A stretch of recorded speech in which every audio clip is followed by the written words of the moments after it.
Good morning, everyone.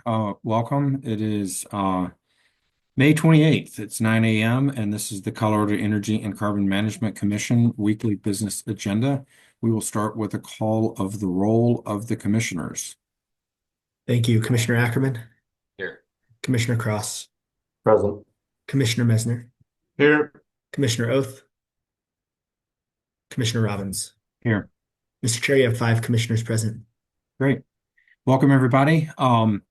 We do not have public comment this morning. We do have set aside a stakeholder spot for commissioner comments. Does anyone have comments for the rest of us? I went to the Interstate Oil and Gas Compact Commission. Director Murphy went along with. We learned a lot about what things are happening in other states. We were able to proudly brag about what's going on in our state. Good meeting, a lot of good folks that we met, and I think Colorado is doing a good job of leading the way in terms of the work that we're doing. Others with comments? All right, we will turn it over to Deputy Director of Policy, Lauren Mercer-Gelman.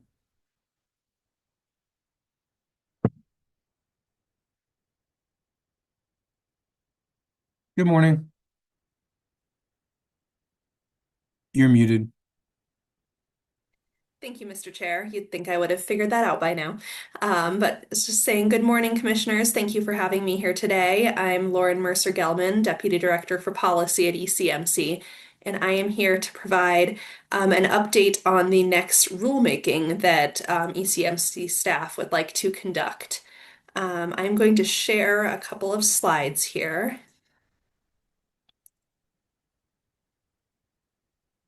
Can you see my slides? Yes. Okay, wonderful. So we are working on our next rulemaking, which we are calling the statutory alignment rulemaking. This rulemaking is going to combine three discrete topics, but they're all essentially updates to ensure that ECMC's rules align with statute. And we've elected to combine a few different topics for two reasons. First is that they're relatively small changes, so it seemed more efficient to combine them into one rulemaking rather than holding standalone rulemakings for fairly minor changes. Second, we're very conscious of avoiding overlap with rulemakings that the AQCC has coming up this fall. And combining a few topics this way will allow us to stay on track with our rulemaking without overwhelming the parties who are likely to also be engaged at AQCC. So here are the three buckets of topics for this rulemaking. First is worker certification.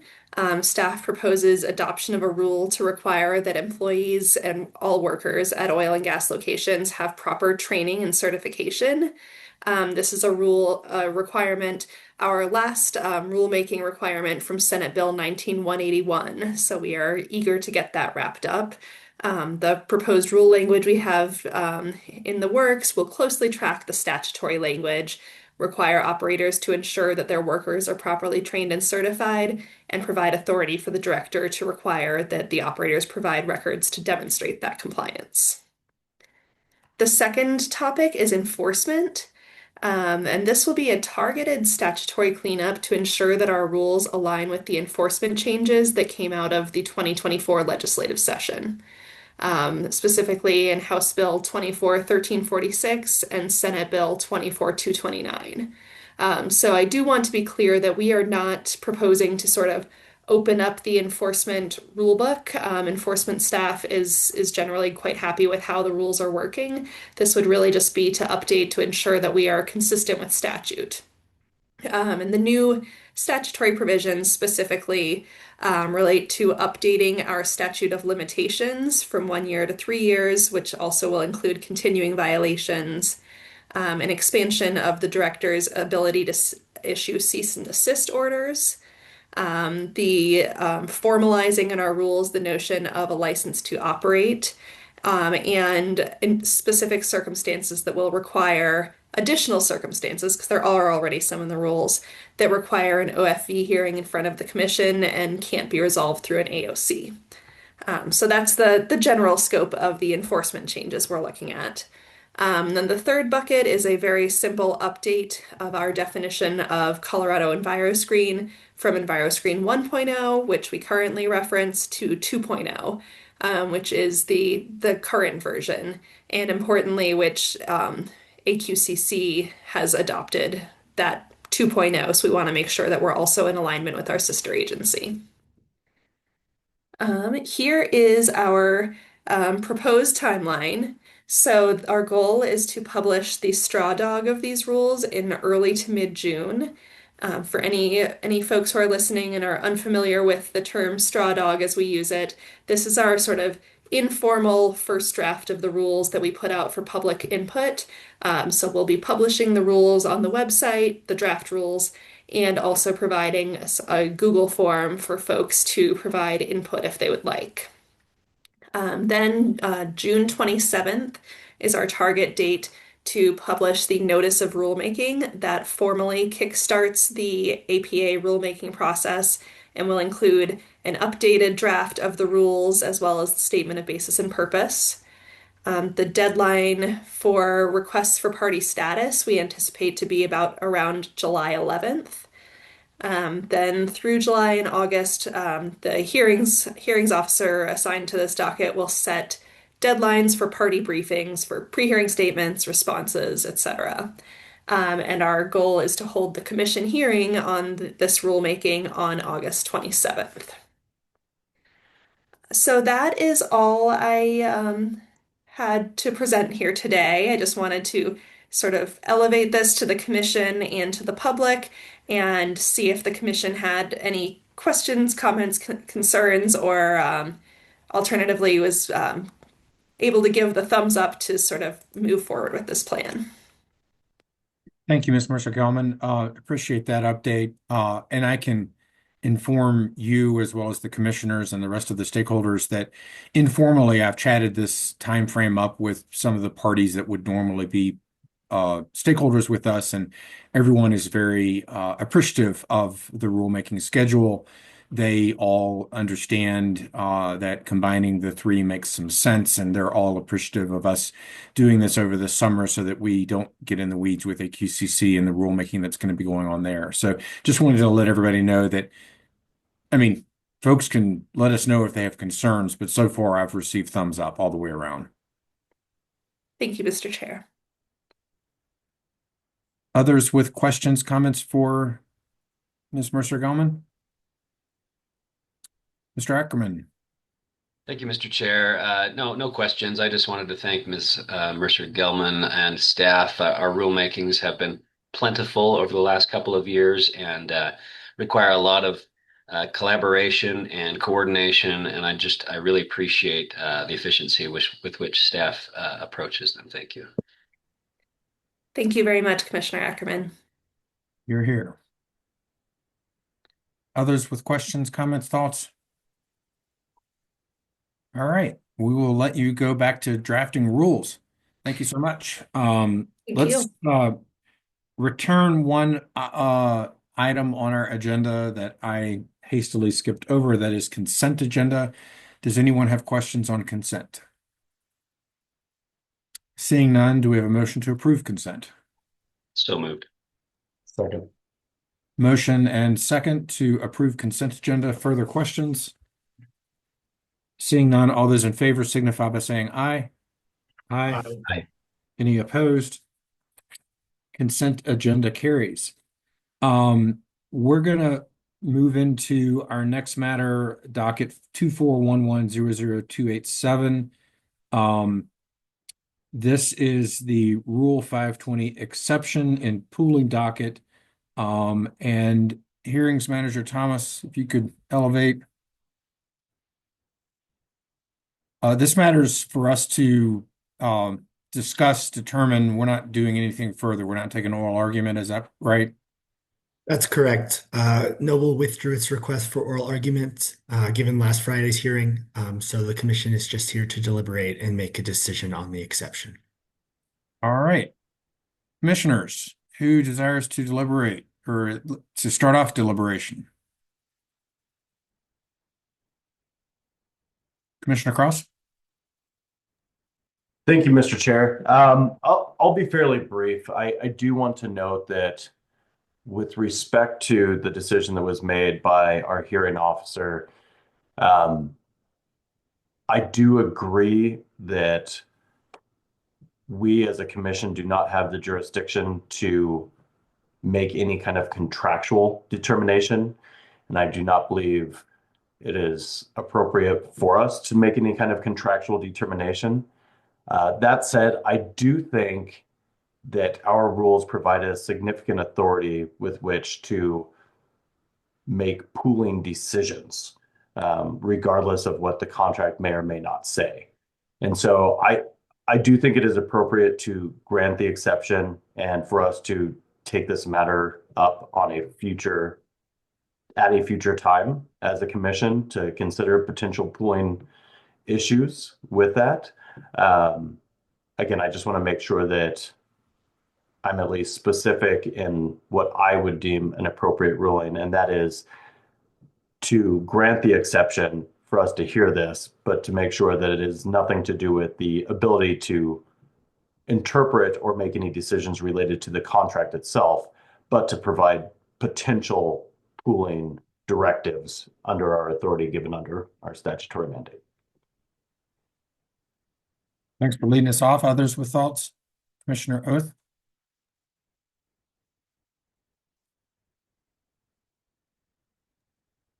Commissioner Oath, we can't hear you.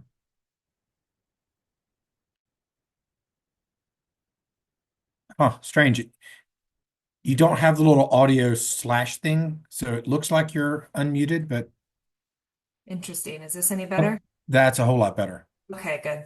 Sorry, I don't know how my microphone got switched. But thanks, Commissioner Cross, for leading us off. I too want to thank the hearing officer for their thoughts. I can understand kind of the thinking there, and does seem complicated with there being a number of elements that are related to a dispute and interpretation of a contractual agreement between those two parties. That said, I do think that in this case, there is the possibility of this commission being able to grant some relief, and so agree that a hearing on the merits of that and a determination on that is warranted. So agree with Commissioner Cross that in this case, we ought to reverse that or grant that exception and move to a hearing on the merits. Anyone with contrary thoughts?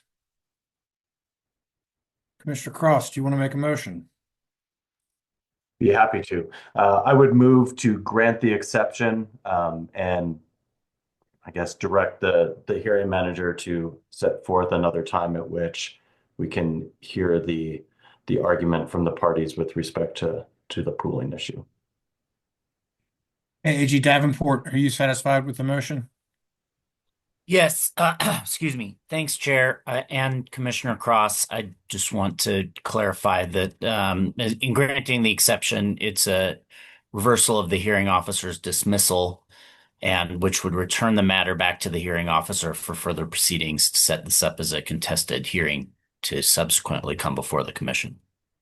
Friendly amendment to your motion, Commissioner Cross? Agreed. I will second the motion.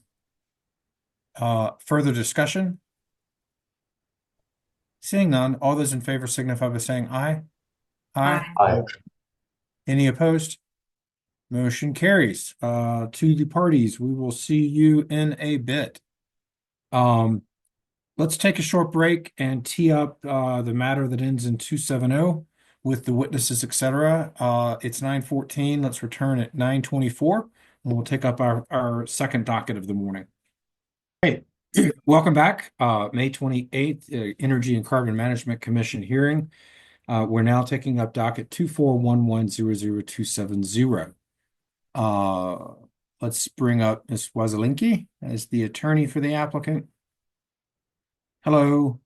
And then first we will hear from Brett Kavanaugh, Director of Local Government Designee, Weld County Oil and Gas Energy Department, because this proposed location is within Weld County. Mr. Kavanaugh.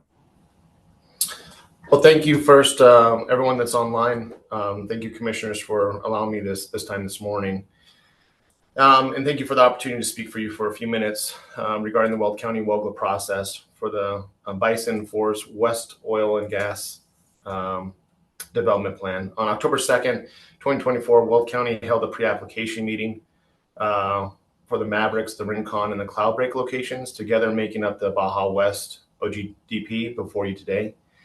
Attendees included Bison staff, Weld County staff, ECMC, and CPW. The 1041 logo applicants for Mavericks Rincon were received January 2nd, 2025. And the application for Cloudbreak was received on January 13th, 2025. Weld County did not receive any applications for intervention on any of these locations. The 1041 logo hearing was held on April 3rd, 2025. The hearing officer considered testimony at the hearing, which included that Bison requested a variance for all three locations due to elevated noise levels in the high priority habitat. Due to noise concerns impacting high priority habitat, the hearing officer requested Bison consult with CPW regarding the elevated noise levels. The hearing was subsequently continued until April 29th of this year, at which time comments from CPW were taken into consideration.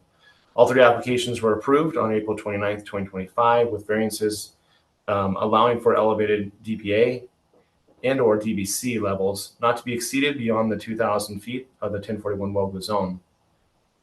Additionally, the installation of sound walls would be required if Bison conducted drilling or completions operations during the winter season during January 1st through April 30th. The final orders were recorded within Weld County Clerk and Recorders and published in the Greeley Tribune on May 9th, 2025, creating a vested property right for these three permits.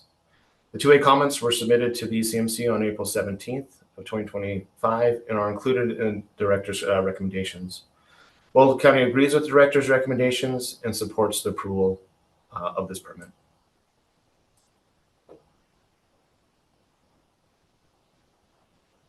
Thank you very much. Questions?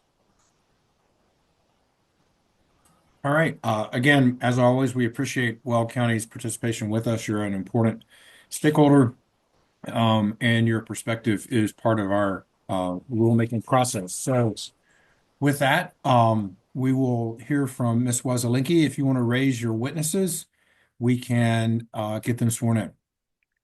Thank you, Chair. We have 3 witnesses who are all here at the hearing.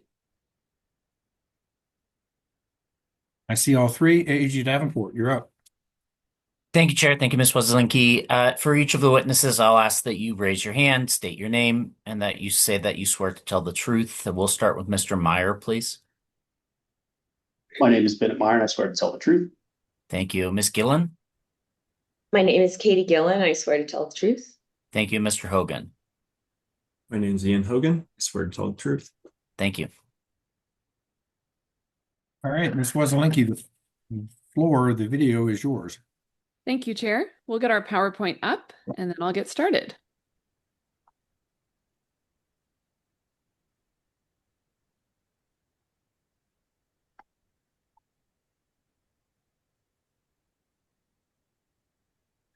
Looks like it just needs to be in presentation mode. There you go. All right. Well, good morning, commissioners. My name is Kelsey Wazelinski with Jost Energy Law, and with Jamie Jost, we represent Bison 4 Operating LLC in the Baja West OGDP before you today in docket 2411-00270. We would like to thank Director Kavanaugh for his remarks today and Weld County for its support and participation in the WOGLA process, and also ECMC staff and the director for their efforts on this OGDP. This OGDP requests that the Commission establish an approximate 7,989.74 acre OGDP consisting of 4 amended or new drilling and spacing units and 3 new oil and gas locations for the development of 28 total horizontal wells for the development of the Niobrara, Fort Hays, Codell, and Carlisle formations. The 4 oil and gas locations, and sorry, I said 3 oil and gas locations, I meant 4, or excuse me, 3. The 3 oil and gas locations are shown on this map, and therefore the Mavericks location for 16 horizontal wells, the Rincon location for 6 horizontal wells, and the Cloudbreak location for 6 horizontal wells. The Mavericks location will develop 2 drilling and spacing units, and the Rincon and Cloudbreak locations will each develop 1 drilling and spacing unit. As stated by Director Kavanaugh, the proposed locations are in Weld County, and the 1041 WOGLA permits were approved in April of 2025. Each proposed location does trigger Rule 304B ALA criteria. The Mavericks, Cloudbreak, and Rincon locations are within the Pronghorn Winter Concentration Area HPH.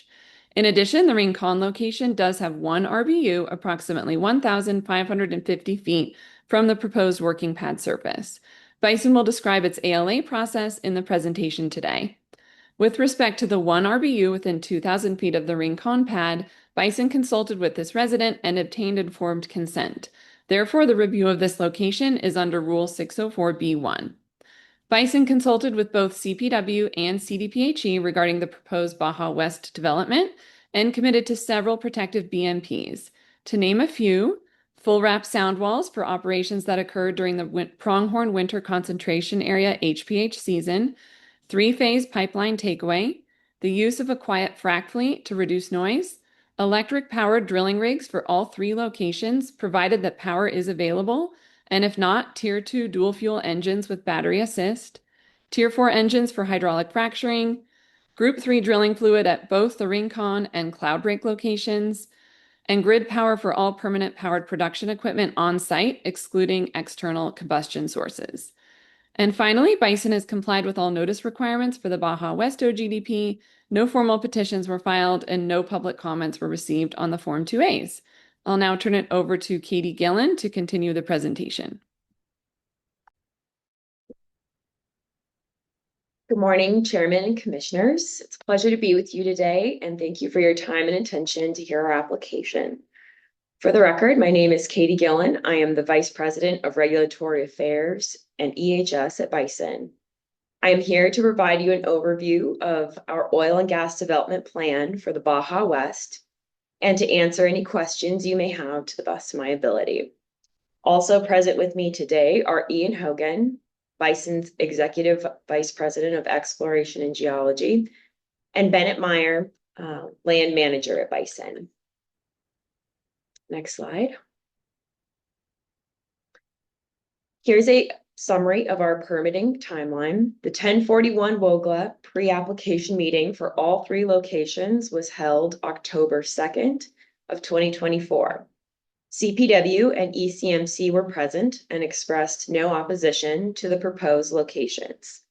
CPW asked if Bison considered co-locating the Rincon with the Red Hawk Marconi pad. However, the Rincon pad will share Marconi's access road to minimize surface disturbance. It was not feasible to co-locate on another operator's pad. CPW also asked if Bison considered moving Cloudbreak closer to the eastern section line to avoid fragmentation. Bison explained that while this would shorten the access road within high priority habitat, it would place the pad within 2,000 feet of a residential building unit. CDPHE was notified of our pre-application meeting, but did not participate. The 1041 WOGLAs for the locations were all approved on May 9th, 2025, and there was no public comment received. Bison received completeness determination for the OGDP on March 21st, 2025, and the director's recommendation for approval of the OGDP on May 7th, 2025. There was no public comment received on the OGDP. Consultations for CDPHE under Rule 309F were required for the Rincon due to the location having a residential building unit within 2,000 feet. Consultations were completed on April 7th and April 10th. CPW consultation was also required for all 3 locations due to siting within high priority habitat for the winter pronghorn concentration area. And consultation was completed with CPW on October 25th, 2024. Next slide. The Baja West OGDP includes 3 surface oil and gas locations. The Cloudbreak, located in section 22 of 8 North, 62 West. The Rincon pad, located in section 1, in 7 North, 62 West, and the Mavericks pad located in section 24 in 8 North, 61 West. The OGDP encompasses 4 drilling spacing units, which includes a total of 7,989.74 acres of mineral land development.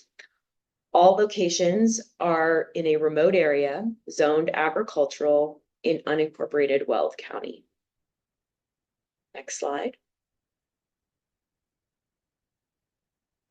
Bison completed a thorough alternative location analysis for each of the 3 locations, the Cloudbreak, Mavericks, and Rincon.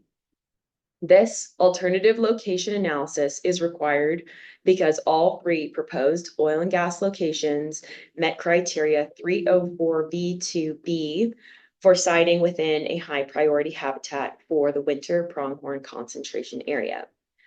Additionally, the Rincon location met 304B2BI for siting of a location within 2,000 feet of a residential building unit. Bison has informed consent from this homeowner, and therefore the location should be considered under Rule 604B1. Bison carefully cited the proposed locations to best avoid and minimize impacts that occur from the development of these mineral lands.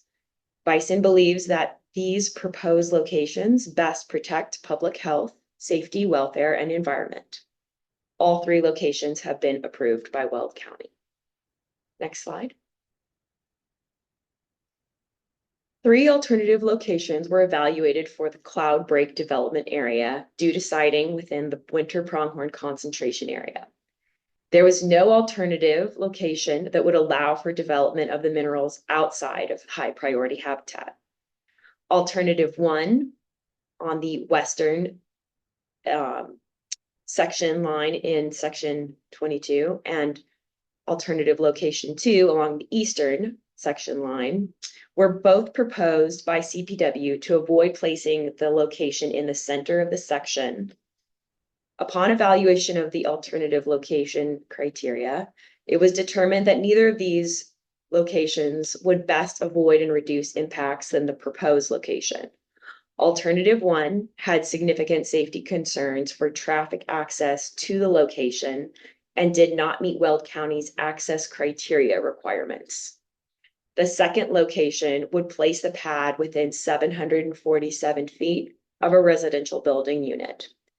Additionally, both alternatives would require longer step outs, increasing the potential for torque and drag issue to occur during drilling. That could result in longer occupation times during drilling and completions, which Bison aims to minimize in high priority habitat. Alternative location 5 in section 35 was suggested by Weld County permitting staff. There are 4 homes that have been built in this section that are not shown on the map, but can be seen on the assessor's website, which would bring 4 homes within 2,000 feet of this alternative. And an additional 2.5 miles of pipeline and associated disturbance would be required in high priority habitat. Next slide. We have included a map depicting cultural features under Rule 304B2 to highlight the remote nature of the Cloudbreak location and how Bison cited the location to best avoid impacts. There are no residential building units, high occupancy building units, schools, childcare facilities, or designated outdoor areas within 2,000 feet of the location. The nearest disproportionately impacted community is well over a mile away. The Cloudbreak location also provides ideal access to the underlying minerals. Next slide. The Cloudbreak is on privately owned surface, and Bison has an executed surface use agreement. Bison located the Cloudbreak on an area with favorable drainage to reduce total surface disturbance required. The disturbed area during the construction phase will be 16 acres, and after interim reclamation will be just 4.9 acres. At the production facility, there will be 6 2-mile lateral wells, 3-phase pipeline takeaway, 4 oil tanks, and 2 produced water tanks, all equipped with tank vapor capture. The facility will have line power for the production equipment. Access will be off Weld County Road 81, and our traffic BMPs include strict adherence to speed. Bison has a GPS tracking and a strict safe driving policy. Haul route has been designed to reduce traffic flow towards Briggsdale. The location will be equipped with automation for remote monitoring. The pipeline takeaway will reduce, 3-phase pipeline takeaway will reduce truck traffic, and the location will also be equipped with lay flat line and an MLVT for fresh water delivery, also reducing traffic during the flowback phase. Next slide. Bison considered all key cultural and environmental features to avoid and mitigate impacts when selecting the Cloud Breaks surface location and access road. The location was selected as it avoids all criteria under Rule 304 B2B except for high priority habitat. The location was sited adjacent to the highway to avoid further fragmentation in an area already impacted by traffic, noise, and lighting, and existing fragmentation, all indicative of poor or undesirable area for habitat. Bison believes this is an excellent location. This location was previously permitted and approved by Weld County and ECMC under the Silver Apple Yard location. Again, there are no residential building units, high occupancy building units, designated outdoor areas, schools, or childcare facilities within 2,000 feet. This location allows for the development of the entire 2-mile DSU from a single location with minimal step out required, reducing drilling risks and time on location for development, minimizing impacts to high priority habitat. Additionally, there is nearby pipeline infrastructure to this location where oil, gas, and produced water can be readily connected to the facility. The access road promotes safe entrance and egress to the site and complies with local regulations. Access was selected in coordination with Weld County Planning to ensure adequate site distance and safe turning radius. This is crucial for the safe flow of traffic in and out of the location. For all these reasons, Bison believes that the proposed location best protects public health, safety, welfare, and the environment. Next slide. 2 alternative locations were evaluated for the Mavericks development area due to siting within the winter pronghorn concentration area. No alternative location would allow for development of the minerals outside of high priority habitat. Alternative locations 3 in section 24 and 4 in section 36 were proposed by Weld County. Upon evaluation of siting criteria, it was determined that neither of these locations would better avoid and reduce impacts than the proposed location.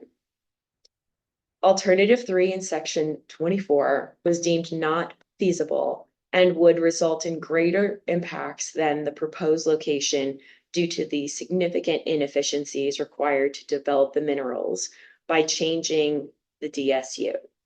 This would result in increasing the well count and drilling 1-mile laterals in section 25, a highly inefficient way to develop the minerals, creating a larger disturbance area to accommodate increased well count and longer drilling and completion durations to accommodate the step outs and additional wells.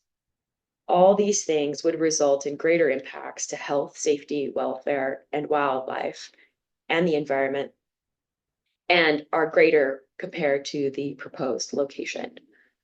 Bison's evaluation of alternative 4 in section 36 was also deemed not feasible and would result in greater impacts than the proposed location. Namely, the location would be within 2,000 feet of a residential building unit. Access to the location would require approximately 843 feet of new disturbance for the access road. Furthermore, the inefficiencies required to develop the minerals would require significantly longer step outs, increasing drilling risk and requiring longer drilling and completion durations than the proposed location, which we aim to minimize in high priority habitat. Additionally, there is a mapped freshwater emergent wetland within the working pad surface of this alternative location. All these things make these alternative locations less protective than the location selected in section 31. Next slide.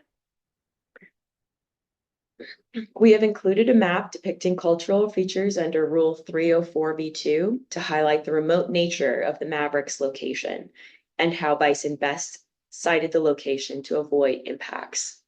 No alternative location criteria were met for this location except for high priority habitat. And while the location is within high priority habitat, Bison has sited the pad immediately adjacent to Weld County Road 85 and in close proximity to an existing gas plant shown in the image here to the northwest to avoid further fragmentation and consolidate along existing oil and gas development. All residential building units, high occupancy building units, schools, designated outdoor areas, childcare facilities are all well over a mile away from this location. The nearest disproportionately impacted community is also well over a mile away from this location. The Mavericks location provides ideal access to the underlying minerals and allows Bison to develop 8 sections for a total of 5,120 acres of mineral lands from a single location that has pipeline infrastructure in close proximity. Bison believes this is the best location and significantly minimizes the surface disturbance, well count, equipment, and time on location. Next slide. The location is on privately owned surface and Bison has an executed SUA. During the construction phase, the pad will be 21 acres and after interim reclamation will be just 7.9 acres. The production facility will include 16 horizontal wells, 5 2-mile lateral wells, and 11 3-mile lateral wells. 3-phase pipeline takeaway, electric compression, and 4 oil tanks and 4 produced water tanks, all equipped with tank vapor capture design. Additionally, access to this location will avoid all homes and will travel from Highway 14 to Weld County 85 to access this location. Next slide. Bison considered key cultural and environmental features to avoid and mitigate impacts when selecting the Maverick surface location and access road. The location was selected as it avoids all criteria under Rule 304B2B except for winter pronghorn concentration area. And Bison has cited the location to reduce fragmentation. No residential building units, high occupancy building units, childcare facilities are within a mile of this location. Bison believes this is an excellent location. Next slide. 4 alternative locations were evaluated for the Rincon development area due to the siting of a residential building unit within 1,551 feet and siting within the winter pronghorn concentration area. Bison has informed consent from the homeowner for this proposed location. No alternative would allow for the development of the minerals outside of high priority habitat. Alternative 4 in section 36 was evaluated.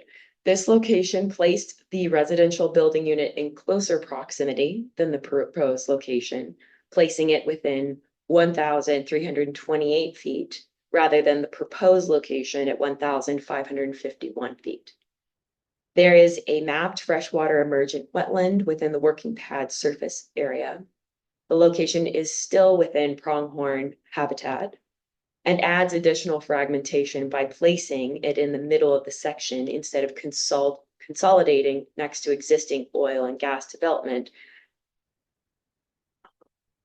The location would require longer step outs, which could increase the torque and drag issues during drilling, risking longer drilling times and longer occupation times for both drilling and completions.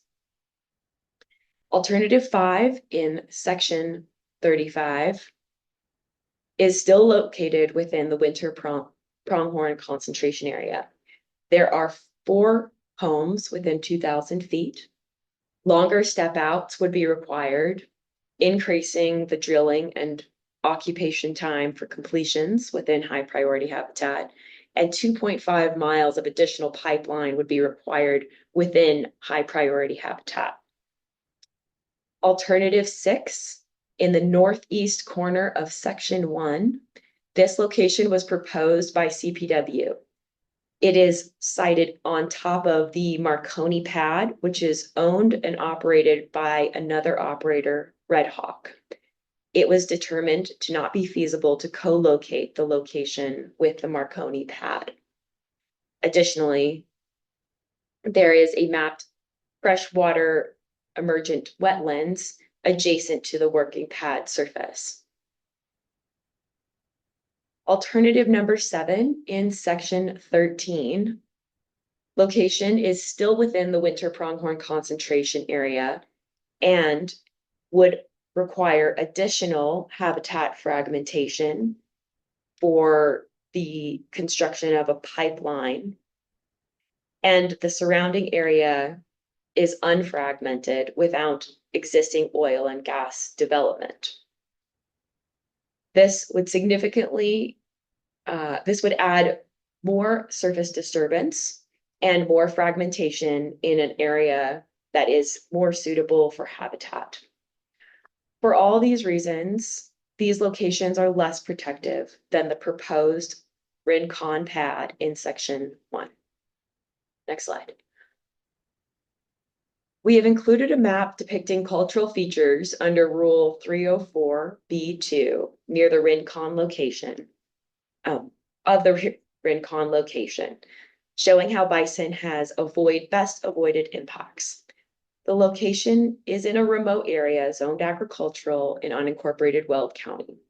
No alternative location criteria were met except for high priority habitat and a single residential building unit within 2,000 feet.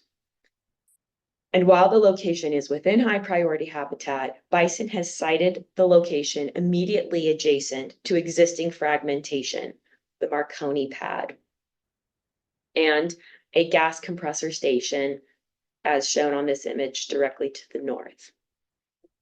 This is indicative of an area already impacted by fragmentation and would be less suitable for habitat. All high occupancy building units, schools, childcare facilities, and designated outdoor areas are over a mile away from the location, and the nearest disproportionately impacted community is also well over a mile away from the location. Additionally, this pad provides ideal access for the minerals to develop 2.5 sections of mineral lands from a single occupation with minimal step outs required, minimizing the time on location for development. Next slide. The Rincon is on privately owned surface, and we have an executed surface use agreement. Bison located the Rincon in an area favorable for drainage, which allowed us to reduce the total surface disturbance required. During the construction phase, 15.3 acres will be disturbed. After interim reclamation, the pad will be just 4.8 acres. The production facility will include 6 2.5-mile lateral wells, 3-phase pipeline takeaway, electric compression, 4 oil tanks, and 2 produced water tanks. Next slide. Bison's surface land team consulted with the landowner located within 1,550 feet of the location on October 23rd. Bison obtained informed consent from the landowner on October 29th. During the consultation with the landowner, their concerns included noise occurring during drilling and completions, traffic driving in front of their home on Weld County Road 86. Bison's response to their concerns included the following BMPs. As detailed in Bison's noise mitigation plan, prior to the commencement of drilling and completion activities, a partial perimeter sound wall will be installed on the west edge of the well pad to reduce noise levels at the home. Additional temporary interior sound walls will be installed near the rig shakers to even further reduce noise levels. Prior to commencement of completion activities, additional temporary interior sound walls will be installed near the pump trunks and pump down trucks. Bison will also utilize a low noise completions fleet for all completion operations. To address concerns over traffic, Bison modified the haul route to address landowner concerns by directing all traffic from the location to travel east on Weld County Road 86 and then north on Weld County Road 85 to Highway 14, avoiding driving in front of the residential building. Additional BMPs for this location will include Group 3 drilling mud to reduce odor and aromatic content. Bison will perform dust mitigation in accordance with the dust plan submitted. All of our lighting will be pointed downward and inward. The facility will be equipped with 3-phase pipeline takeaway to reduce truck traffic. And Bison will conduct air monitoring during drilling and completions for the first 6 months of production. Bison is working closely with Excel, who is the power provider in the area, to connect this location to line power. However, there is limited capacity available in this area, and the nearest 3-phase service from Excel is approximately 4.5 miles away along Highway 392 towards Brigsdale. Excel has indicated that they are unable to provide service for this location. Bison and Excel have been working actively to allow Morgan County REA to provide utility power for this location. And we are working with them to execute an invasion agreement to provide service in Excel territory. This agreement has not yet been finalized. It is Bison's intention to have line power for this location, but we have no guarantee of service from Excel at this time. Bison is committed to work towards securing grid power for drilling and production. Next slide.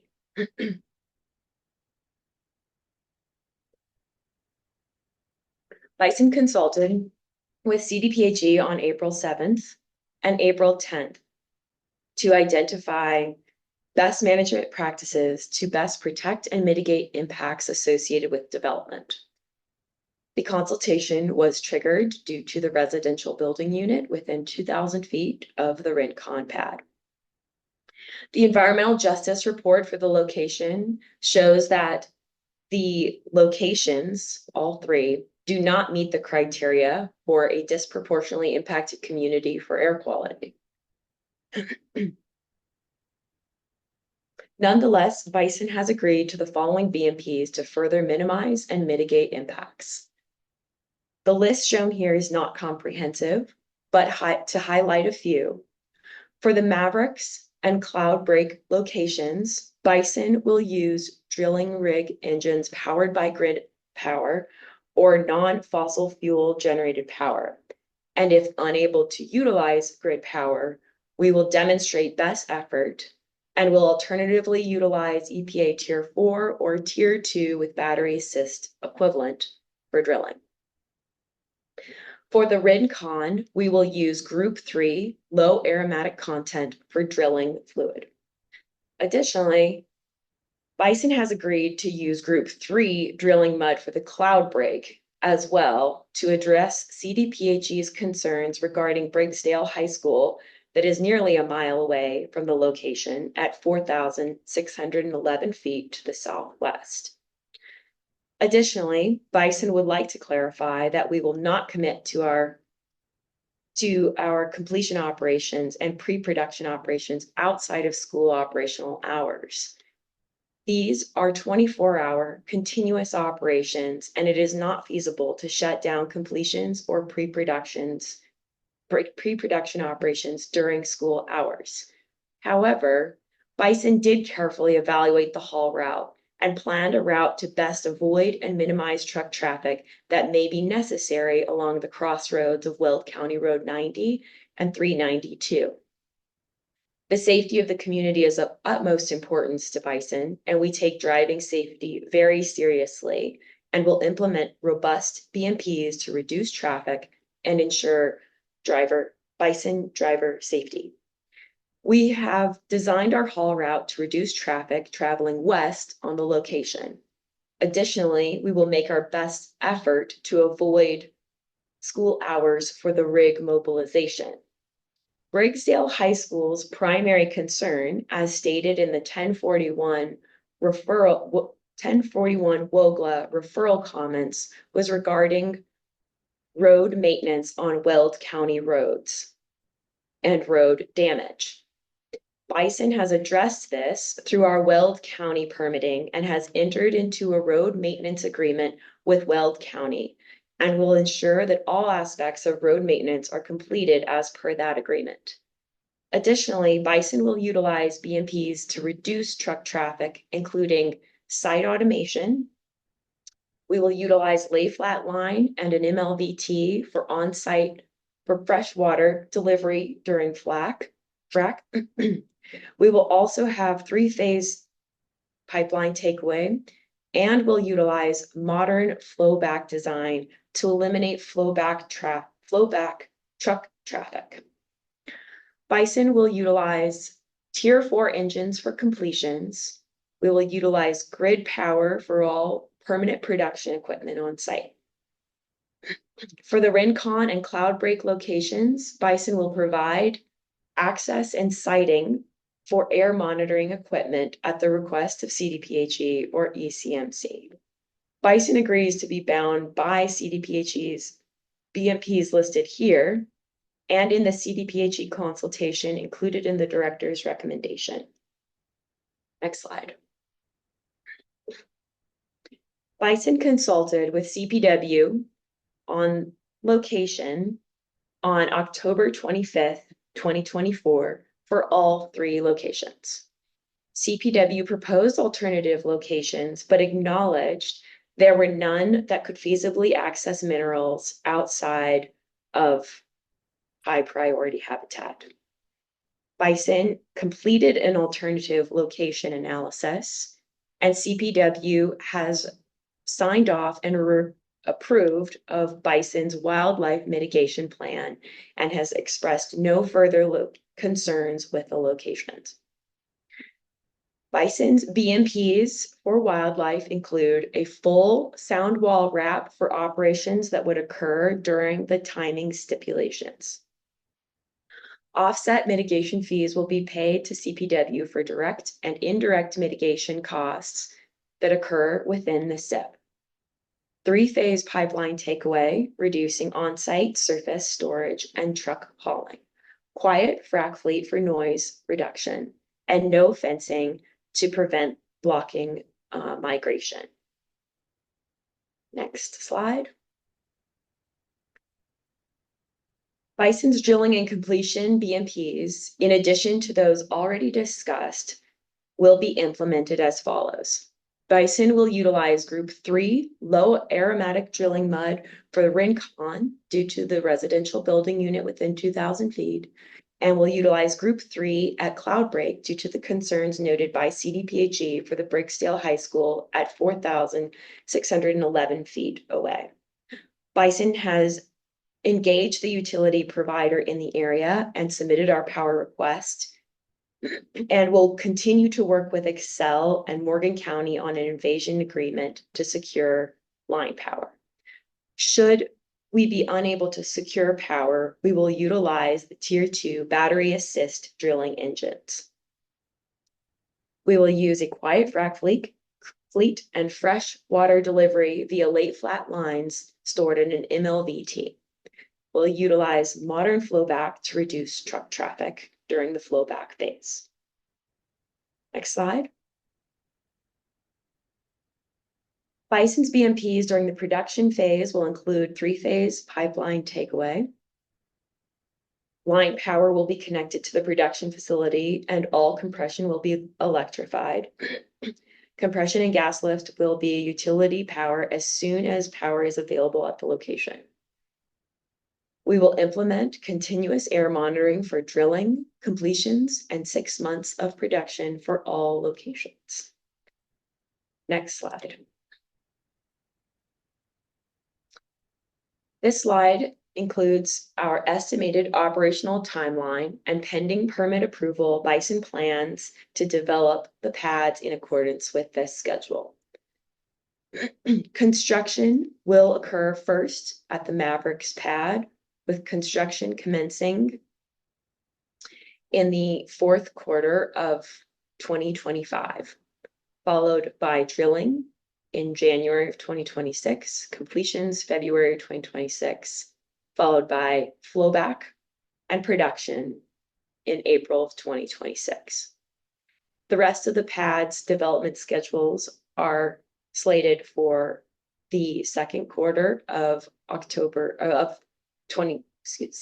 second quarter of 2026 for the Rincon pad, and the fourth quarter of 2026 for the Cloudbreak.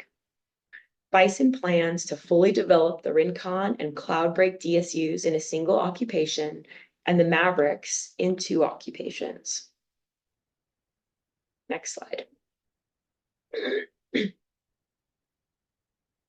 Bison completed all required consultations for the OGDP application, including consultation with CDPHE and with CPW. Bison agrees to be bound by the BMPs in the CDPHE consultation and CPW consultation and in the wildlife mitigation plan. Next slide. In conclusion, there was no opposing public comment received on the OGDP. We have local government siting approval for all 3 locations and approved local government permits. The director's recommendation and staff highlights concluded that with successful implementation of site-specific BMPs, impacts to public health, welfare, safety, and the environment would largely be avoided, minimized, and mitigated. The director has recommended approval of this OGDP. I will now turn it over to Kelsey. Thank you, Katie. Next slide, please. To summarize the Baja West OGDP and request for approval, I'll note again that the 1041 WOGLA permits have been approved by Weld County, creating vested property rights. No comments were submitted on the Form 2As. No formal petitions were filed, and the director recommends approval of the OGDP.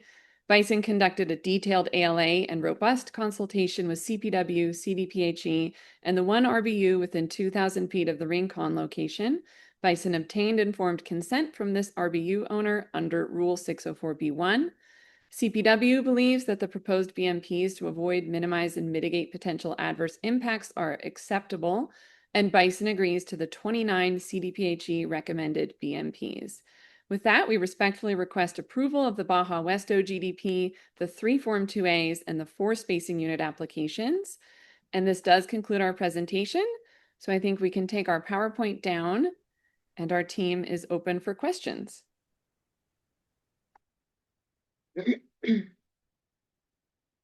Okay, thank you for the presentation. Commissioners, the team, as mentioned by Ms. Wazelinski, is open for questions. Commissioner Messner? Thanks. A couple questions, and then I would ask if Ms. Sorensen could be elevated to provide a little perspective on the concerns that CDPHE had associated with truck traffic near Bridgedale High School and aromatics associated with the Group 2 drilling muds that are being proposed on the Cloudbreak. But before that, I'll ask a question. Ms. Gillen, you had testified that if grid power was not able to be accessed for drilling rigs, that the proposal was to utilize tier 2 dual fuel with battery assist rigs. Um, that that is not the same. My understanding is that is not the same as the CDPHE BMP that you committed to, which is the equivalent to an EPA Tier 4 final non-gen set or equivalent.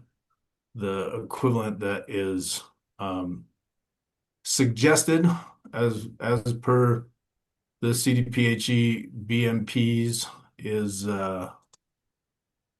let me pull it up here, is an EPA natural gas spark ignited tier 2. And so wonder if you could provide a little clarity on that.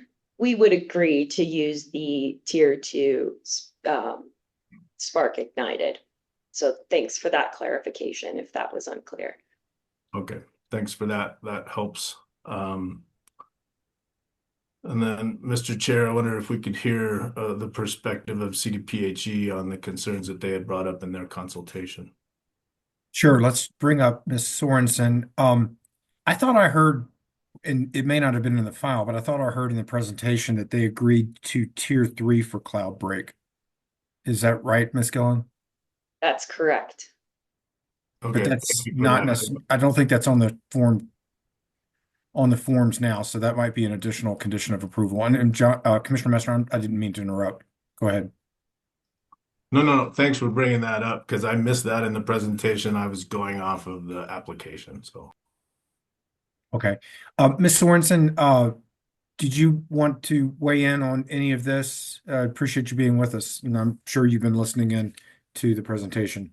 I have. Thank you, Mr. Chair. I wanted to actually ask, if I may, about what you just mentioned about, you said tier three. I think you meant group 3. Yes, I did. Sorry. Right. So my records show that Bison 4 has committed for the CDPHE consultation to use group 3 for the Rincon location only. Is that changed? It has changed. Okay. Yep. After further review, we have decided to implement group 3 at the Cloud Break location. Okay, sure. All right. Some of the things that I apologize if they weren't clear or if they need more context from CDPHE's consultation here, is that the Brigasadale High School, which is a high occupancy building unit, I did see an error in that presentation that schools are by definition a subset of high occupancy building unit by ECMC definitions, unless someone knows differently than we do here over at CDPHE. So it is within a mile there, right? And so the truck traffic in that particular area travels from the location of Cloud Break to the south, right next to the highway, and then west. And then much of that traffic will either continue west or will probably largely move south from there at that crossroads, passing the high school and all of the residences in Breaksdale as they do so. So truck timing was definitely something of concern for CDPHE on that front. We've had operators on occasion be able to schedule deliveries, for instance, in the evenings outside of school hours, so that does help on that front. In terms of timing of activities, a lot of times I think this is one of those situations where the school calendar year and the ozone season are at odds. The school calendar year, of course, tends to run right up to the beginning of ozone season, and ozone season is right after that through the summer, and then school starts up again. So no matter which way you go, there's risk there. In terms of the drilling itself, obviously grid power is preferred on that front in the non-attainment area, as has already been kind of covered here. And yeah, tier 2 diesel dual fuel is not equivalent, but I heard that was a misspeak, so that's fine. That was our understanding as well. So aromatics, group 2 and group 3 drilling fluids are not very well understood. They come from a somewhat esoteric IOGP, that's the Internet Offshore is the International Offshore Oil and Gas Producers Association. So that is, it's from report 342 from IOGP that was in 2003. Those standards have not changed since then. They were the first ones to group that. It did begin as an offshore study. It is now kind of universally known everywhere. By definition, in report 342, a group 1 is anything that has a polycyclic aromatic hydrocarbon content, quickly known as a PAH, of greater than 0.35 weight percent. And a group 2 is between 0.001 weight percent and 0.35. And a group 3 is less than 0.001 weight percent of PAH. Aromatic hydrocarbons are known contributors. In fact, they're significant precursors to ozone. So that's one of the biggest reasons why we tend to look at that. I heard some of the testimony talk about odor. Odor was not actually a topic that was mentioned in the CDPHE consultation whatsoever. So it's not about odor, it's about what's actually going into the air for the emissions there. And the group 2 and group 3, and I don't know if this is, I know there's many products they could choose to use prior to actually drilling, but that the operators share that their typical drilling fluid is a fluid called Gibson D822. Gibson D822's material safety sheet does actually show a polycyclic aromatic hydrocarbon content of 12.5 to 12.8 weight percent, which is basically diesel. D822 is by nature in and of itself a waste diesel product. It has an exceptionally high aromatic hydrocarbon content, and so it's could be a large contributor to ozone precursors from a site. So that's why we push group 3 on that front. It's a lot of it's about ozone and about aromatic emissions on that front. So I do appreciate that the change on Cloudbreak. Maverick is itself not near any RVUs or high occupancy building units. That doesn't mean it doesn't go into the air for the ozone non-attainment area. It certainly does. Absolutely. So I think that's most of what. And last note, I've heard multiple times from the operator that they drill faster with their group 2 fluids. I have obviously no way to corroborate that. I can tell you that scientifically, there has been no definitive studies showing that group 1 or group 2 fluids drill faster than group 3. Usually it's a bit of the opposite, but it can depend on what bit you're using and how your actual drill bit design. Without getting too technical, there's a few papers on this. SPE paper 166325. That's 166325, published in 2013. Did a study on this with Petrobras and I want to say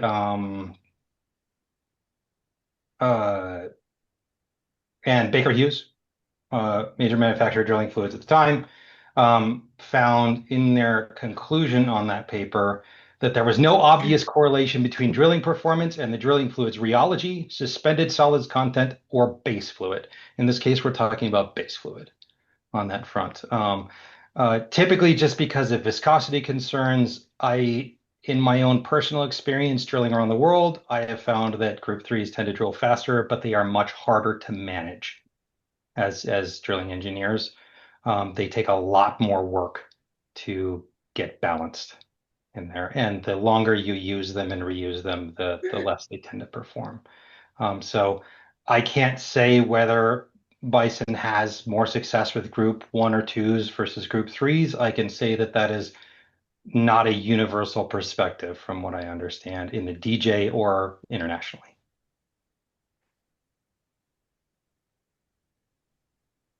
Commissioner Messner? Thank you, Mrs. Sorensen. Appreciate your perspective and super helpful information that you provided. I wonder if you could provide or color a little more for me.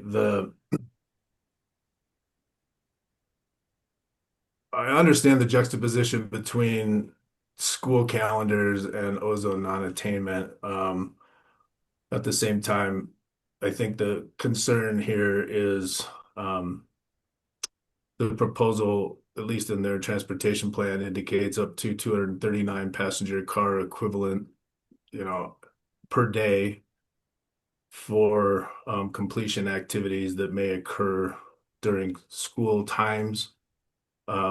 It also indicates in the transportation plan that one of the primary times for that transportation would be between 6 a.m. and 10 a.m., which would be obviously when school students would be arriving to class. And so, do you see any benefit of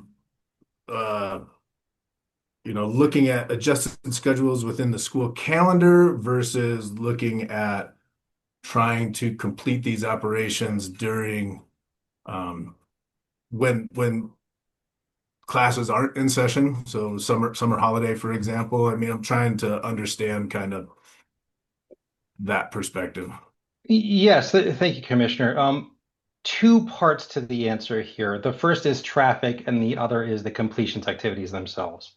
The operator is absolutely correct. You can't stop a completions operation on site in the middle. You can't push the pause button on these things safely. So you really do have to have a continuous operation there. So when they're happening, they're 24 hours in almost all cases.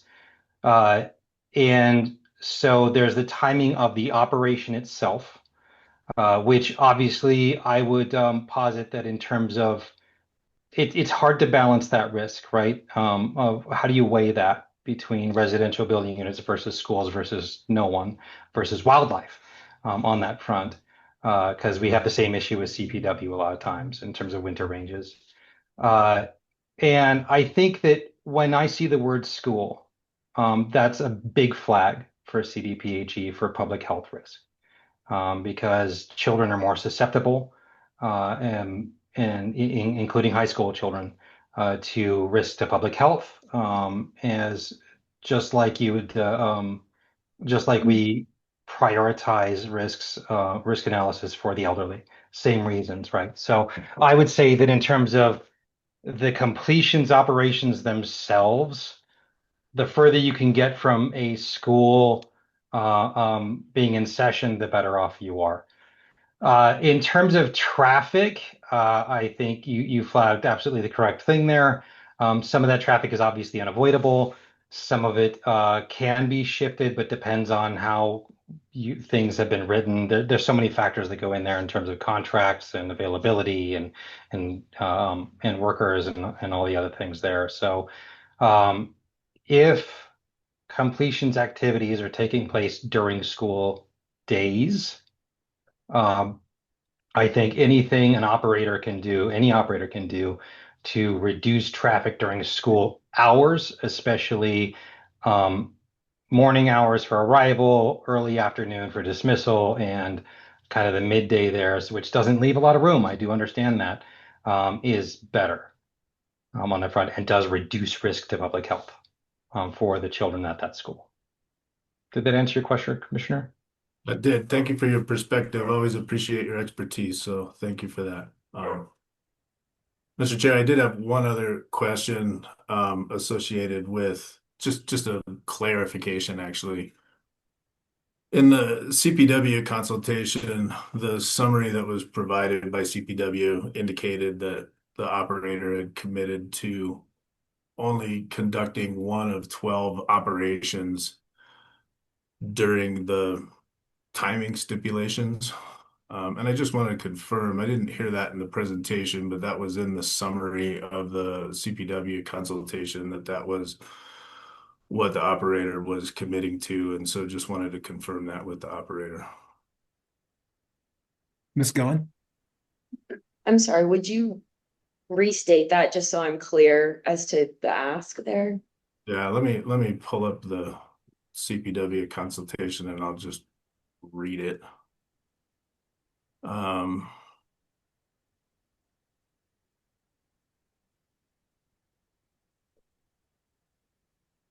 Bear with me just a second. I thought I had it pulled up. Yeah, it's under I guess I would just note, maybe while you look at that, I don't believe that's accurate. We agreed to pay both direct and indirect compensatory mitigation, which is a BMP we agree to be bound by. And Yeah, it's so this is under the compensatory mitigation piece in the CPW consultation. And so it indicates the proposed development days equals only one of the 12 development activities are proposed to occur during the winter HPH season across these three locations between third quarter 2025 and first quarter 2027. And so that's what CPW understands. And so just wanted to see if that's what you're proposing. I think that's just noting that our proposed schedule as submitted with the application would have operations occurring at that time. But Bison has agreed to pay the compensatory mitigation, both direct and indirect, to maintain the necessary flexibility should our development schedule change. So just to clarify for the record, we're not committing to operations occurring outside of the STIP for any of the three locations. Okay. I'm not sure that's what CPW understood, but I don't know that. So I'm only reading the CPW summary. So I'll leave it at that right now. Thank you. Commissioner Mesner, if I may, I will note that CPW did review and sign off on the wildlife mitigation plan, which included the compensatory mitigation. That's understood. And those, They also put a summary in there so that they understand what they are agreeing to. All right, other questions for the applicant?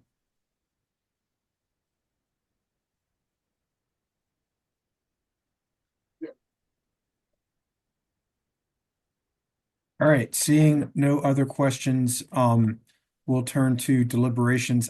I need to take a quick break. Let's take 5 minutes and return at 10:31. All right, commissioners, we are back, and we have heard from the applicant, had questions, and we turn the matter over for deliberations. Commissioner Ackerman? I'm sorry, Mr. Chair. Can I go back for some clarification from the operator on Commissioner Messner's last point? Absolutely. Thanks so much. And I just wanted to state the way that I understood the materials and see if there is deviation from the operator and how I understood that. And that was of the three locations, you have the Maverick location, which would have a first occupation in the third quarter of 2025 for 20 days of construction, and also in the third quarter for 33 days of drilling, and then the third quarter of 2026 for 26 days of completion activities. So there would be two occupations. That would also include the development of 10 wells in the second quarter of June for 20 days, and then the third quarter of 2027 for 60 days of drilling. No, I think that date might be wrong. Not 2027, 2026. Is that correct? I'm sorry. Can you just clarify? I think I'm getting mixed up on the Maverick specifically. My understanding is that there is no construction, drilling, or completion scheduled to take place during the winter timing stipulation period for pronghorn winter concentration areas. again, that's a estimated schedule. So as reflected in our application and our proposed schedule, that's correct. Thank you. I do understand that, and I believe CPW understood that as well. So the plan is to keep those out of the winter timing stipulation period, with a caveat of we're doing our best. We may have to bleed over. CPW has agreed to compensatory mitigation in that event.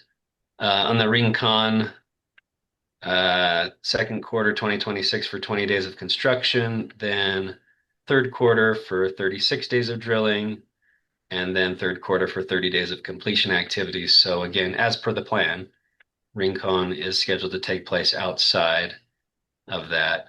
By contrast, Cloudbreak in fourth quarter, 20 days of construction and 36 days of drilling. But then the proposed schedule is for quarter one, 2027 for 30 days of completion activities, thus necessitating the BMP for the full wrap sound wall and the other BMPs that you agreed upon. So I'm just clarifying to make sure that in your proposed schedule, none of those activities are scheduled to take place in HPH, that the operator will do its best to adhere to that schedule and remain outside of HPH, but clarify that they have consulted clearly with CPW that with the exception of completions on the cloud break, which are scheduled to take place in first quarter of 2027, that there could be some bleed over and that CPW concurred with that with the requirement of compensatory mitigation to be paid. Is that all accurate? That's correct. Okay, thank you. I appreciate that and appreciate Commissioner Messner bringing that up. No further questions, Mr. Chair. Any other questions based upon that or anything else? Chair, All if I right. may. Go ahead, Ms. Wozzelinki. I'm just wondering if we allow Bison the opportunity to respond to some of the dialogue between Ms. Sorensen and Commissioner Mesner on the high school and traffic. We may have just a few points that may clarify a few things. That's fine. Thank you. So during the 1041 WOGLA application, Briggsdale High School provided referral comments, and their comments did not include any concerns about traffic along the highway there at 14 or that intersection. Their primary concern was actually with road maintenance and road integrity. And so Bison entered into a road maintenance agreement with Weld County to address that concern. Additionally, I think it's inaccurate to say all of our traffic will be traveling west along that intersection. We actually changed our haul route to have a 50-50 split of traffic heading west from leaving the location on Highway 14 and heading east to reduce the truck traffic that would be passing the high school. So we've made an effort to reduce our truck traffic there. And so they had no further concerns. Any follow-up, Commissioner Messner?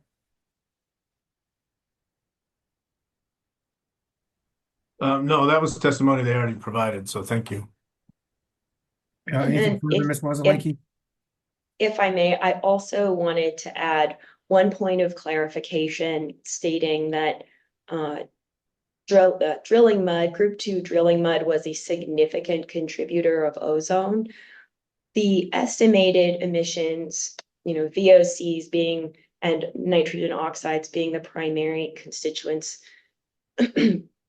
for contributors of ozone. The estimated emissions for drilling mud is just 1.05 tons per year for Mavericks, which has, 16 wells, 3-mile wells and 2-mile wells. So I just wanted to clarify for the record that drilling mud is not a significant contributor of ozone. And all of that information has been provided and submitted in our Form 2B.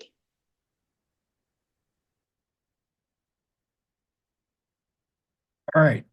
With those clarifications, we now will turn toward deliberation by commissioners. Does anyone desire to initiate deliberations?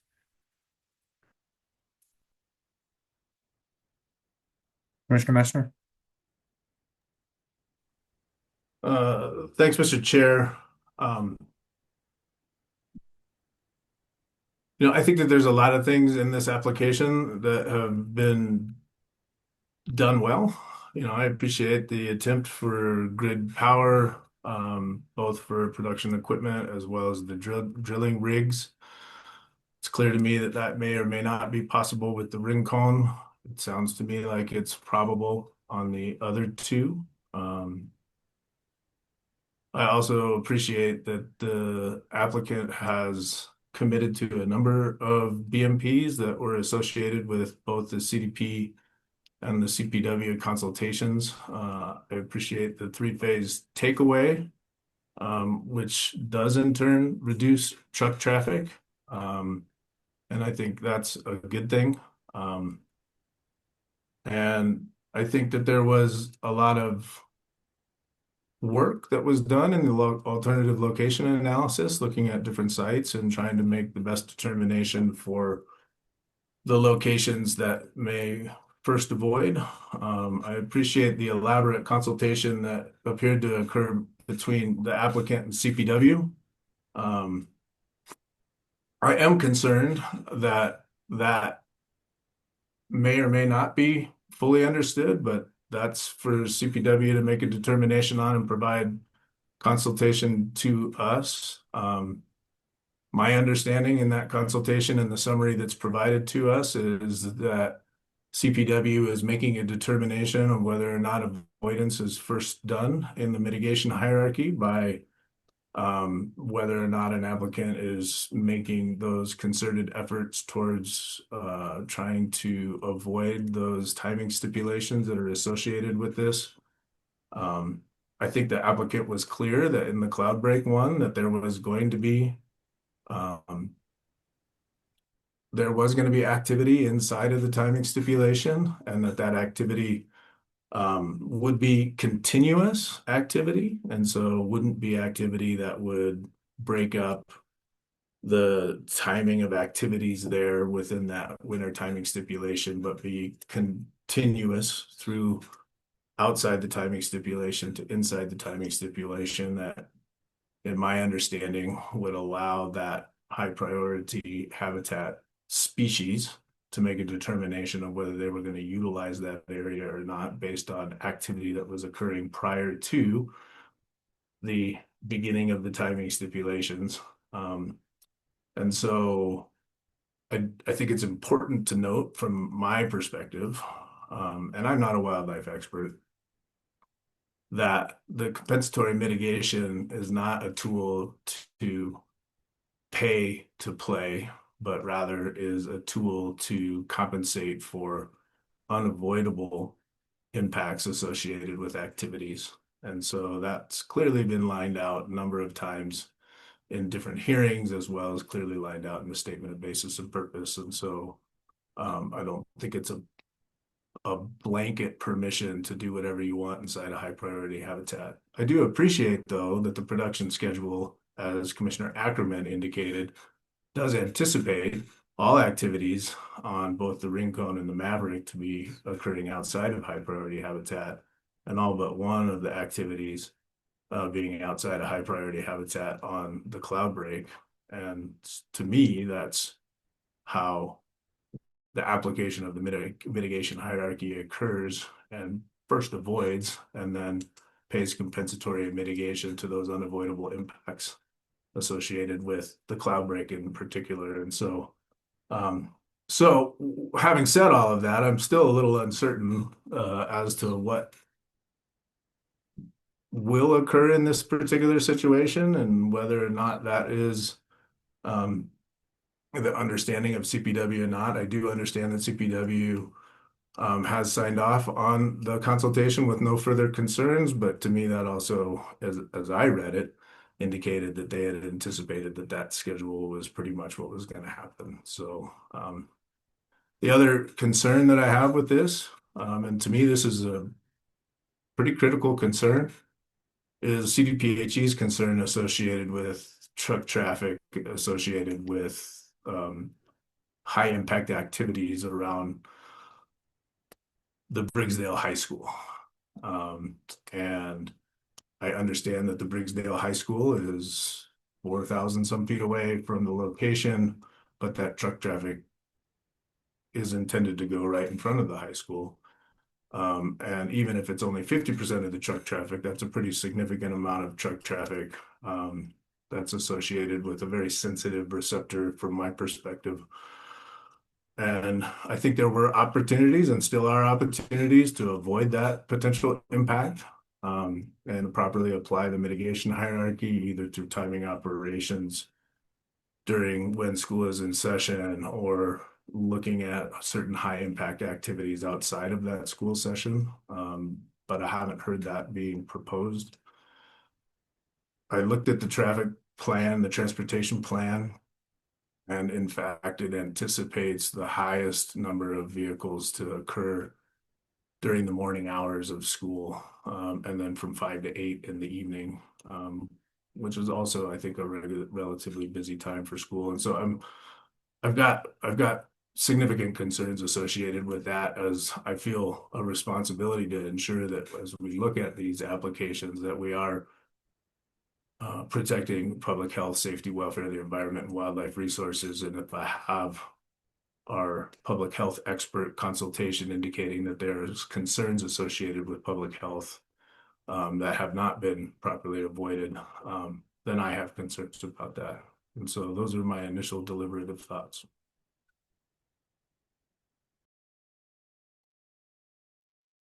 Others with thoughts? Commissioner Ackerman? Thank you. And I appreciate Commissioner Messner bringing up this wildlife concern, and from the consultation included in the director's recommendation, excuse me, can understand why it came up. I would note in the wildlife mitigation plans, in each plan for each location, it contemplates compensatory mitigation fees, and specifically states that the amount of indirect compensatory mitigation fees will depend on whether bison constructs, drills, and completes the location during or outside the pronghorn winter season. So they do contemplate this. Now, we do put a certain amount of trust in each operator that their schedule will closely resemble the schedule that they present here to us at hearing. And I share Commissioner Messner's concern that we don't really have a way of knowing if that's followed or not. And so some type of follow-up would be helpful, I think. In the end, I believe operators do generally follow their construction schedules, and we expect them to do so, but that there is an exception worked into each wildlife mitigation plan, which, as noted by the operator, was signed off by CPW. And so I am comfortable with moving forward on that basis, but certainly understand the concern. Thank you, Commissioner Ackerman. I too feel a comfort level here. I don't believe we've heard from either of the relevant agencies, either CPW or CDPHE, any reasons for outright denial here. I feel like both felt like with the accommodations from the operator that things were going to be met with. I agree with you that maybe some follow-up. I'm not sure exactly how to do that because it's all dependent upon timing. And, we're talking 1, 2, 3 years out, might make some sense. I appreciate the concerns raised by Commissioner Messner, but they don't rise to the level where I feel like I can look to a specific rule and say that it's not being met. So I'm probably a favorable vote on this application. Others with deliberative thoughts? Commissioner Oath. Thanks, Mr. Chair, and I really appreciate these deliberative comments. I guess the only thing I'll weigh in on here is with respect to kind of the public health risks concerns raised by CDPHE. And I think, I echo what Commissioner Messner said. Those are really important. I appreciate what the applicant noting that was not a concern raised by the school district. Nevertheless, it was raised by CDPHE, who is, the agency that we, rely on to engage in this and conduct these consultations to raise concerns about public health risks. We don't necessarily rely on the school district to do so. So I think that being raised by CDPHE is really important.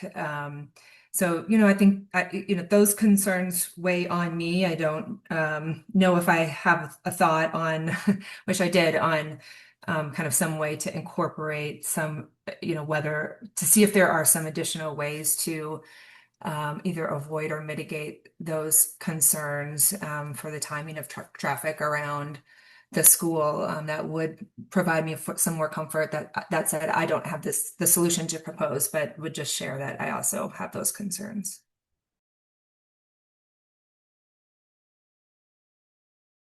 Commissioner Cross? Thank you, Mr. Chair, and thank you to my fellow commissioners for their comments. I want to be quick in my discussions and kind of focus a little bit more on what was discussed with respect to drilling mud. I appreciate Commissioner Messner asking Ms. Sorensen to come up and provide a little bit more detail on that.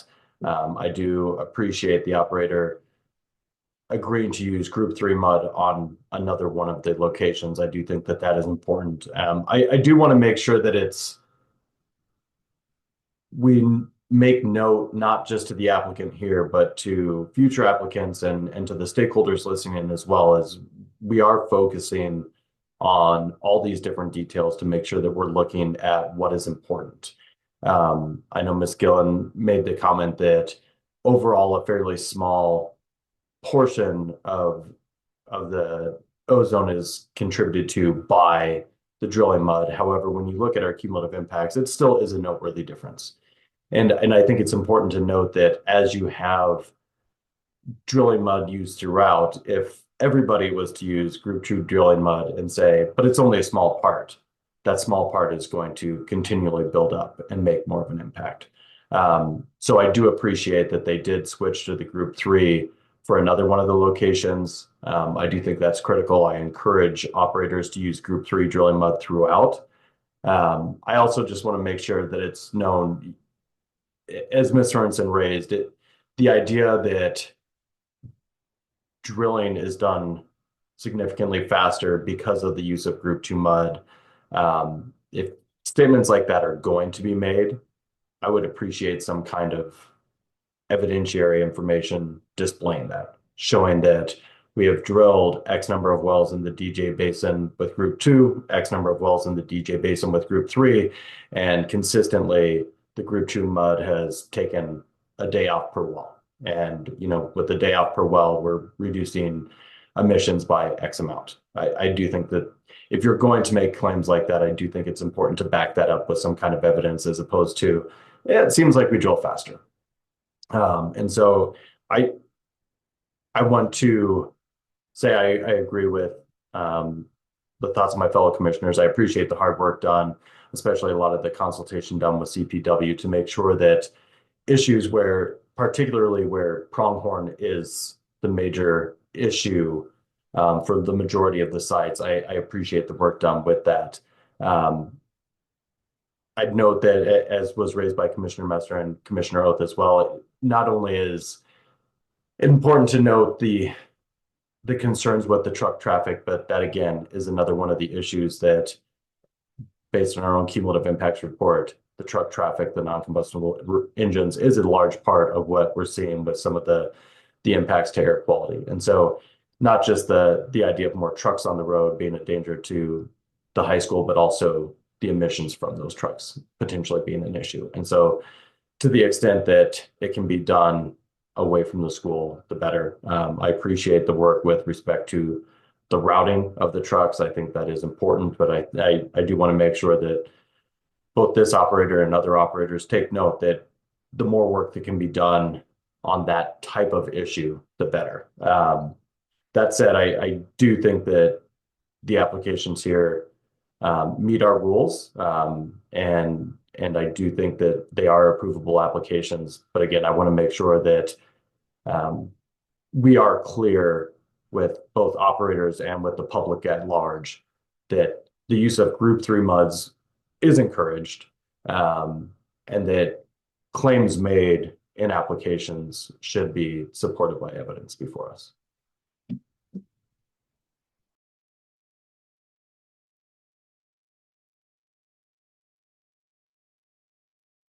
All right.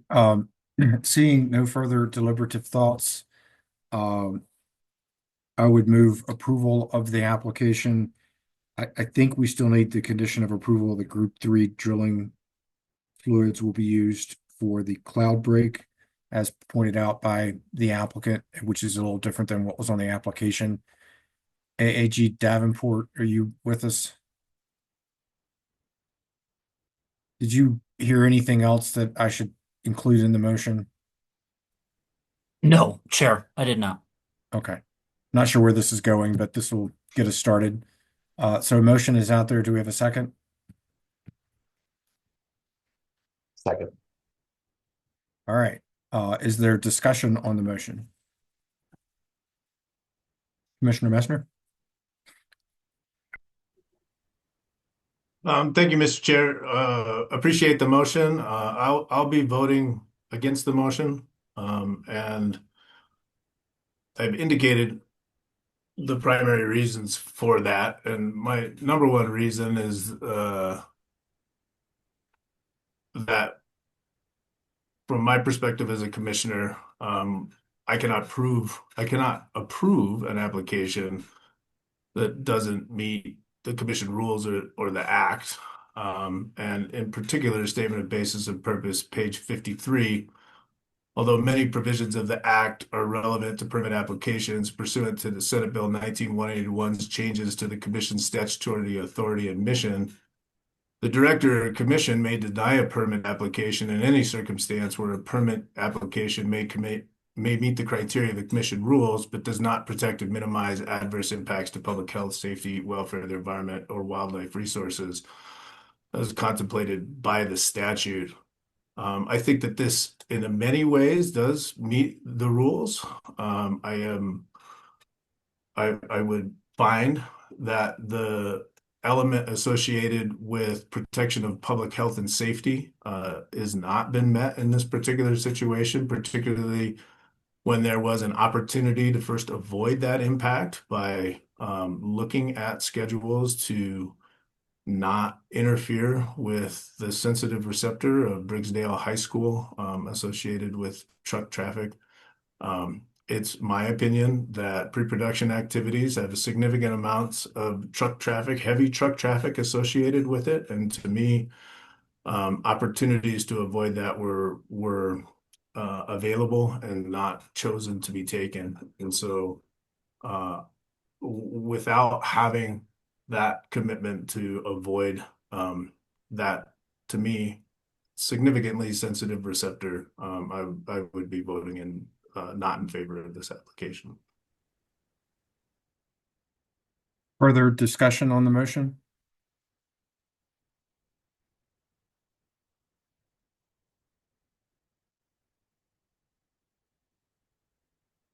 All right, seeing none, let's take a roll call.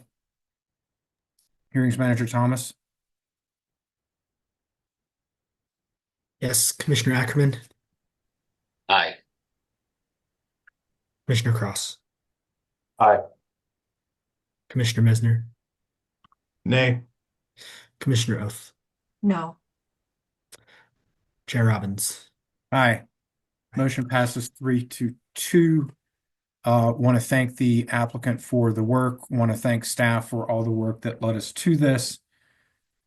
And we have another lengthy matter on our agenda that we will turn to next. So let's take a little bit of a break before we dive into that one. It's 10:57. Let's return at 11:10. All right, welcome back. The Energy and Carbon Management Commission remains moving forward on May 28th at 11:10, and we now are going to take up docket 2409-00288. It's called a well or location closure.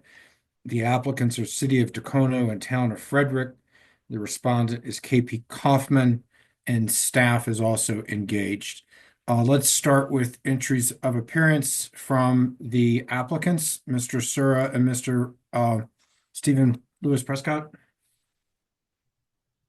Yeah, this is Matt Sura. I am the attorney for the town of Frederick. Good morning, Commissioner. Stephen Lewis Prescott on behalf of the City of Tacoma. Thank you. Okay, Mr. McGowan. Good morning, Commissioner. I am here on behalf of KP Kaufman. And Mr. Boudreau. Thank you, Mr. Chair. AAG Ben Boudreau on behalf of ECMC staff. Commissioner, Mr. Chair, I do have co-counsel. I believe he should be elevated as well as Nick Schwarzengerber. Oh, we see him. Go ahead. Yeah, thank you. Good morning, Commissioners. Nick Swartzinger, but also on behalf of KPK. And in my office here is a paralegal with me, Artie Goyle. Okay, great. All right. Well, we're in this for the long haul. We start with the raising of procedural matters. Anything from the applicants? I'll start. Just three things that I think will facilitate this rather involved and long hearing. First, for efficiency purposes, the applicants will request that the commission take administrative notice of all ECMC files. Those are inspection reports, spill reports, orders, the like that are publicly available in all the parties' documents and ECMC publicly available documents. They've been referenced in various exhibits, pleadings, in our presentations. To avoid having to pull each and every one of them up, we'll just ask that you take administrative notice, which I think you are legally entitled to do. I believe we're legally entitled to do that too, and I think that makes for efficiencies. Mr. McGowan, do you have any concerns with that? Do not. We were going to erase the same thing, so we're good. All right, we're starting out in a fashion in which both sides are agreeing on something. That's fantastic. Number two, Mr. Number Prescott? two, just to clarify, we learned on Friday that 2 of the 19 subject wells within Dacono are subject to a recently executed plugging agreement between the landowner and KPK. We will not be presenting on those, understanding that there is a outside contract on those. That's the Coslet number 1 and the Coslet number 2. I believe they're both located in the northeast quarter of Section 2, 1 North, 68 West. And that's just put everybody on notice and confirm for KPK that they've been removed from our presentation. McGowan, you're good with that? So we are good with that. I don't know if do we need to make a motion to determine them as moot? But yes, we would agree that they should be removed from it. And we will address those a little bit later, but we'd also ask that you take administrative notice of the agreements themselves and the price that was paid by the developers for those pursuant to those contracts. We would ask that that also be a part of that record as well. That actually goes to point number 3, if I may. Go ahead. Law of the case matters also for efficiency purposes. Hoping to narrow what is in front of the commission for this 2.5-day, 3-day hearing. And given the limited amount of time allotted to the parties, I'll start with what was just raised first. We do have a order from the hearing officer related to request for discovery by KBK. Therein, the hearing officer found that private contracts between landowners and KBK are not relevant to the claims or defenses in a Rule 11 proceeding, which looks at the use or usefulness of the well and the threats to public health, safety, welfare, the environment and wildlife resources. So we'd like that to be recognized as law of the case. And then also the order from the hearing officer on KBK's motion for summary judgment, denying the 3 arguments related to ECMC authority in this matter, vagueness concerns related to the rules, and takings claims raised by KPK. That was a recommended order by the hearing officer, so I think it would be helpful if the commission were to rule on whether these are law of the case and we can proceed accordingly or not. And for purposes of that discovery order, that was dated February 21st, 2025 by hearing officer Smeltz. Mr. Chair, if I may have the opportunity to address the portion about the agreements. Go ahead. Thank you. So as I think the commission knows, the used or useful standard under Rule 211 and as defined in the 100 series rules relates to in significant part to the economic viability of the wells. And so we do intend to enter into evidence in a pretty expedited fashion, a number of agreements involving arm's length transactions between developers and KP Kaufman relating to the plugging and abandonment of wells. And it's our position that, fair market value is best determined by arm's length transactions, a willing buyer and a willing seller in an open marketplace. And so we do not believe that it would be appropriate to categorically exclude those agreements if that's what the intention of that motion is. We do intend to present that evidence. If I may respond. Go ahead, Mr. Prescott, ever so briefly. Thank you. Each of these contracts with landowners is a standalone private agreement. The categorization of those or classification as arm's length transactions, I don't believe a single landowner would agree with that. They are under duress in these situations. They are looking to proceed with development in a timely manner, time-sensitive projects, and they need to comply with the local regulations in whatever jurisdiction they're in. So they're often forced to pay whatever amount of money KPK deems necessary in order to proceed with the projects. Okay, Mr. So, Prescott, I've heard enough. okay. I'll provide some preliminary thoughts and see if commissioners agree. I'm inclined to let the hearing officer's orders stand. I'm also inclined to hear the evidence concerning the transactions, and the commissioners are smart people, and we can make our own determinations whether they are arm's length or are not, and as to the value of the evidence contained therein. Does any commissioner have concerns with that direction? All right, then that's the direction we're going to go. Any further preliminary matters? Nothing for Dakota. Thank you. Thank you. Frederick would like to raise at least one exhibit, concerns with one exhibit, and I don't know if KPK is going to be offering other exhibits that they're going to have objections to, but we're particularly concerned about Exhibit 16 and would like to have that excluded from evidence and from your review. Well, I'm going to take up exclusion of exhibits at the time they're tendered. So let's wait and see if and when they tender it, and then you can raise your objection at that point, Mr. Sura. Thank you, Chair. Anything else from a procedural matter, Mr. How do you say your last name? Schwartzendruber. So it's just phonetically exactly how it looks. But okay. Just a couple of little housekeeping items. Sorry, my phone's ringing. Mr. McGowan and I think, as you probably are aware, are new counsel to KPK in this case. We entered an appearance in the beginning of April, I believe it was, after Davis, Graham, and Stubbs had to withdraw due to a conflict. And given kind of the limited time that we've had to prepare for this hearing, we've essentially allocated the tasks among me and Mr. McGowan on used and useful. I will be handling that, and Mr. McGowan will be handling the public health, safety, and welfare piece.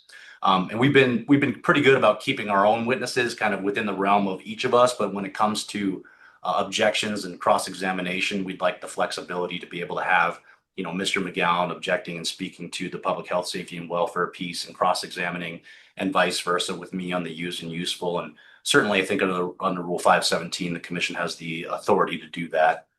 That was the first thing. And if you need to talk about that, there's a couple of just very minor other ones. It's your case, litigated as you desire. I don't have any concerns with any of that. Okay.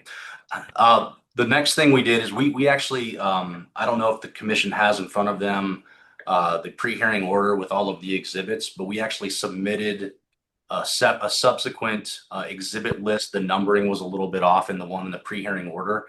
And so, when we get into presenting the evidence, we just want to make sure that the commissioners do have that up-to-date exhibit list that we provided.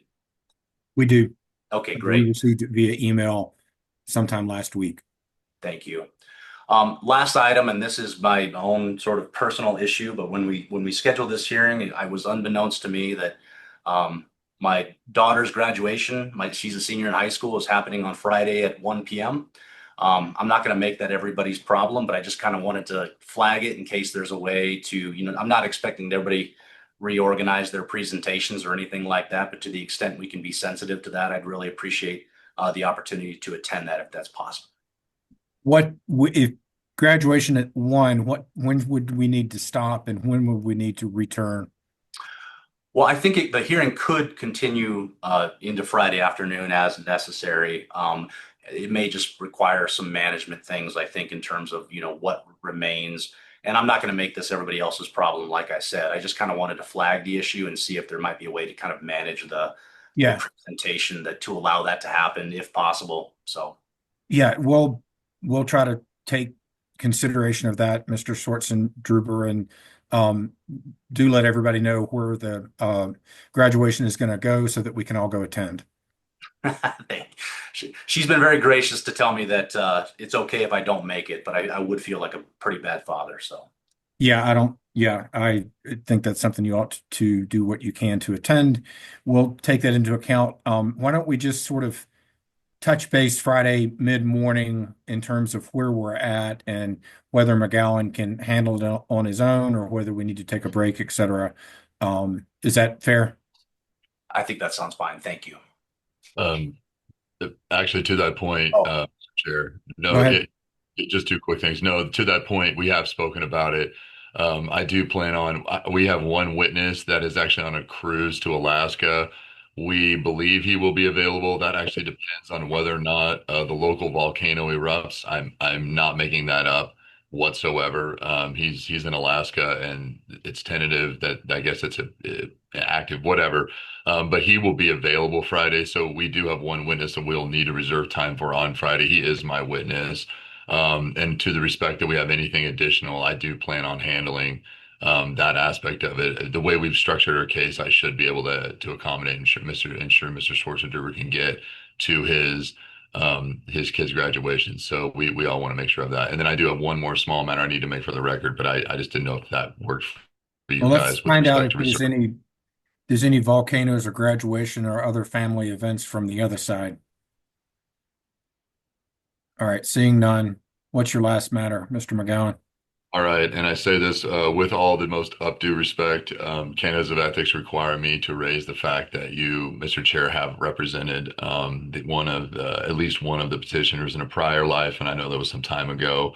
We're just making that for the record. I believe you did represent the city of Tacoma at some point in your No, thanks for Perfect. reminding me of my prior life, which is ever more evasing to me. Yes, I was prior to working with Department of Natural Resources as a private lawyer. I represented the city of Dacono. I believe it was in MOU negotiations with Occidental Petroleum. Um, uh, I do not find that uh, uh, to establish in me some precedence or some bias one way or another. And so I'm not planning on recusing myself in this matter. If any other commissioner has a concern about that, please speak up now. And do the attorneys understand my position? And knowing that you've raised it, Mr. McGowan, did you feel that I needed to recuse myself? No, Mr. Chair. I don't necessarily feel that. I think it was some time ago. I mean, you've been chair for, I guess, going on, well, it's nearly a decade now. So, per canons of ethics, per our case, we needed to raise that, make sure that was on the record. I don't think we need to make a motion for you to recuse yourself at this time. I think you've adequately addressed it. I just felt like we should make sure it was on the record. Yeah, and just to fully clarify that, one of Dacono's witnesses, oh gosh, I think it's Jennifer Krieger. She was the town planner at the time. And so when I was representing them on those contract negotiations, I worked with Ms. Krieger as my client. Again, I don't believe that establishes any bias or precedence, and so would continue to indicate that I will serve as chair and act on this matter. Anything else procedurally? All right. I'm just going to follow the script on the pre-hearing order. It looks like next up is the opening statement presentation by cities. Oh, hearings manager Thomas, could you elevate? Yes, Mr. Chair. Time allocations. Can you talk to me about that? And then are you going to be keeping track of time? I am going to be keeping track of time, and I will notify the parties at all breaks as to what time they have left. For the purposes of this hearing, the cities have been allocated 5 hours, KPK has been allocated 5 hours, and staff has been allocated 2 hours. That is inclusive of everything save commissioner questions and responses to those questions. Mr. Chair. Yeah, go ahead, Mr. McGowan. My apologies. There is one more thing. Actually, you make a good note about the hearing order. When we had the pre-hearing conference, it was indicated to us by the hearing officer that we would be last on closing. That ultimately resulted, I think the pre-hearing order came out with the cities being last in closing. We would request to be last in terms of, our clients' property rights are the ones that at stake here. They are significant in nature and in value. So we do believe that we should be allowed to go last. That was the last item on my list. Mr. Prescott, Mr. Sura. I'm happy to respond briefly. One, it is standard practice for the applicant to go last. The city and town are the applicants in this case. Second, this is a pretty significant issue for the city and the town related specifically to public health, safety, and welfare within their communities. So we believe it's important to maintain commission practice and allow us to close last. Thank you. AG Boudreau, anything to add to flavor this discussion? I believe typically whoever has the burden of proof would usually go last on closing, but I would say staff has no official position. All right, I'm gonna rule that we follow our normal practice with in keeping it as is, KPK followed by cities going last. Mr. McGowan, I do understand your point, and it's not lost on commissioners. And if you want to say that again in your closing, I won't deduct time for you saying that so that it's fresh in our mind. How's that? Appreciate it. That's fair. That's a fair compromise. Thank you, Mr. Chair. Appreciate it. All right.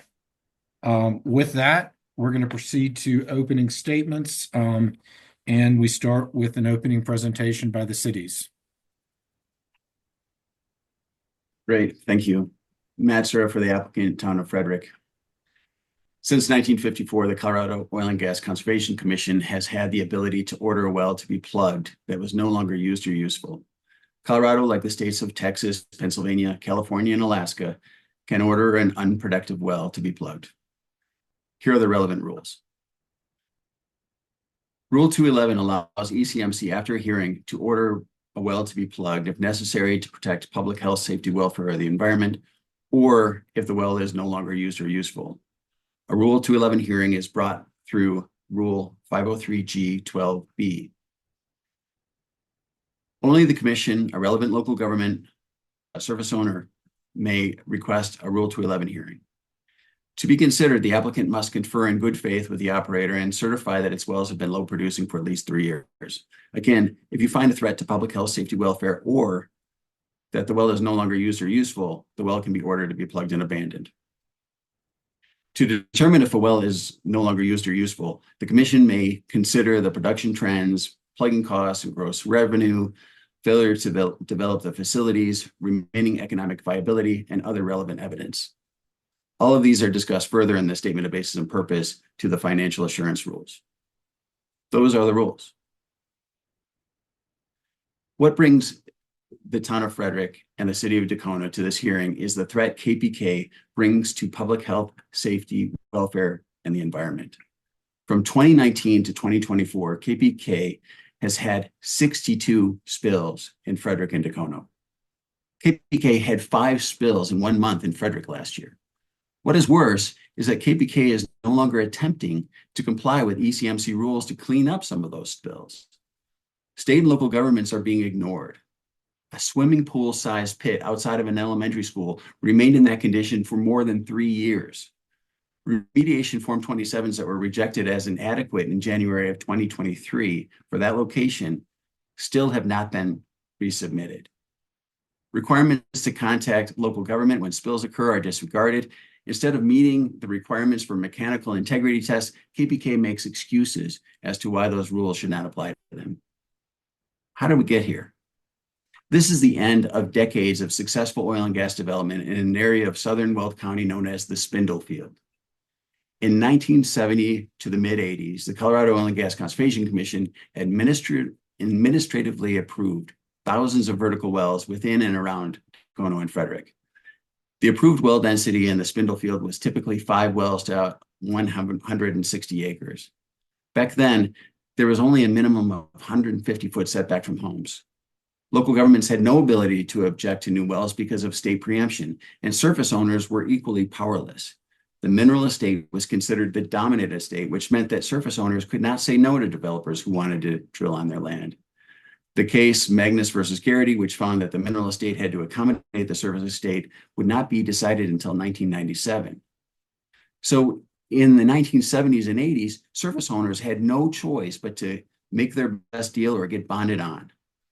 An operator could post a $2,000 bond and drill on a property without the landowner's permission. The original driller of these wells was Amoco Production Company, who after a few years of production sold those wells to Basin Operating, who in 1994 sold hundreds of wells to KP Kaufman, including the 43 wells at issue in this hearing. Importantly, Basin only gave KPK the right to produce the Shannon and Sussex formations. Basin held on to all the other mineral rights to lower formations. As a result, KPK is not able to access and develop more productive formations like the Niobrara. This uniquely limits the future utility and the usefulness of these wells. These wells were moderate producers for KPK for many years, but wells don't last forever. Most of KPK's Spindlefield wells are now about 50 years old and have reached the end of their productive life.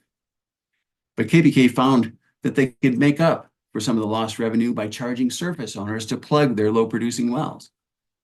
The rates they charged were, as was said earlier, whatever KPK thought that they could get, what the market would bear, from $250,000 to $500,000 per well. About that same time, the old pipelines built to serve those wells began leaking at an alarming rate. Low-producing wells and delayed maintenance led to numerous spills and a backlog of remediation projects, ultimately leading to the compliance plan agreement, which brings us to you today. There's no question that the subject wells are low producing. The production numbers don't lie. The fact that KPK has been able to force landowners to plug their wells does not make those wells used or useful. Amoco, then Basin, now KPK, were granted well permits that gave them the right to produce gas and oil. Those well permits also require the operator to follow ECMC rules. Once production is stopped, the operator does not have the right to continue burdening the surface owner, the state and local governments, and the environment with their low-producing leaky wells. Fortunately, we have Rule 211.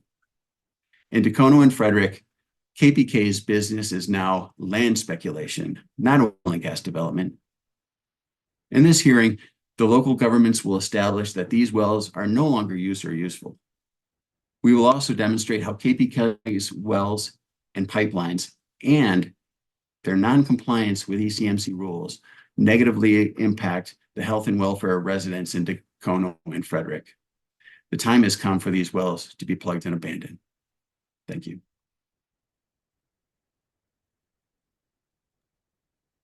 All right, very good. We now will hear from the opening statement from staff.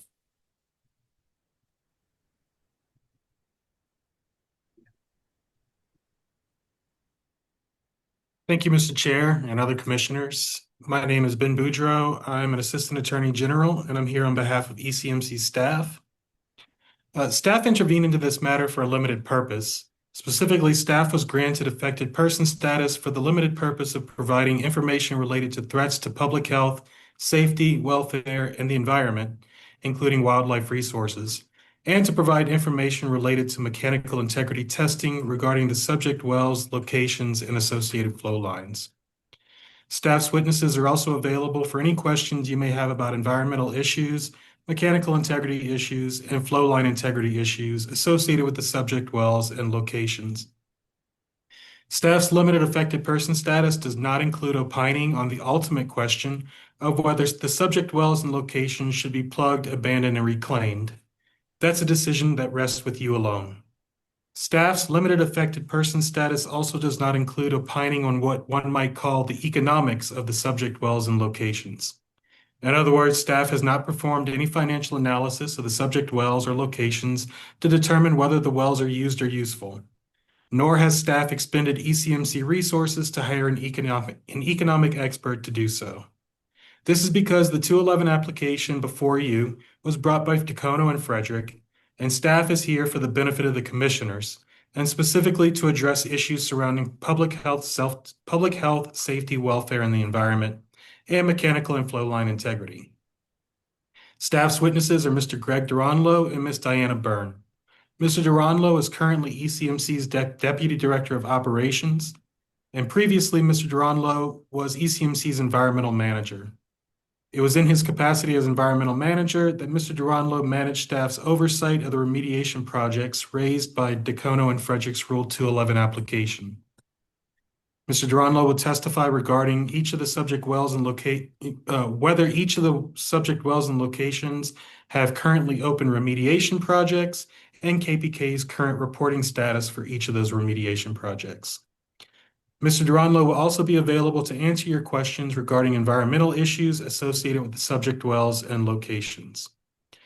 And while Mr. Duranlo is prepared to opine as to whether the status of the open remediation projects present threats to public health, safety, welfare, and the environment, he will not testify as to whether the well should be plugged and abandoned. Ms. Diana Byrne will also testify as a witness on behalf of staff. Ms. Byrne is ECMC's engineering manager.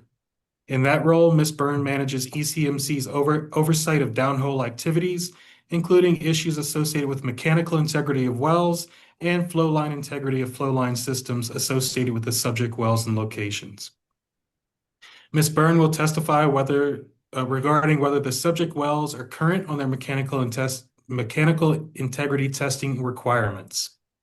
Ms. Byrne will also be available to answer your questions regarding mechanical and flow line integrity of the subject wells and locations and associated flow lines.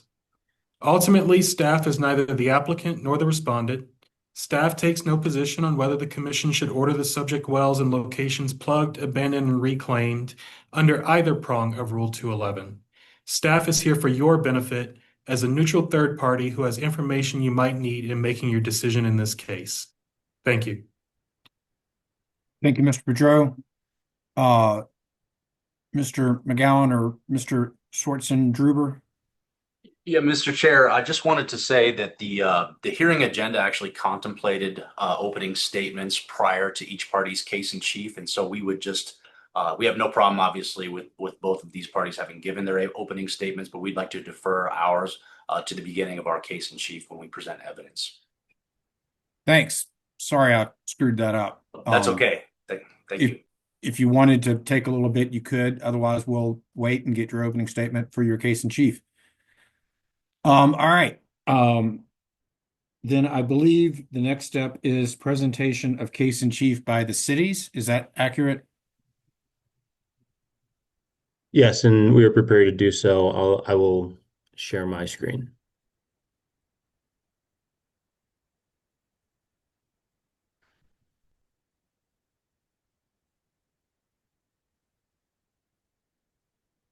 All right, I assume my screen can be seen. Dacona's well by well analysis slide.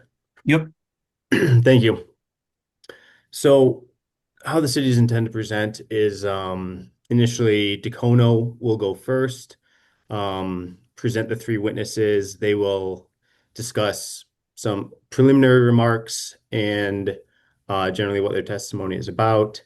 And then we'll get into a well by well analysis for the 17 remaining wells in Dacono, starting with a PHSWE discussion by a witness and then a used or useful discussion by another witness, well by well. We thought this would be the easiest way, understanding that you will be making a decision on a well by well basis.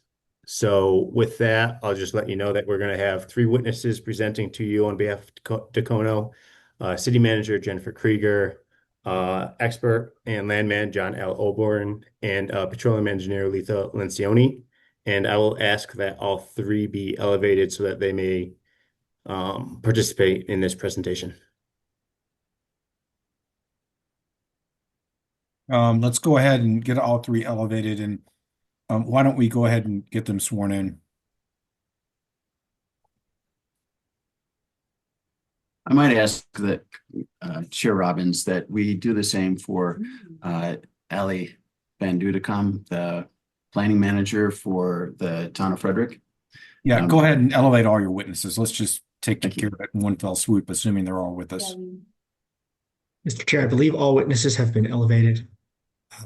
If there's still a witness for the cities in the attendee list, please raise your hand and we'll get you elevated. But I believe we have all of them here.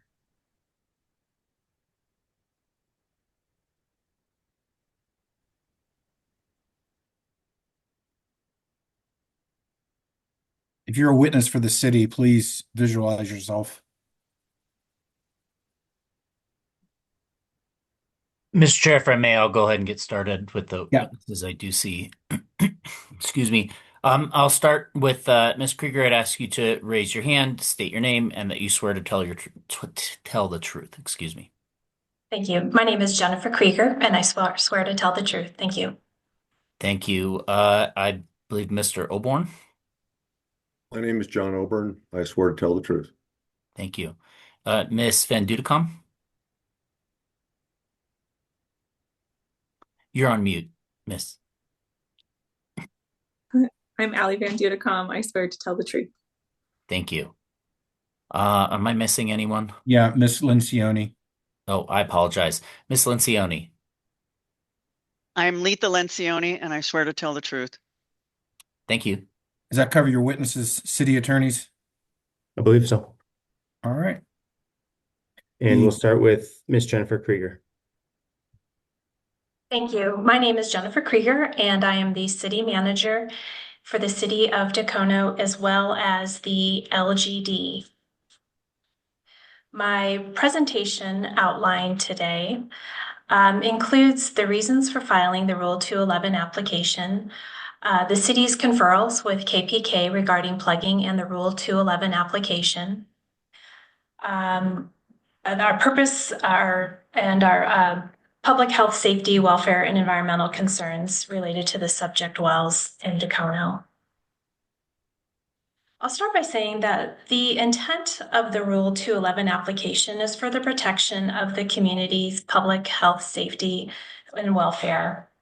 Our application is driven by complaints from property owners and residents. The city itself has filed complaints with the ECMC, a lack of notice received related to spills and releases, the unprecedented number of spills and releases by KPK and Dacono, and concerns regarding the failure of KPK to conduct business in Dacono as a prudent operator. To prepare this Rule 211 application, we reviewed site investigations, well reports, and orders on the KPK wells. And as you know, as a public agency, we share similar police powers to the ECMC, and our city council believes that we have an obligation to protect the public health, safety, and welfare. As we identified the 19 subject wells, this slide is really a summation of the analysis that was performed by staff to identify these.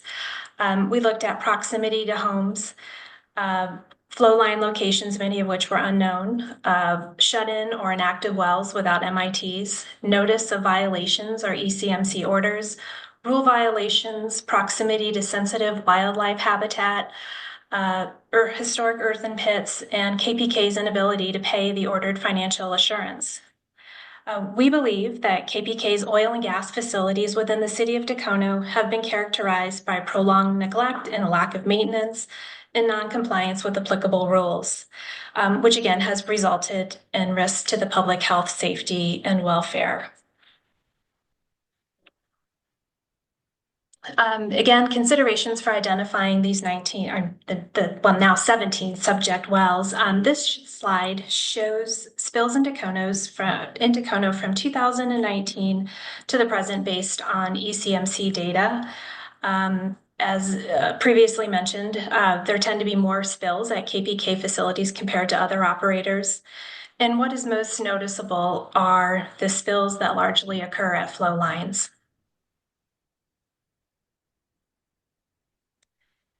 These next few slides are exhibits that were actually used in the 2023 financial assurance hearings. The highlighted pink wells that you see on here are in the Rule 211 application. And obviously there's a higher, as I indicated, volume of spills from KPK facilities in both Frederick and Dacono.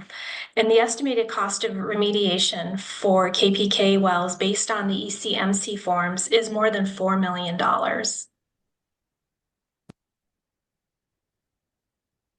As I indicated, the city of Dacono has attempted to confer with KPK in good faith.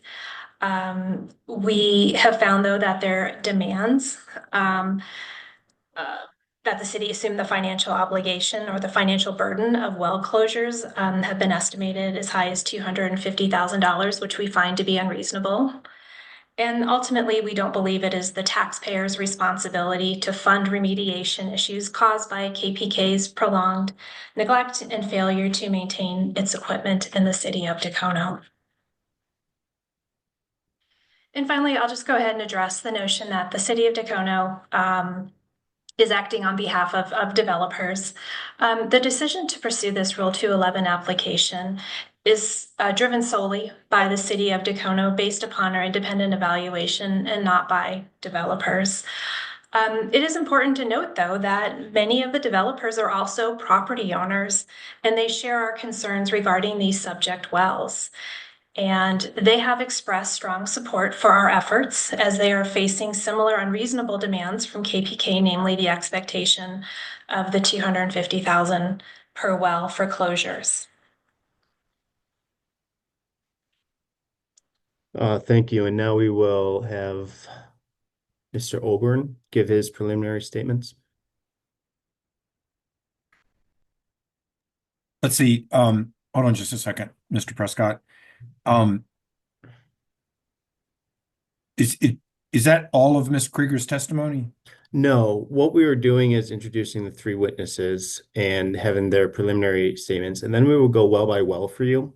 And Ms. Krieger will speak to each well regarding the PHSWE concerns, and Ms. Lancioni will discuss the user usefulness of each well. So this aspect is just Mr. Oborn summarizing his expert report for you related to the wells, and then we'll go into Ms. Lancioni and do the same before going into the well by well analysis. I expect all three of these preliminary witnesses to be between 5 and 10 minutes of discussion for you, just kind of giving you overview. All right, Mr. Schwarzen-Gruber and Mr. McGowan, the reason I ask is you're entitled to cross-examination. I guess I didn't understand that this was kind of a preliminary overview. I'm comfortable if we wait until after the full testimony of each for cross-examination. I just want to make sure you're comfortable with that as well. The thing I would add is, are we able, so it appears that you're going to have the experts present on the well by well basis. I would assume that all parties testifying, including Ms. Krieger, will be available for cross-examination. Is that accurate? They will remain available throughout our presentation. That is correct. And I have a question of clarification. I'm sorry. I guess I'm uncertain whether these opening presentations are just kind of primers on what's going to be presented, or if this is considered part of the evidence and the testimony being given. I mean, I'm considering it part of the evidence and testimony. It's a witness, they're under oath, and they're talking to us. I just want to make sure you're comfortable in your timing on cross-examination, that we'll do it after each witness is concluded with all of their testimony. Yeah, I think we agree with that. Thank you. Okay. All right, Mr. Prescott, you're next. Mr. Oborn. Thank you. And Dacono now calls Mr. Oborn to discuss user usefulness in this matter. Good morning. My name's John Oborn. I'm a petroleum landman. I've been in the business for quite a few years. I was asked to provide opinions relating to 19 wells within the city of Dacono and their pertaining to used or useful definitions by ECMC. This is something that I often do for clients of mine in the DJ Basin and throughout the Rockies. I'm asked to provide opinions relating to based on production, revenue, expense, what a cash flow might be, what a value might be. My clients, because I do consulting and have done it for decades. Clients include individuals, petroleum professionals, companies, banks, trusts, small oil and gas companies, renewable companies. Plus, I have my own assets, and so I have the ability to see what is happening in various basins based on my own ownership. One thing that had come up in the financial assurance hearing, which I also testified at last year, was question involving, am I a petroleum engineer? And the answer is no. I think, and then the question becomes, well, why am I here? And I think the best analogy is when you're dealing with real estate, you have questions regarding buying, selling, or value. You often ask a realtor those questions. You don't ask the appraiser. In this instance, I would be more of a realtor to ask questions regarding what is something worth versus a petroleum engineer that would be the appraiser. So when looking at my report that was submitted in February, that's the context in which I'm putting together my opinions based on experience and working with these assets. Personal background.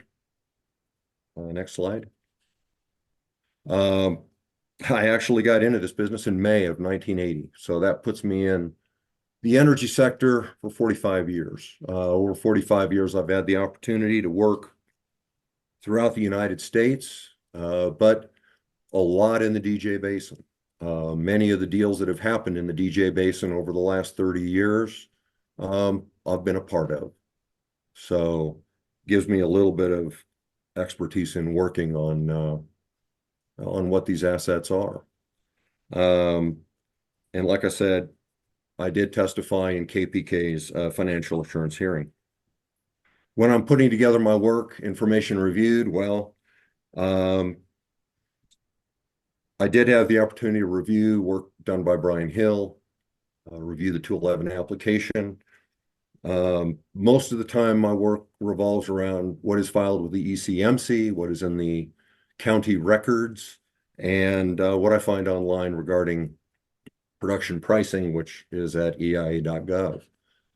My actual experience with items 4 and 5 on that list are I have represented clients in these kinds of transactions where wells were sold for their plugging liabilities.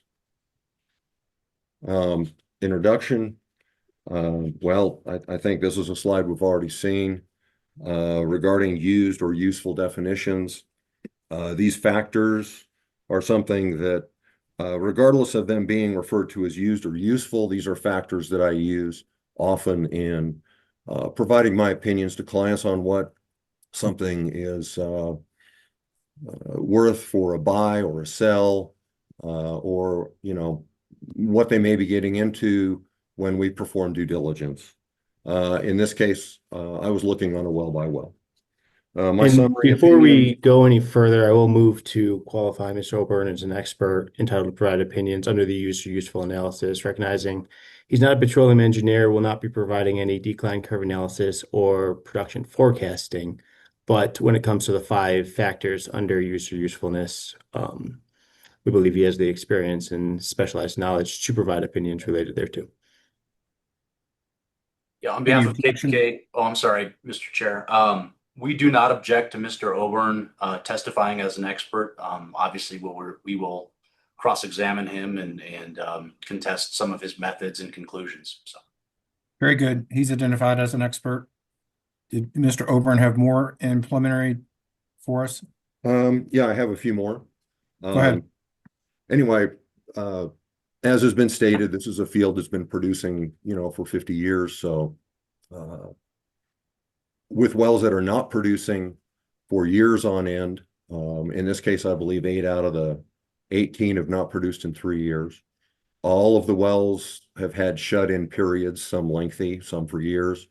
So this is a sign that these wells are at the end of their useful life. Industry view, as I've mentioned, is listed in my report, is that these are depleted reserves. They don't have a lot of value. There is no further development in Sussex Shannon at this time. It's just something that's being operated. Other operators are plugging vertical Sussex Shannon, Codell Niobrara actively. They're not just letting them stay as a shut-in, I'm sorry. They understand that these shut-in wells are liabilities. So the subject wells, in my opinion, are not a saleable asset at the current product pricing. It should be noted that when my report was done in February, product prices were at $70 a barrel. They're now down at 60s. So definitely not a saleable asset at this. And as my report stated, there's no market for these assets. They're not a saleable asset. Therefore, that brought me to an opinion that they're worth zero. Location, Dacono.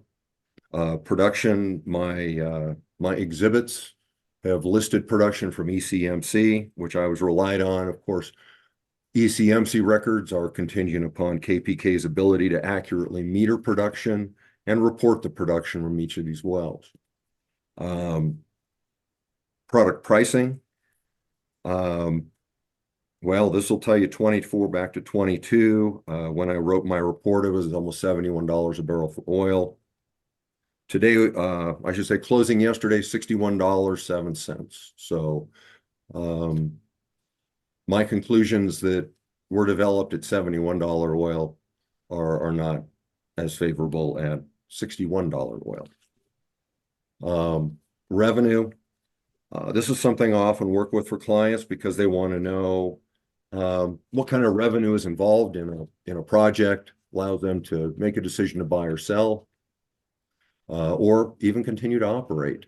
So these are just simply my methods of coming up with revenue projections. And here down at the bottom of the page, you can see that at $50 oil, there are projections there. We're much closer to $50 than we are to $75 today. So next page there. I think takeaway right here is if KP Kaufman tried to package these wells and sell them, put them on the market for sale right now, there would not be a buyer. So they are stuck with either keeping these wells shut in or operating these with minimal revenue that is going to put them in a position of a loss. There are two outliers that are noted there. The Pan Am I-13 and the Pan Am I-5. These did have some production, 23, 24, but still never enough production to take them off the low volume status. I have not seen revenue statements from KP Kaufman on these wells. So obviously, if they can provide them for my review, I'd love to review them and fine tune what I have here in this discussion. Expenses. These are estimated. Of course, what's listed there first, this is what's common. This is what someone would see on a JIB, monthly joint interest billing statement. So these are expenses based on experience from other wells, other JIBs that I get to look at. Well costs are running high right now. But for purposes of this presentation, I did go ahead and drop down to a bare minimum of $2,000 a month, as many of these are shut-in wells. Some produce 1 day a month, 5 days a month. So, you do have fixed costs on that basis. I've not been provided with JIBs from KP Kaufman. If I can be provided with monthly JIBs for these 19 wells, I will be happy to reevaluate my methodology in coming up with calculations of net loss. Actual valuation, again, revenue less expense. These do not include plugging and abandon costs. This is just operational only. I was left to estimate operational costs, as I said, because I have not been provided with JIBs. JIBs, I'm sure something KP Kaufman has. I'd love to see them. But still, operationally, these 19 wells, best estimate, they're about $1.3 million of operating loss without P&A. ECMC did accepted the $130,000 per well plugging cost number for KPK. So I'll note that. Plugging and abandonment. Again, this is from personal experience. This is from people who are in industry that I converse with, vendors, to come up with approximate costs of what it is to plug and abandon a well. So 75 to 100K without, on the next page, without getting into some of the topsoil issues that are happening there in the basin with some of these wells. So that puts me in the range of 122K to about 147K estimated per well. ECMC is at 130. So we're right in that range. And then, as noted, I reviewed an article that was done by Dwayne Purvis, where he was describing actual costs in 2023 for vertical well locations out at DIA. His analysis, his information was about 195 per well. So this is for vertical, and my estimates are well under that. Marketability, no production, no revenue, operating costs, operating loss equals plugging obligations. These are not marketable assets. So my conclusion, individually, each well is operating and plugging liability.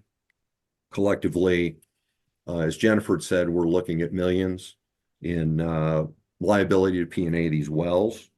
So drawing to a conclusion, my conclusion is that the subject wells no longer meet the definition of used or useful pursuant to ECMC factors, and therefore they are eligible for plugging. And that's the end of Mr. Obern's presentation. Again, he's summarizing his expert report. He will not be participating in the well-by-well analysis. I would still propose that we hold cross-examinations till the end, but if it's preferred to do it now for Mr. Obern, because this is the end of his testimony, I'll leave that up to the commission. Mr. Schwartzendruber, do you have thoughts? I think if it's I don't really have a strong feeling, but if it's the end of his testimony, I think he's probably properly subject to cross-examination at this time. But if it's better to defer it in the commission's judgment, we could do that. Why don't we defer it? I sort of had in mind that we would hear the overview testimony and then take a short lunch break. So if you're comfortable with it, let's just go ahead and hear from Ms. Lencioni, and then when you start your cross-examination, we might start with Mr. Obern. Okay, thank you.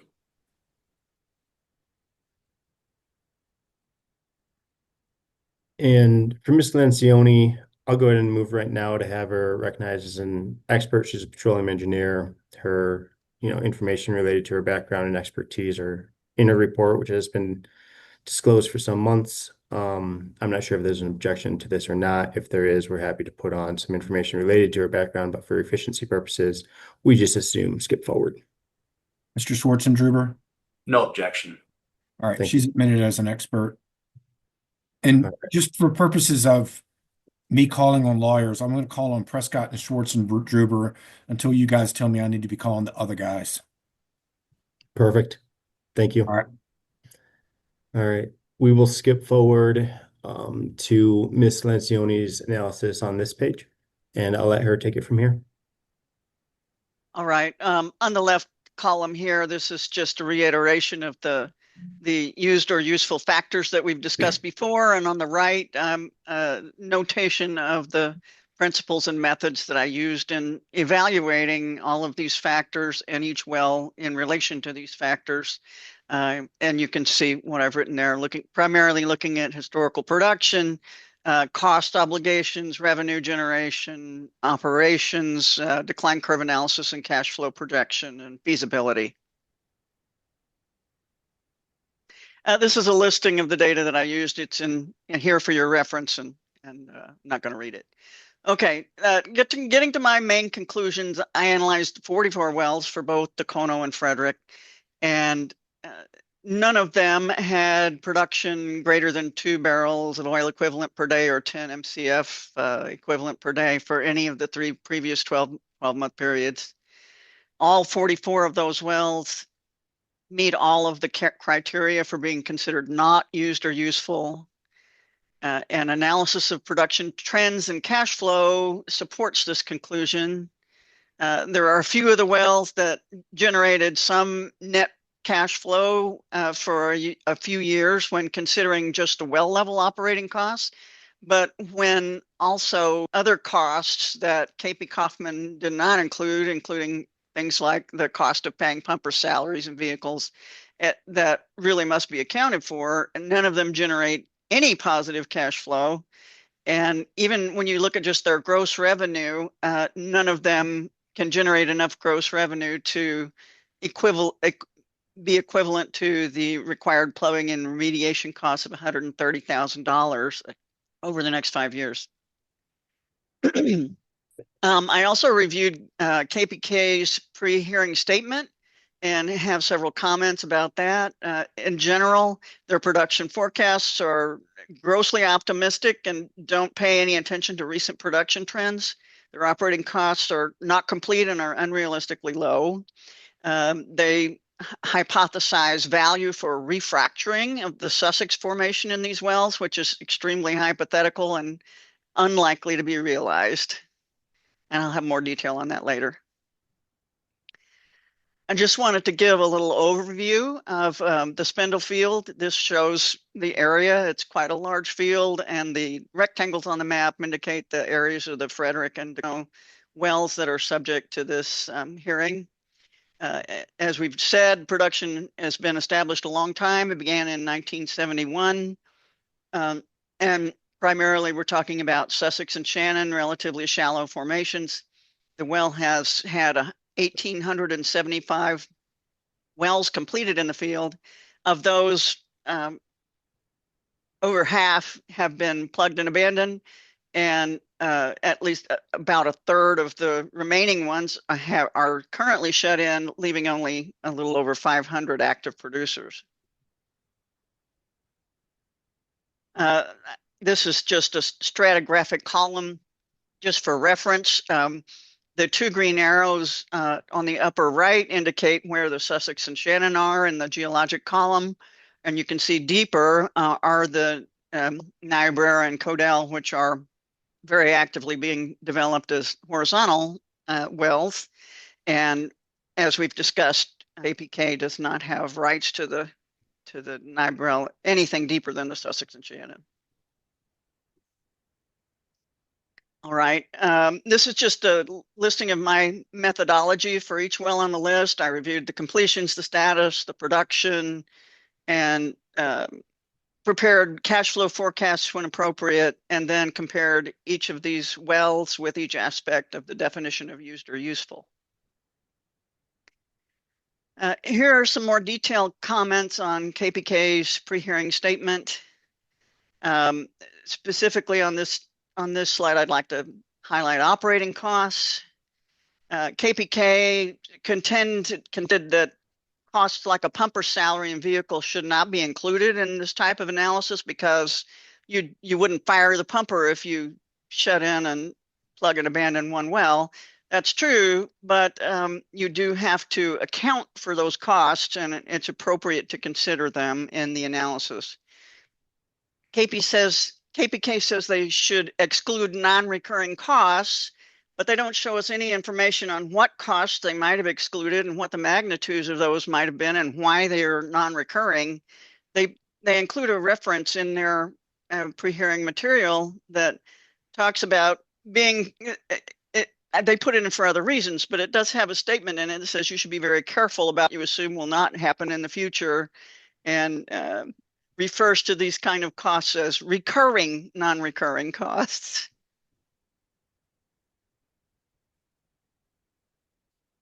KPK talks about a golden rule of decline curve analysis with whatever causes control the trend of a curve in the past will continue to govern its trend in the future in a uniform manner. What they don't seem to recognize is that sometimes the factors that are controlling that trend of production change with time, and they are exhibited as a change in the behavior of the decline curve, and a new trend is established, and you really can't ignore, especially when it extends for years, you cannot ignore these new trends, which KPK does on almost all of the wells that they analyze. I wanted to explain a little bit about the setup and meaning of this kind of a graph, because I understand that the commissioners may not be familiar with the details of it.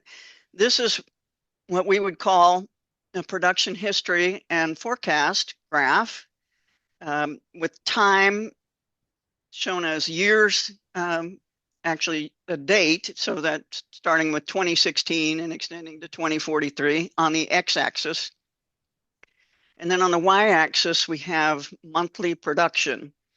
So on the left axis, this represents the magnitude of monthly gas production for this particular well, which is the Woolly number 2. And you can see that there are an odd series of lines across horizontally. And what this represents is a logarithmic scale. For the gas, you can see this starts at 1 MCF per month, and then the next division of the graph is 10 MCF per month, then to 100 and 1,000. And similarly, on the right-hand side, we have a logarithmic scale for oil production per month and water production per month. And this presentation is used because typically many wells will produce a straight line on a semi-logarithmic graph, which this is, which is called an exponential decline. And then we can talk more about that later. Here are some specific examples of my forecasts and KPK's criticisms of those forecasts. In this case, the thin red line is my forecast for gas production. And in their pre-hearing statement, KPK asserted that it should be the thick red line and the thick green line. My comments on this well are, if you can see back in about 2018, you can see that oil production drops off to 0. And this could be either because the well was on artificial lift and something happened to it. It was judged to be no longer economic and was ceased, or the well simply ran out of reservoir pressure in order to lift a column of liquid, and the gas was left to bubble up through the liquid that would be in the wellbore. And in this case, only 2 barrels of oil were produced by this well since 2018. And you can see that the gas production dropped off dramatically starting in about 2020. And the KPK forecasts ignore the recently established trends. They're projecting oil to continue at 10 in the order of 10 barrels a month when it's only made 2 barrels of oil since 2018. And their gas forecast ignores the very sporadic and declining nature of the gas production over the last several years. Here's another example, again with the thin red line being my forecast and the thicker lines being KPK's forecast. really similar comments. There's a period of several years where production of both oil and gas were sporadic, and KPK ignores that, ignores all the zero production times when the well was shut in periodically, and ignores the fact that minimal oil has been produced over the last several years. Here's an example of not comments on my forecast, but KPK's independent forecast. And there are a few things I'd like to point out about this. First of all, they're not showing dates on the x-axis. They're showing numbers of months, so it's harder to tell if a well has been shut in for any particular amount of time. They don't show the production history points being connected, so it's harder to see when the production is extremely sporadic and going to zero, also the forecast that they include. For example, the gas, if you look at the scatter of red points through the majority of the history that's shown on here, you can see that the vast majority of the points are falling below KPK's forecast. And they're preaching about early established production trends. You can see there's an early gas trend at the beginning of this graph with a very steep decline, and yet they, in this case, utilize the later established trend because that's more favorable for them. And again, this well shows minimal oil produced, 1 or 2, 3 barrels in the last 100 or so months, and yet KPK continues to forecast oil at 7, 8, 9 barrels of oil per month into the future. KPK has asserted in their pre-hearing statement that there's possibility and a value for refracturing the Sussex in each of these wells with a value of $74,000 per well. And they present as the basis for this table, which they say is prepared by Netherlands Sewell in 2014. This was not presented with any supporting details. It's simply a table that shows names of wells, net oil and gas, future net revenue, and net present value discounted at 10%. It's not an engineering report. We don't have any information on any successful Sussex refracture treatments to use as an analog. And in my personal experience, while refracturing the Codell and Niobrara in the DJ Basin were extremely common for several years before the horizontal well play started, I have never heard of any refracturing in the Sussex or Shannon, and KPK does not tell us about any.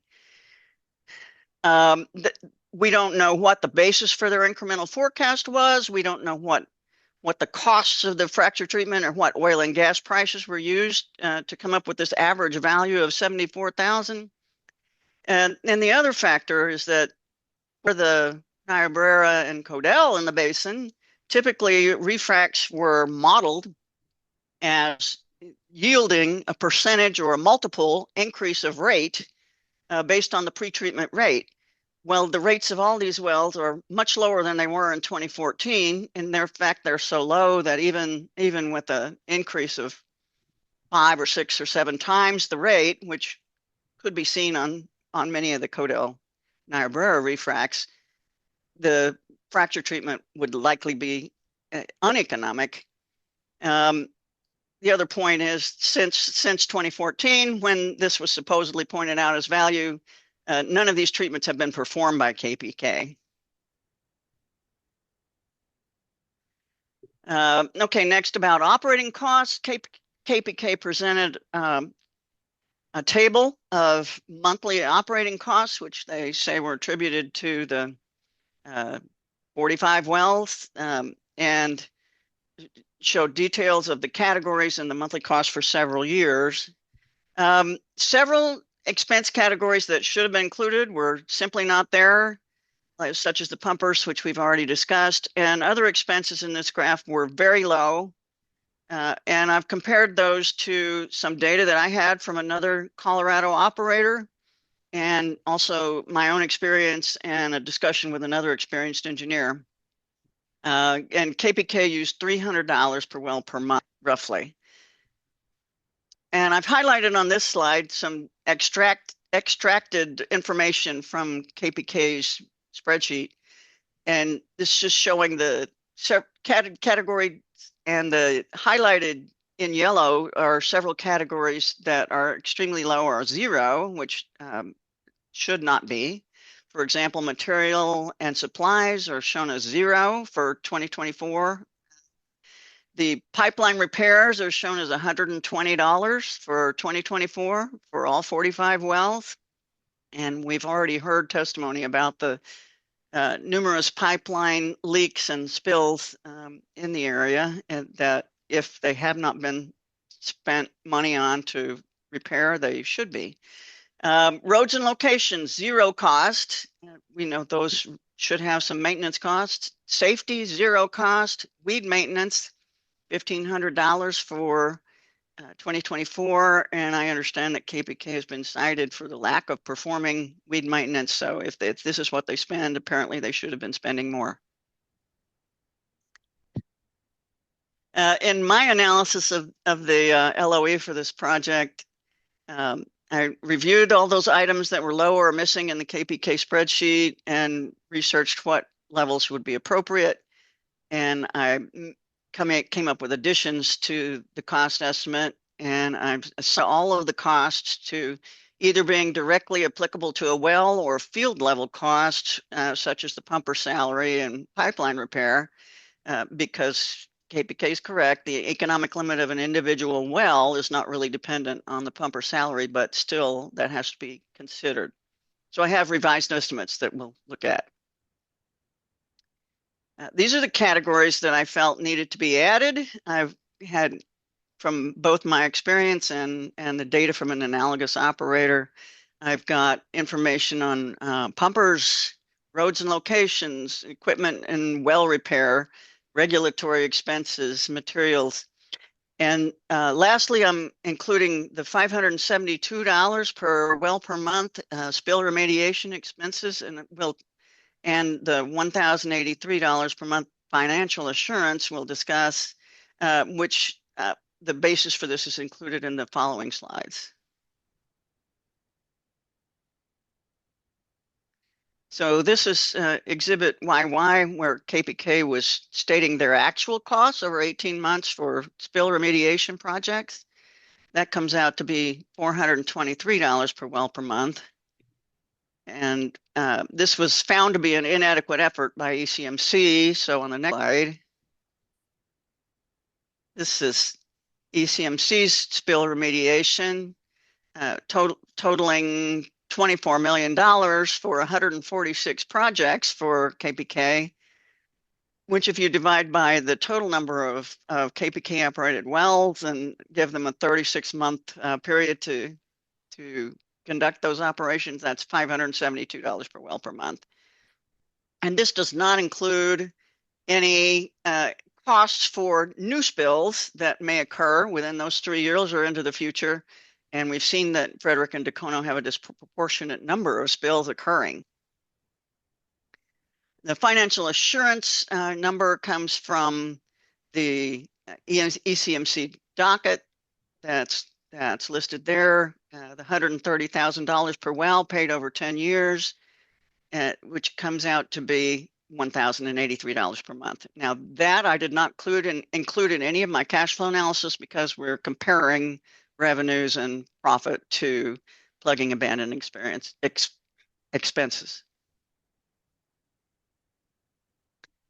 So in summary, with the allocations and additions that I've done, I came up with about $300 per well on a well level, but an additional $1,132 per well on a field level cost for a total of $1,428. And this does not include any additional spill remediation costs for spills to be incurred in the future. And it does not include the plugging and reclamation costs, and it does not include MITs. And that's going to almost end our preliminary discussion. I would like to give Ms. Lencioni about 1 minute to provide her background for the commissioners in case they haven't reviewed her report yet. Sure. I have a degree in petroleum engineering from the University of Tulsa. Completed that in May of 1980, coincidentally, with Mr. Obern's entry into the industry. And I have been a practicing petroleum engineer since then. Have experience with major operator, ARCO Oil and Gas, ARCO Alaska. I've worked for a couple of small independents. Since the 1993, the majority of my career has been in the consulting business.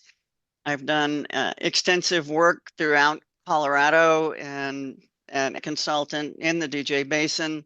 I've done numerous reserve reports and appraisals of market value. I'm a registered professional engineer in the state of Colorado. All right. Does that conclude Ms. Lencioni's opening sort of overview? It does. And Dacono is ready to proceed into the well by well analysis. And as I understand, you would like to take a lunch break at this time. Yeah, why don't we do that? And also, just for council of record to note, tomorrow the agenda has us starting at 10:30.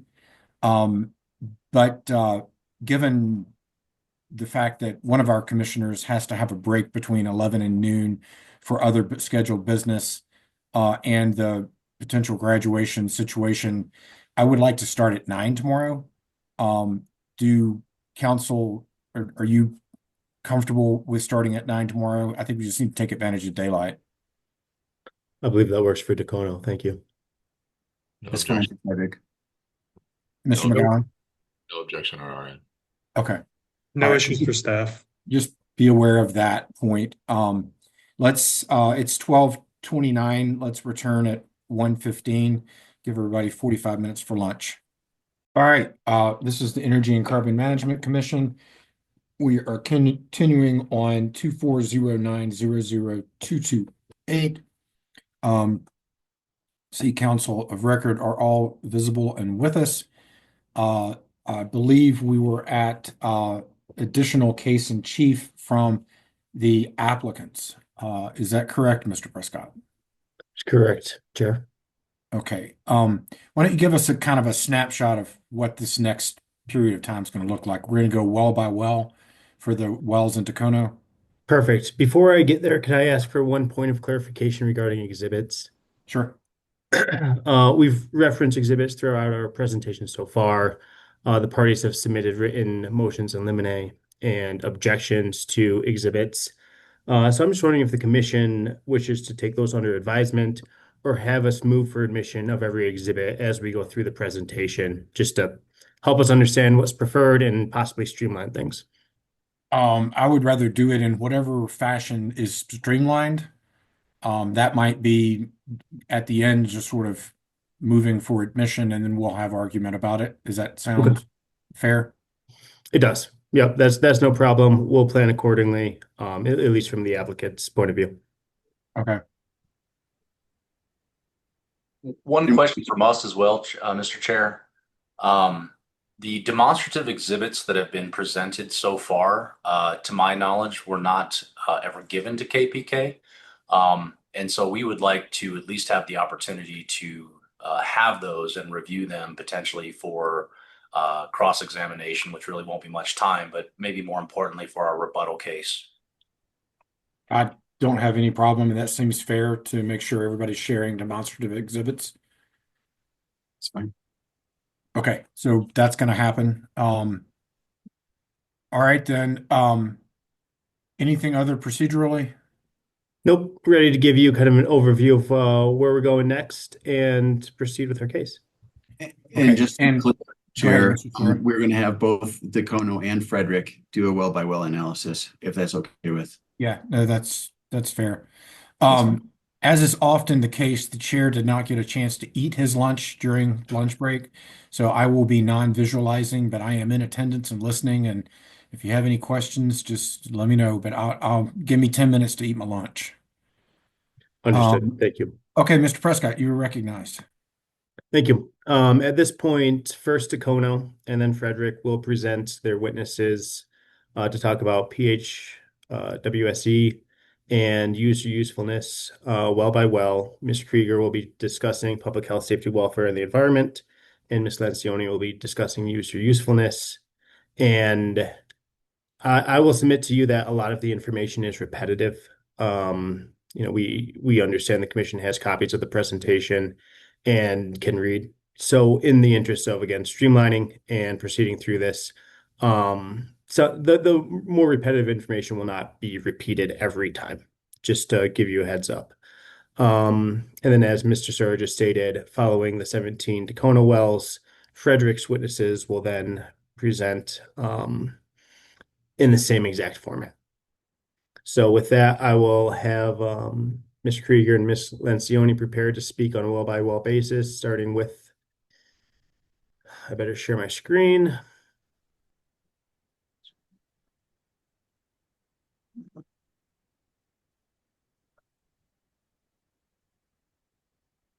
Starting with the Peltier number 2 well located in Tacona.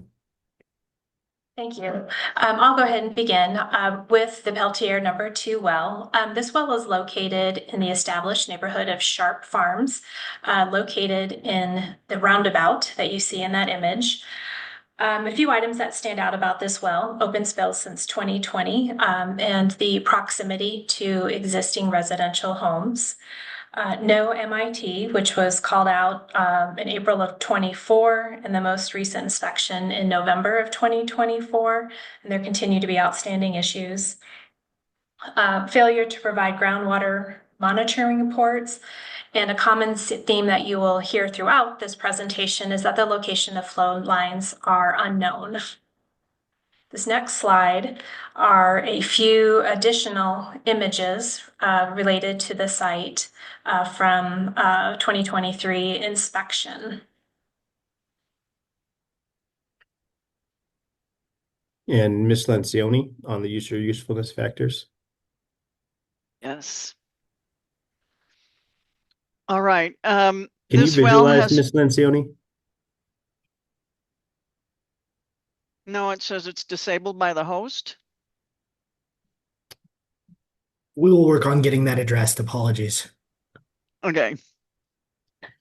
Okay. Now I'll start my video. There we go. All right. Related to production trends for the well, it's been shut in since early 2021. I went ahead and prepared a cash flow analysis on it, assuming that it could be reactivated successfully at trends similar to what it was exhibiting in 2021, and that would be conducted without any cost. Based on those assumptions, this well could sustain the well level operating costs of about $300 per month, with positive results through 2027, and a total net positive cash flow of $4,250. But again, that does not include any cost for reactivation, and it assumes successful reactivation. Regarding the second item of used or usefulness, the plugging and abandonment and remediation costs in relation to the gross revenue. The gross revenue for the next 5 years, I forecast at $21,890 after royalties. And of course, that's far insufficient to conduct the necessary plugging and abandonment and remediation operations. Number 3, failure to user develop a facility. Obviously, the well has not produced for 4 years. Potential for refracturing or deepening this well was considered, and as we've discussed previously, the refracturing is not feasible. It's very hypothetical and not likely to result in any economic fit. And the deepening of the well is not contractually permissible because of the nature of the rights that KPK owns. As far as remaining economic viability, the cash flow forecast indicates that the well could not pay for the required operating costs and the financial assurance payments, the well has no remaining economic viability, in my opinion. This well was spud in 1976. As the well and flow lines continue to grow older, the maintenance costs could only go up, and additional spills and mitigation and remediation costs would also go up. This is the production history and decline curve for this well, which I've used similar to the ones that we looked at before. So I assumed it would continue on previous trends beginning in early 2025 when I did this analysis. And this output is a table of projected cash flow. You can see this is output from the production, the economic software called PhD-Win. On this particular well, I'll go into a little bit of detail because just to make sure that everyone understands what these numbers mean and where they come from. The dates on the left are for the period with the year ending. For all of the wells, unless they were still able to pay for the group level well level operating costs, I ran them for a life of 5 years. That's from March of 2025 through March of 2030. The next two columns there are the gross volumes of oil and gas, and those are simply what the program has calculated from the decline curves that were shown on the graph. And then when those are multiplied by the net revenue entrance to account for the royalty payments, you get the net oil and gas volumes in the next two columns. The next two columns are the oil and gas prices, which are based on a NYMEX future strip from back in March of this year when I did the work. So these would be lower if they were updated to the current time. And then adjusted for the basin-specific pricing and the BTU factor of the gas. And then the next column is simply taking the oil price and the gas price times the net oil and gas volumes to get a total net oil and gas revenue. So down at the bottom here, the 21,890, that is the number that I quoted on in the used and usefulness factors when I discussed the expected gross revenue over the next 5 years. The next column is any miscellaneous revenue, and there is none in this case. The next column is the operating costs calculated as we've discussed. The next column is the production taxes, which are about 5%, and no investments in this case. And then the column called non-disc CF, non-discounted cash flow on an annual basis. That's simply the gross revenue minus all the costs and taxes, investments, if any. You get your expected cash flow. And this is where I was mentioning that the first 3 years, if you're considering only the well level operating cost, you get a little bit of net profit, and then the well becomes unable to sustain even that. And you can see that if you consider the group level, the field level costs of about $1,100 a month, that the well would not be able to sustain that in any of these years. And finally, the rightmost column is the discounted cash flow using a discount factor of 10% to account for the time value of money. And that just shows what that total would be over the next 5 years. So in this case, then, as I mentioned, we have a little bit of positive cash flow for the next 3 years, but this does not account for any cost of reactivation. It does not account for the ongoing remediation costs or any future remediation costs, and funds to abandon and reclaim this location would need to come from other sources.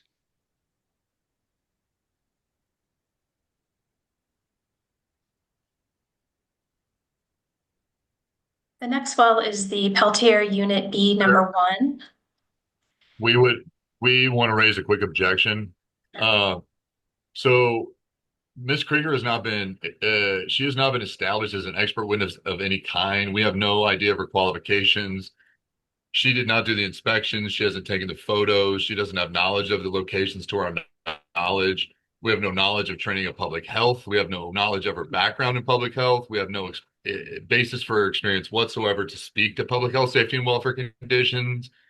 To our knowledge, she has no oil and gas background. She has no experience in oil and gas operations. She has no experience in the medical profession. She's not a nurse. She's not a doctor.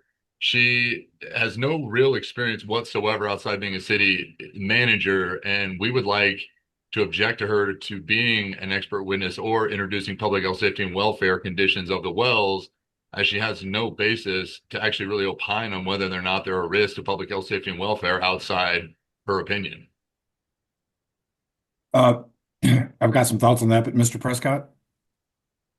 Ms. Krieger's a lay witness. She's certainly familiar with what's going on in Tacona. She's the LGD for Tacona, so she's certainly familiar with ECMC process documents, et cetera. She's reviewed every document referenced in here, and the commission has already taken administrative notice, which means these facts are conclusively determined already as far as the reference document. So we need a witness to summarize these things. That's merely what she's doing.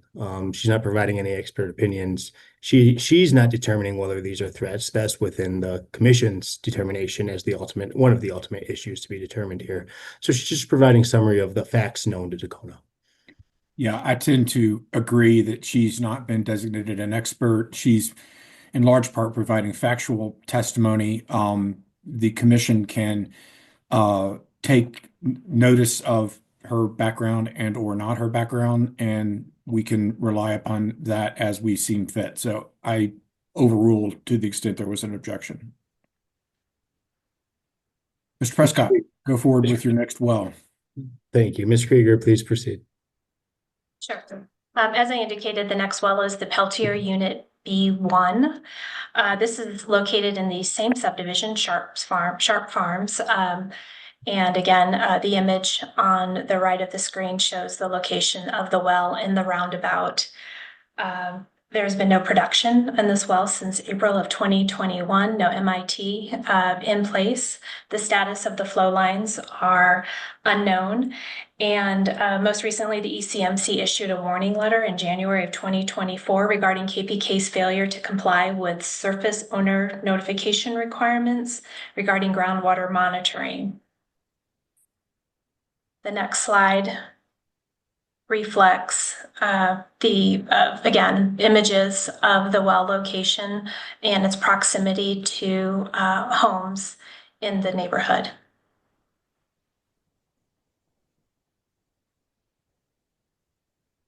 All right. Similar. This is the analysis of how the well stacks up against the criteria for being used or useful. As mentioned, the well's been shut in since early 2021. Again, I made a cash flow analysis assuming it could be successfully reactivated for no cost, and if so, it could sustain the well level costs for a few years with a positive net cash flow of $10,140. But this does not include any costs associated with reactivation or ongoing remediation costs, and it could not sustain the field level portion of operating costs. The well's expected to generate $29,530 in gross revenue over the next 5 years after royalties, and that's falling far short of the $130,000 to P&A and remediate and reclaim. As mentioned, this well hasn't produced for 4 years. Again, refracturing or deepening are not feasible or permissible, respectively. The well could not sustain the group level operating cost and has no remaining economic viability.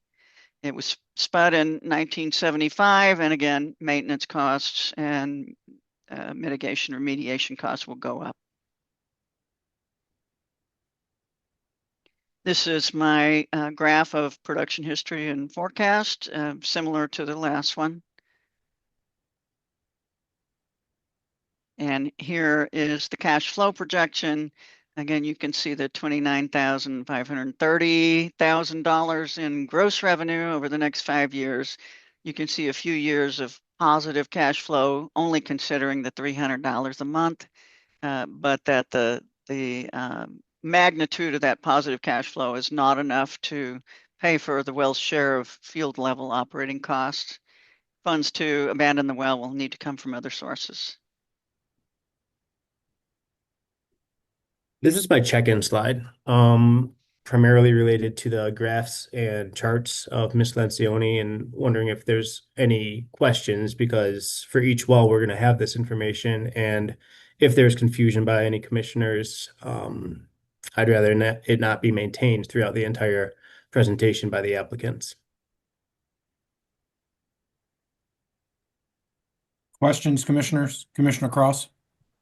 Thank you, Mr. Chair, and thank you for the opportunity to jump in here. And I think maybe for everyone's benefit, including stakeholders listening in as well, I think it'd be good to just make sure we clarify a few of the points here.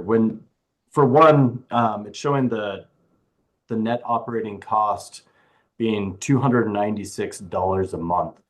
If you could, I'd appreciate one where you kind of get that number, kind of what goes into it and how it differs from perhaps ongoing operating costs in the area already. Sure. And I went over it in general previously, but that number comes from my analysis of the spreadsheet type data that KPK provided in their pre-hearing statement. And I took note of which of the items on their list of costs were directly related to the specific operation of a well, and which could be considered more of field level, facility, roads, that sort of costs, field level costs. And I also looked at the costs that they had either omitted or estimated at very low levels, and looked at what would be reasonable to assume those could be increased to, those should be increased to, and those additional costs were also separated into well level and field level costs. And that's how I came up with the approximately $300, which happens to be similar to KPK's total operating cost, and then another $1,100 on a field level cost. And when my revised costs of roughly $1,400 a well per month are considered, I think those are fairly reasonable and typical costs for the basin for this type of a well. And again, they're generally similar to what Mr. Oborn showed you earlier in his opinion. But the $300 in total presented by KPK is extremely low for total cost. Okay. And some of these costs, are you putting into the field level things like the inspections from staff going out to the different wells, or are you putting that within the well level?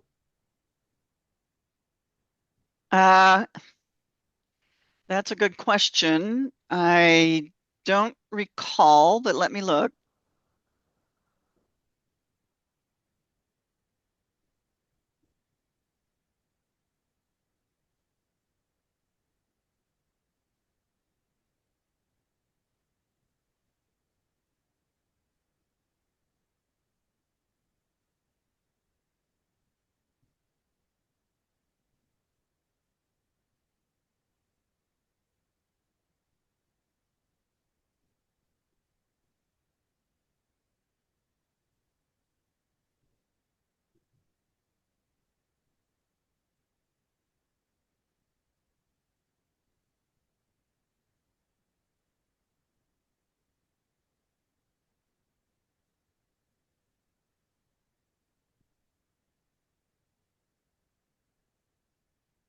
I'm pretty sure those are considered at a well level.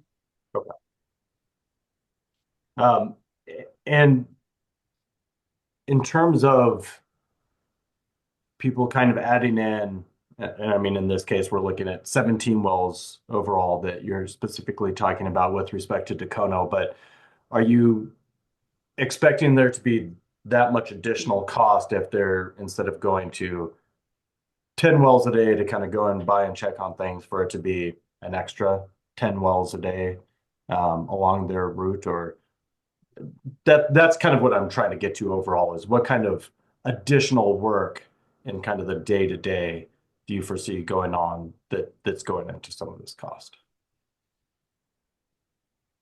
You're talking about like the cost for a pumper to check on these wells? Yes. Yeah. Okay. So yeah, those were considered as a field level cost. And let me see how to answer your question.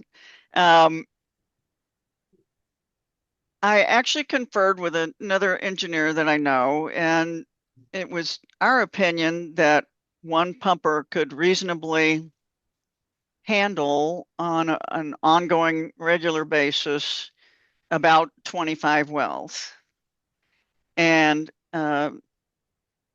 sure, if a significant number of those wells were completely shut in or plugged and abandoned, then he would need something else to do. But those wells are still, those costs for the pumper's time are still part of a burden that the field as a whole has to bear, and that's why they're critical to consider.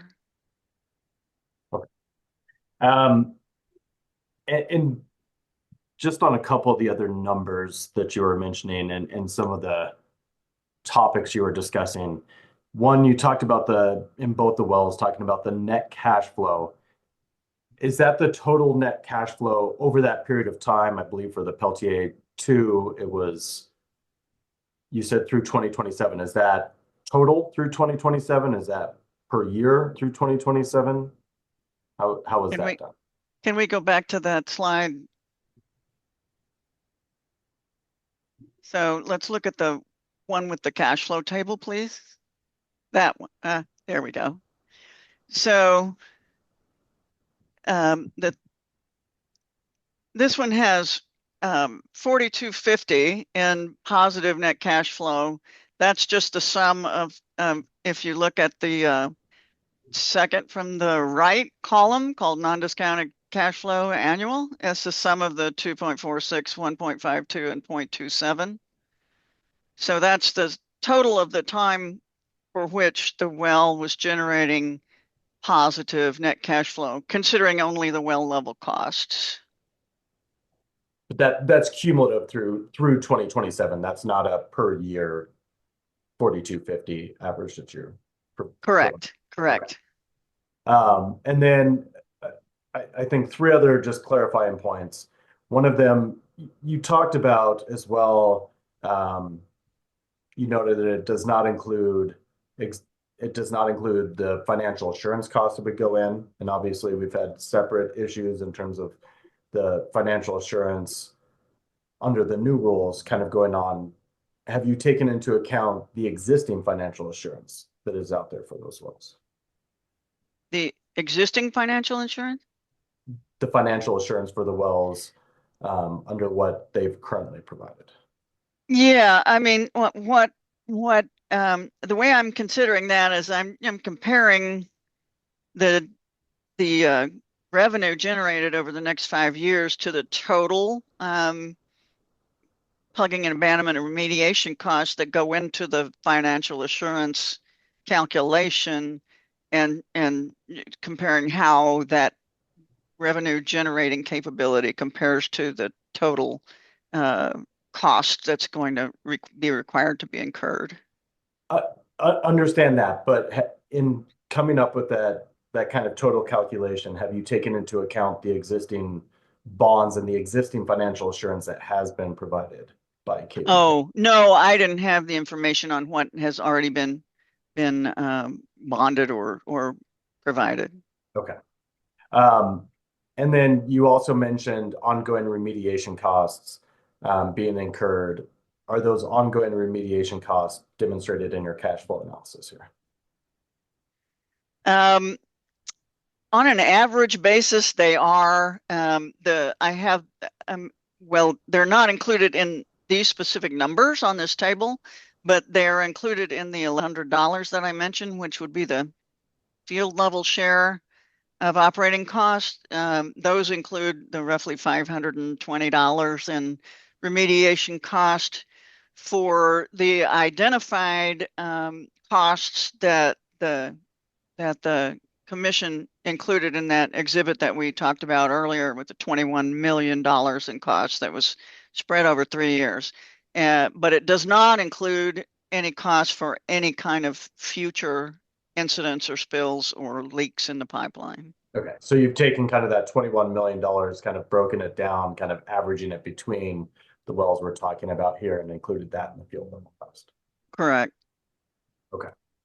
And then final point of clarification, do you have an idea as you're talking about the amount of money it would take to plug, abandon, and reclaim, the timeline upon which these would be shut down? I guess the 2 wells we've looked at thus far are already shut in, but the timeline upon which they would be plugged and abandoned and reclaimed.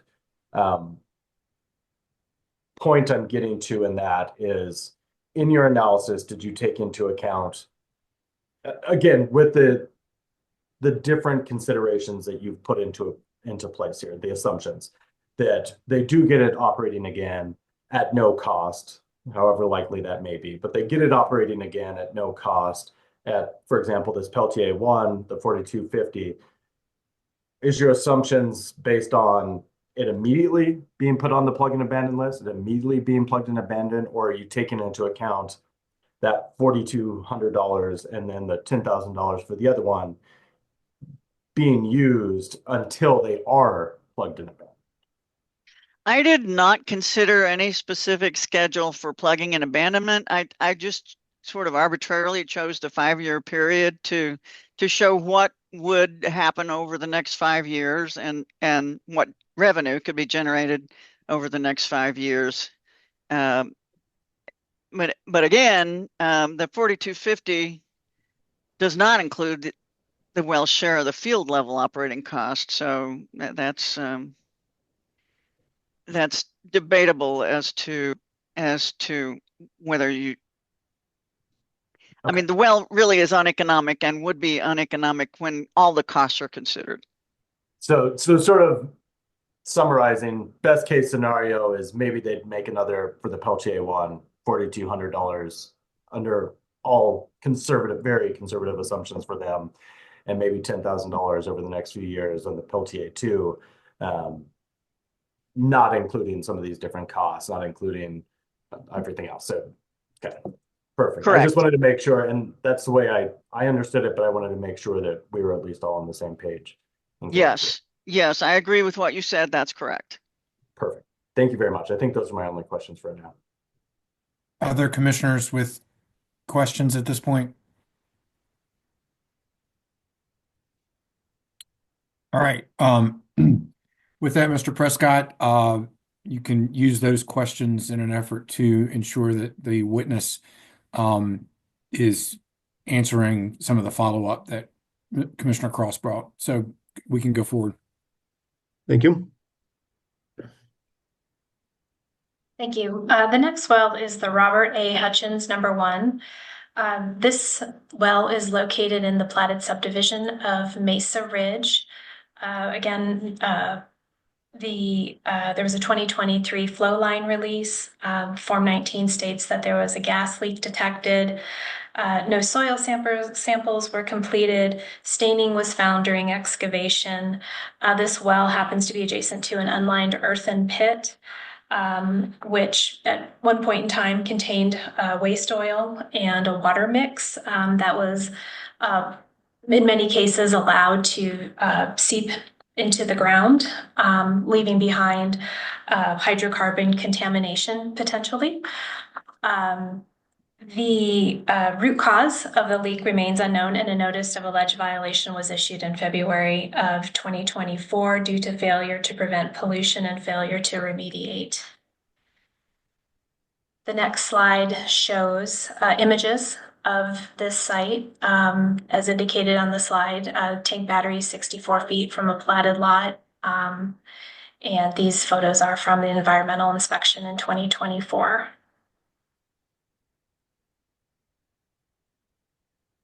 Okay. Similar analysis on this well. The well is producing gas at low rates. And let me just clarify here, when I talk about production from these wells and I say low or moderate or higher gas rates or oil rates, I'm talking about how they are producing relative to the other wells on the list, because all of these wells are low producers and they're all producing at generally low rates, but some of them are a little more than others. And as we heard a moment ago, the well has not produced any oil since early 2020. Then the well could not even sustain the well level operating costs of $300 a month with any positive results. If it were produced for the next 5 years, it could generate $2,610 of gross revenue after royalties and has negative cash flow. So again, funds to continue operating and to abandon and contain the well will need to come from other sources. And just for clarifying purposes, I will jump in here following Commissioner Cross's questions, just to provide further clarity in how these explanations are provided. Ms. Lencioni, under number 1, where you talk about production trends for the well, this is a situation where you talk about how the cash flow analysis couldn't even sustain well level operating costs. Previously, you said for the Peltier 1 and 2 wells that the cash flow analysis could sustain well level operating costs for a couple of years. And I just want to clarify, in this, you didn't incorporate the field level costs. Is that right? That's right. Not on the numbers that are shown here. I did a total in my last report. I did a total for both for Takano and for Frederick that did include those field level costs, and that can be found in my report. And do you believe that field level costs are a necessary cost for considering whether a well will be profitable next year or the year after? I do. If look at it this way, if a company is operating a lot of wells and none of them are really able to sustain their share of field level operating costs, then the entire operation is uneconomic. And so those costs have to be considered at some point. So if we incorporated in the language provided in these slides, field level costs, would the cash flow analysis indicate that any of the wells have sufficient production to sustain operating costs, both well level and field level, at any point in the future? No, all of these wells would show negative cash flow when considering all costs. And that's not even talking about plugging or reclamation, correct? That's correct. Okay, I just wanted to get some clarity on that so that, when we see the well level cost, we're not confused by it. Okay. Okay, this is similar to what we've discussed before. No potential to enhance production, no remaining economic viability. It was spud in 1975. This shows the sporadic gas production, steep decline, and no oil forecast since it hasn't produced for some time. And here's the cash flow analysis. You can see in the column of non-discounted cash flow, all the numbers are negative.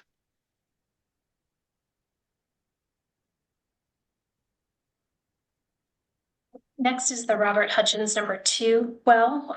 This well is located in the existing Grand Divide Industrial Park, surrounded by businesses, warehouse, manufacturing operations.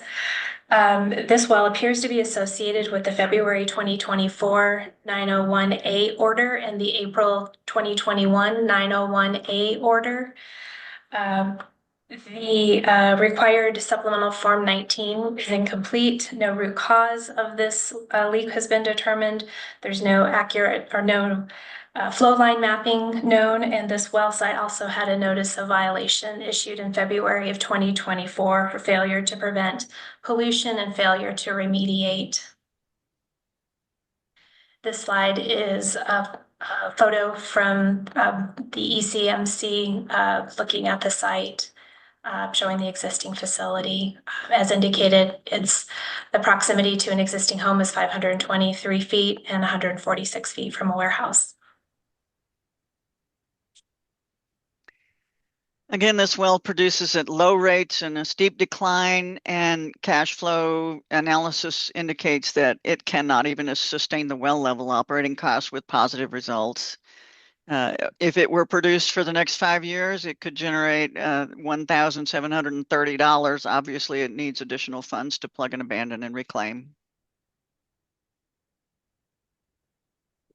Again, no potential for upside, no remaining economic viability. It was spud in 1977.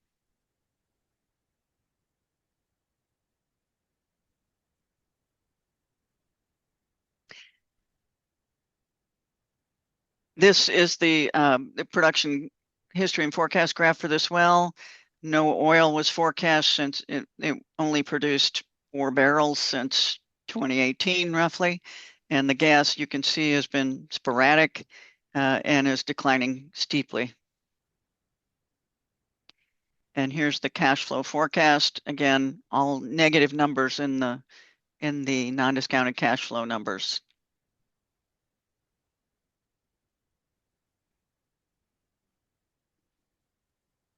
The next well is the Coslet A number 9. This well has been inactive since 2021 and there's no MIT. It's had an open spill since 2020. The flow line locations are unknown. The Form 27 was denied in February of 2025 for cleanup, citing failure to engage competent professional or environmental professionals, failure to provide waste manifests, insufficient source well plans, etc. It is located 200 feet from an unnamed stream, and this site is known to have endangered species on it based on a 2023 biological assessment completed.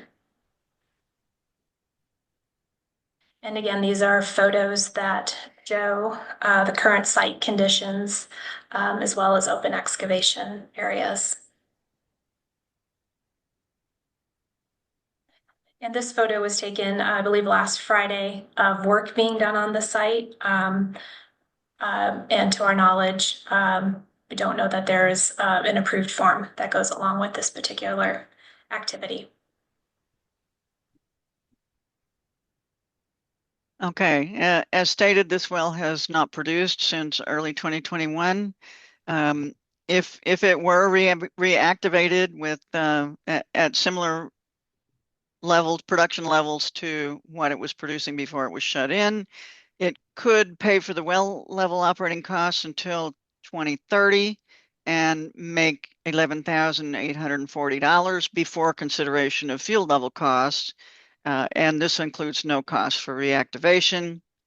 In the 5-year period of my forecast, it would be expected to generate $34,000 after royalties, and additional funds would be required for P&A and remediation.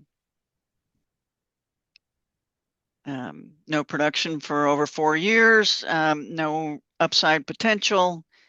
The well has no remaining economic viability and was spud in 1977. Costs would be expected to go up. Here's the production history and decline curve. Assumes it could be successfully reactivated. And here's the cash flow. You can see it does generate positive net income, considering only well level costs, but considering the additional $1,100 in field level costs, that this would also be negative. The Coslet A4 well. It is located within the Godding Hollow drainage way. in between two parts of the drainage area. This is a known wetlands area, and as you can see from the images, the access road crosses the wetlands.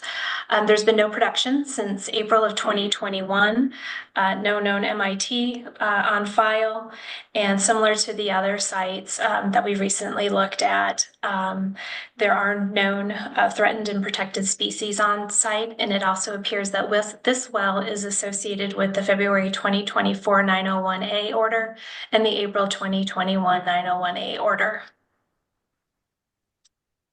And again, an image of the site based on an ECMC inspection from 2024.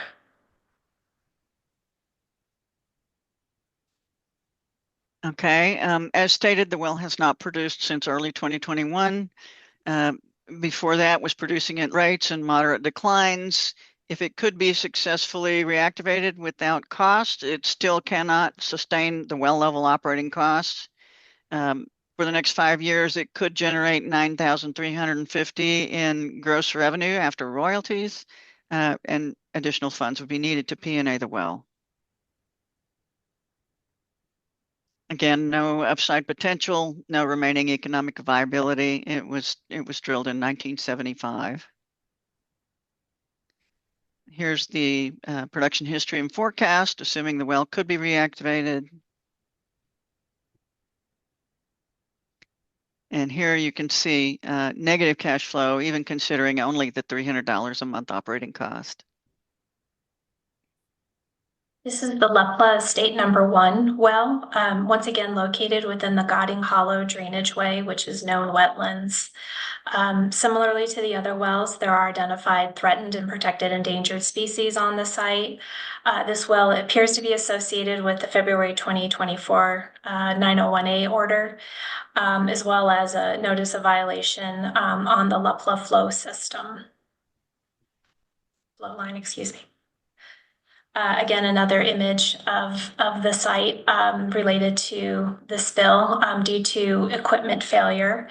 And the measure taken to prevent this from reoccurring was to repair a 3-foot section of the flow line and replaced with the same fiberglass flow line materials.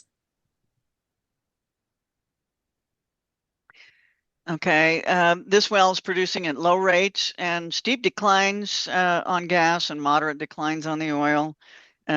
Based on this forecast, it could not sustain the well level operating costs with positive results. It could generate over the next 5 years $6,740 in gross revenue after royalties. It would need additional funds to P&A. No upside potential, no remaining economic viability. It was spud in 1975. Here's the production history and forecast. And here is the cash flow analysis showing negative cash flow with only the $300 a month costs. This is the James S. Haley Trustee B number 2 well. It is located in the existing Silver Peaks Industrial Park. There was a spill back in 2020, and it has had an open excavation for more than 1,500 days. This well site appears to be associated with the February 2024 901A order and the April 2021 901A order. The latest Form 27 indicated that soil samples and field observations require additional excavation, found that there were inadequate waste manifests. There's no MIT on file, and it was also noted that they were not following BMPs on the site. And this image again shows the proximity of the well site to adjacent businesses.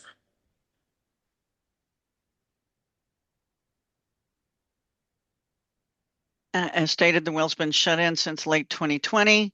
If it could be reactivated successfully with no costs, it could sustain the well level costs until late 2030 and make $20,000, $580 in net profit. But when you look at the field level costs and any reactivation costs, it would be negative.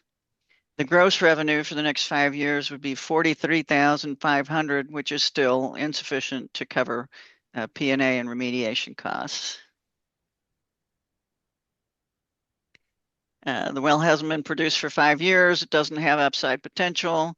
The well has no remaining economic viability. It was spud in 1976. Ms. Lencioni, just a point of clarification on gross revenue. That's not taking into account the well operating or field level operating costs. Is that correct? That's correct. Nor production taxes. The only thing it accounts for is payment of royalties. Thank you. There's the production history and forecast, assuming reactivation.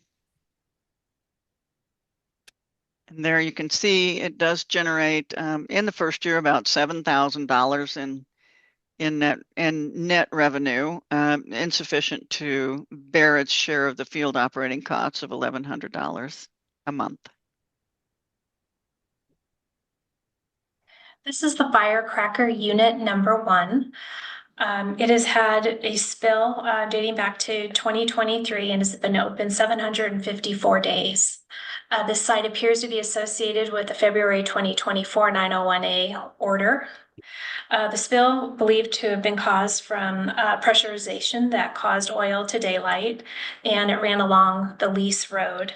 As you can see from the images, it is located about 100 feet from a pond. It was noted that they were not following BMPs and there were late reporting issues associated with this site. The next slide gives you an idea as to the site, the location of the well, the open excavation area, and nearby surface water. As stated, this well has not produced since early 2023. The cash flow forecast shows that it cannot even sustain the well level operating cost at $300 a month. It could generate only $1,500 in gross revenue after royalty for the next 5 years, and would obviously need additional funds to continue operating MP&A. Potential for refractorating or deepening does not practical. The well has no remaining economic viability, and it was spud in 1975. There's the production history and forecast. You can see it hasn't produced oil for some time. There's a gas forecast. And you can see the negative cash flow in the second column from the right. This is the foreman unit number 4. This particular site has unknown location of flow lines. It was flaring in 2022. The well site appears to be associated with the February 2024 901A order. There was a gas release as indicated in 2022. The cause was determined to be internal corrosion of the steel gas line. The next slide again shows images of the site and the exposed gas line where the leak was coming from.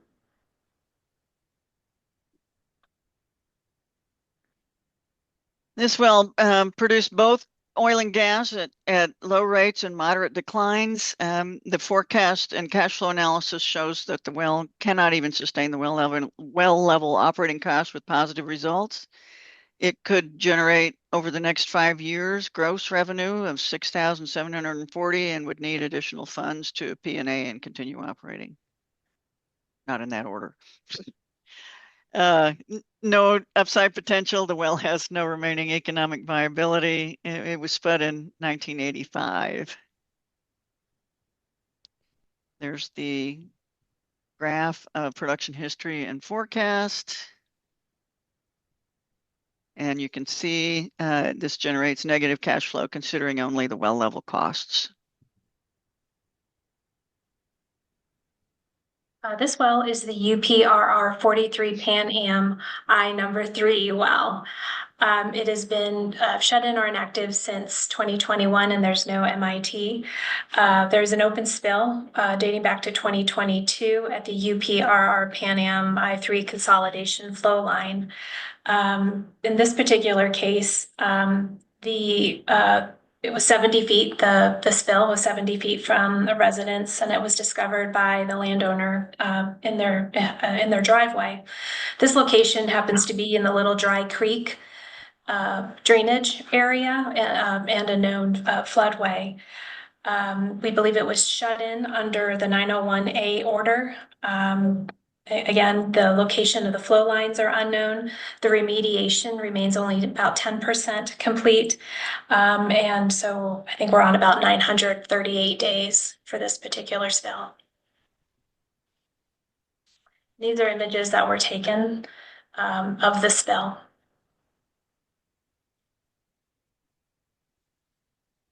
The well has been shut in since mid-2022. The forecast and cash flow analysis indicates that this well cannot even sustain the well level cost of $300 a month. It could generate gross revenue over the next 5 years of $3,000 and would need additional funds to P&A. No upside potential. This well has no remaining economic viability. It was spud in 1975. Here's the graph of production history and forecast. With only one oil production point, it was not forecast to continue to have oil. And here you can see negative cash flow for the entire period, considering only $300 a month. This is the UPRR 43 Pan Am I number 5 well. It actually is located on land that is owned by the city of Dacono. It has been shut in and active since between 2021 and 2023. There's no MIT on file. As I indicated, this is city-owned open space. There is a spill dating back to 2021. And the latest Form 27 was denied in 2023. KPK allegedly closed the excavation site without approval, and the contaminants exceed permissible levels. And it was also noted that they were not following BMPs. This well also appears to be associated with the February 2024 901A order. And this next slide shows the current or the condition of the site. These were provided by the ECMC as well as the proximity of the oil and gas facility to nearby homes. Oil and gas are both produced by this well, but the forecast and cash flow analysis shows that it can sustain the well level costs for with positive results until late 2031, generating positive net cash flow of $23,000, considering only those well costs. The gross revenue over the next 5 years is $42,000 and would obviously need additional funds to P&A the well. No additional upside. The well has no remaining economic viability. It was spud in 1976. Here's my forecast and production history. And here you can see that even though this is a positive cash flow with just the well level cost, the $6,085, even in the highest year of cash flow, would not cover the field level costs. As well as the UPRR 43 Pan Am I number 13. It is again in the Eagle Meadows subdivision on land that is owned by the HOA. The location of the flow lines is unknown. It appears to be associated with the February 2024 901A order. There is a spill from 2021. The latest Form 27 was denied. There were errors found within it, and the site was closed without approval from the ECMC. And it was also noted that they were not following BMPs. The slide again shows images of the site from the ECMC files and notes that there are 7 homes within 300 feet of this well. This well produces a little bit higher than some of the wells that we've been talking about. It could generate positive results until early 2033. I did continue its forecast until then, and would generate positive cash flow of $55,000 during that time, considering just the $300 well level costs. The gross revenue after royalties over the next 5 years would be $73,000. Still not enough to pay for the P&A and reclamation costs. No additional upside for the well, and while it could sustain the well level costs, it could not sustain financial assurance payments or field level costs. The well has no remaining economic viability, in my opinion. It was spud in 1977. Here's the forecast for the well. Cash flow shows that it again makes some net positive cash flow, considering only the $300 a month. It could not sustain the well level operating costs or the financial assurance costs. And to clarify, you said well level costs. I believe those were the $300 Field level, yeah. It could not sustain the field level costs of $1,100 a month. Next well is the UPRR 43 Pan Am I-25. It was shut in for a period of time and there is no MIT on file. As you can see from the image, the flow lines cross an irrigation ditch. The well is located on land owned by the Eagle Meadow HOA. It also appears to be associated with the February 2024 901A order. And again, the location of the flow lines are largely unknown on this particular site. The next slide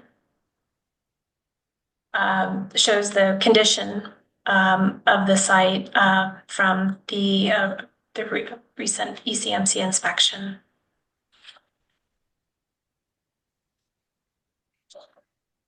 This well also produces at somewhat higher rates, moderate deep declines. It could sustain the $300 a month with positive cash flow just through 2026, making $3,000 in net profit for that period, not considering field level costs. The gross revenue generation for the next 5 years would be about $20,000, and obviously additional funds would be required to P&A. No additional upside, no remaining economic viability. It was spud in 1976. Here's the production history and forecast. And the cash flow shows the positive net cash flow for the next couple of years, considering just the $300 well level costs, but this well could not sustain the $1,100 in additional field level costs. This well is the UPRR 43 Pan Am I number 15. It has been shut in since 2021 and there is no MIT on file. Flow line locations are unknown, and this well was subject to Rule 901A order from April of 2021.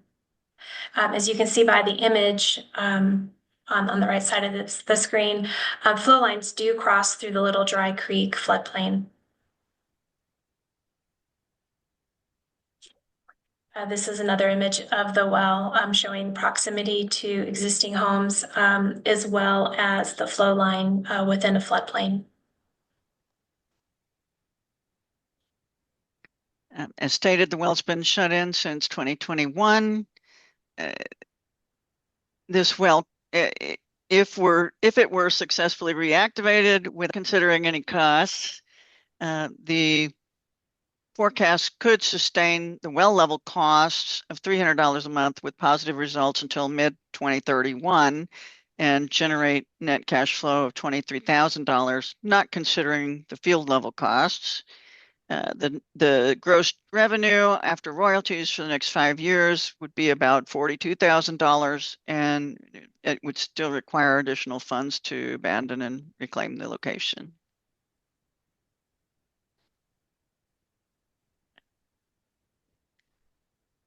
Is this?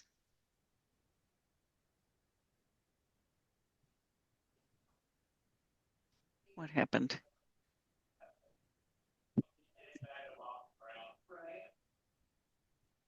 Okay, I think our numbering got off somehow here.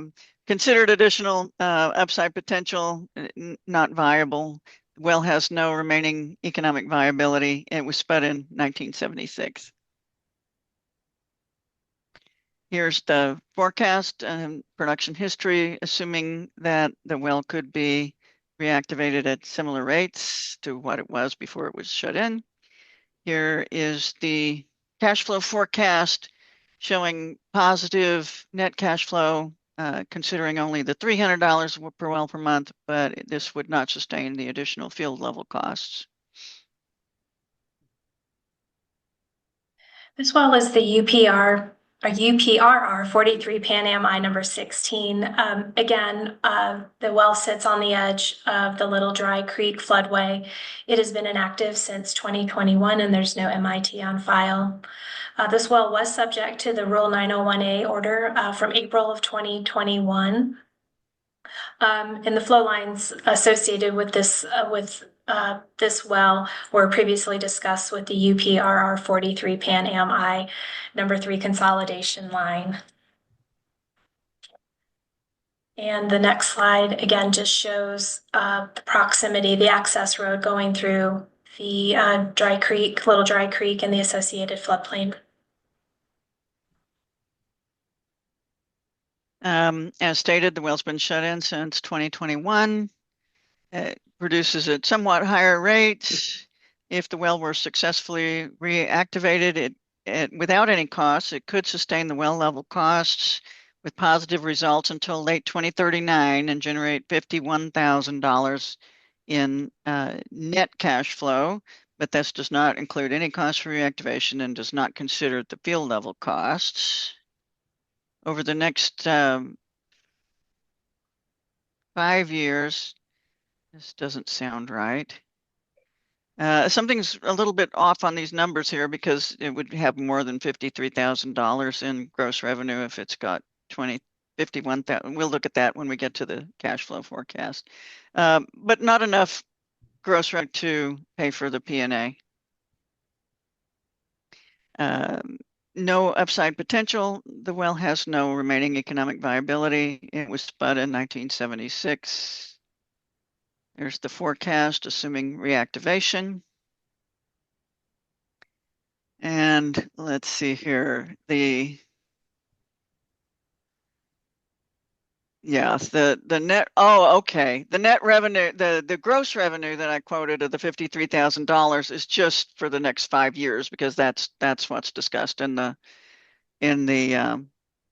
ECMC rules is what would the well generate in the next 5 years in gross revenue. So those numbers are correct. They're just for different periods of time.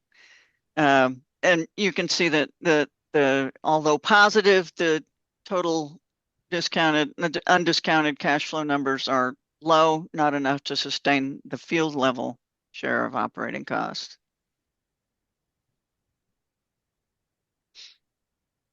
This is the UPRR 43 Pan Am I number 23. This well is located at the Colorado National Speedway. And it has been shut in since 2022 with no MIT. The location of the flow lines are unknown, and this well was subject to the Rule 901A order from April of 2021.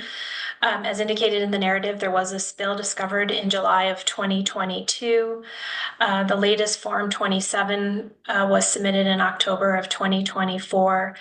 Several issues were called out, including groundwater monitoring, failure to submit timely reporting. Additional monitoring wells are also required.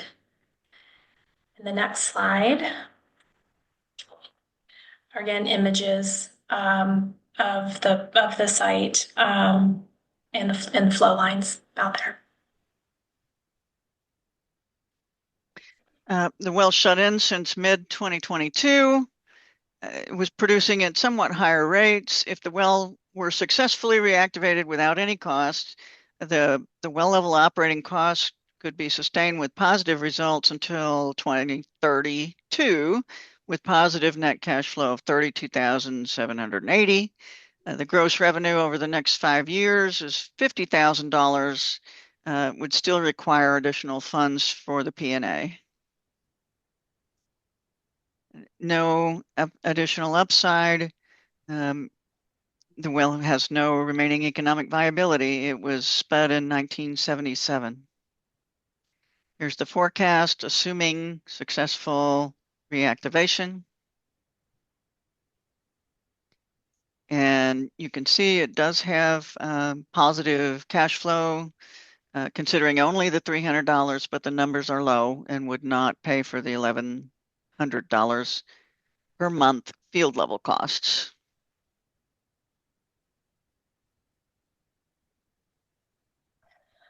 That concludes our evaluation of the wells in the city of Dacono, but we just wanted to mention a few final thoughts, and that, the concerns that we've shared today are real and valid, particularly when compared to other operators in the city of Dacono.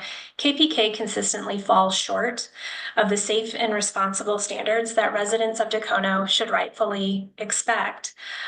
We have seen examples of P&A operations successfully completed in the city of Dacono, and those are listed on this particular slide.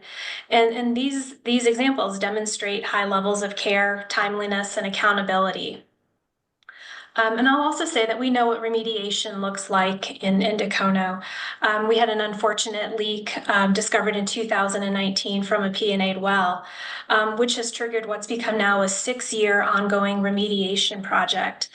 And while there's nothing lucky about that particular situation, we are fortunate that the operator involved had both the capacity and the resources to take responsibility and manage this remediation effectively.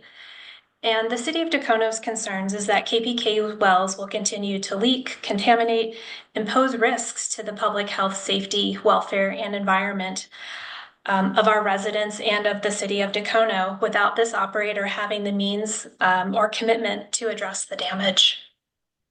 Thank And you. for clarity, Ms. Krieger, is this the only example of other operators plugging wells in Dacono? No, we've had some Crestone wells that were also plugged and abandoned, plugged and abandoned. And that concludes the Dacono portion of the well-by-well analysis. We'll now shift over to Frederick, and I will stop sharing my screen.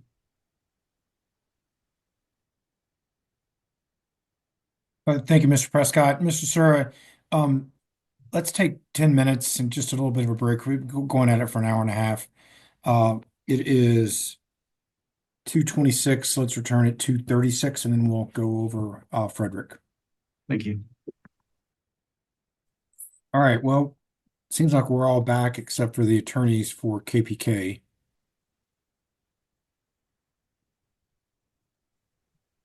Hello.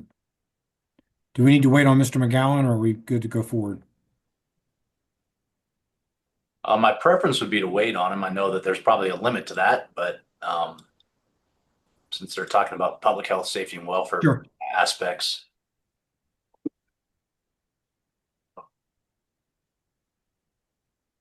Nick, do you want to text him maybe? I will. Thanks. I'll give him a call.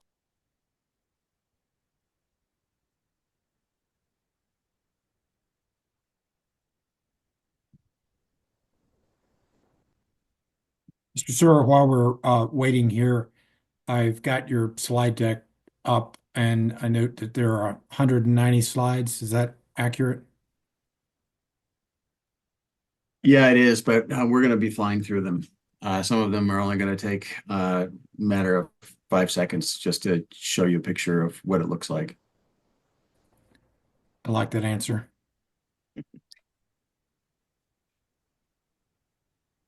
All right, there we go. We got Mr. McGowan. My All apologies. attorneys. My apologies, Mr. Chair. That's okay. All relevant attorneys are with us. We're now going to hear from the town of Frederick on its presentation. So the video is yours, Mr. Sura. Thank you, Chair.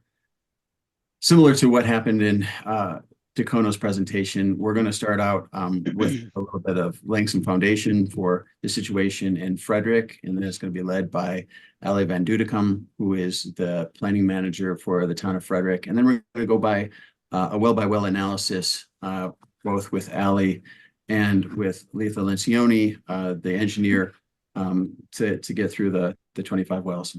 And so I'll hand it over to Ali Van Dudecum. Thanks, Matt. Good afternoon, Chairman and Commissioners. My name is Ali Van Dudecom, and I am the planning manager for the town of Frederick. I've worked as a planner for 14 years, 8 of those years with the town of Frederick. I was the LGD for 3 years up until January when the town decided to hire an oil and gas liaison.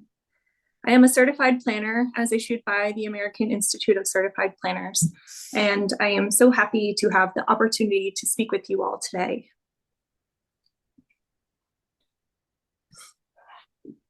I want to acquaint you with the town of Frederick to give you a sense as to how past decisions by the state to permit oil and gas development within Frederick, as well as allow old vertical wells to pass on to KP Kaufman, is now harming current residents and past and future planning and development of the town.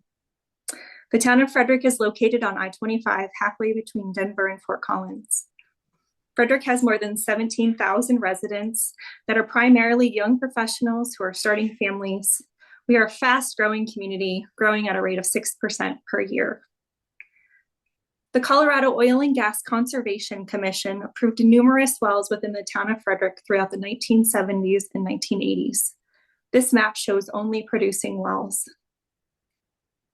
In the early 1990s, the town of Frederick tried to assert some control over rampant oil and gas development occurring within its boundaries.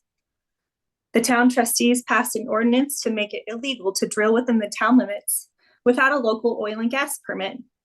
The ordinance required a $1,000 permit fee, noise and visual mitigation measures, and a 350-foot setback from homes, which was larger than the 150-foot setback mandated by the state. In 1999, North American Resources Company challenged the law by drilling within the town without first obtaining a permit. 3 years later, the Colorado Court of Appeals struck down the 350-foot setback and the visual and noise mitigation requirements, finding them in conflict with state regulations and therefore preempted by the state. By the time Senate Bill 19-181 was passed, allowing more local control over oil and gas development and providing a presumed 2,000-foot setback, it was too late. Every quarter section within the town of Frederick has an oil and gas well, and most quarter sections have 5 wells. This is our environmental constraints map. We use this map to show constraints on development and our ability to provide amenities like trails and parks to our residents. Every dot on this map represents a well. The red dots are plugged wells, and the other colored dots are wells that are producing or capable of producing. All told, there have been 600 wells approved and drilled within the 16 square miles of Frederick. Today, there are more wells plugged within Frederick than there are active wells. To give you a sense of how this has impacted our town, here is a neighborhood called Windham Hill that was developed in the early 2000s. The developer was not able to come to an agreement with the operator, KP Kaufman, to plug the wells. The result, the development had to be built around existing wells. The result is that these setback areas are worthless. They cannot be developed as homes. They are not functional open space. The center of these setback areas is a barely producing well surrounded by mostly weeds. The developer also had to accommodate the flow lines.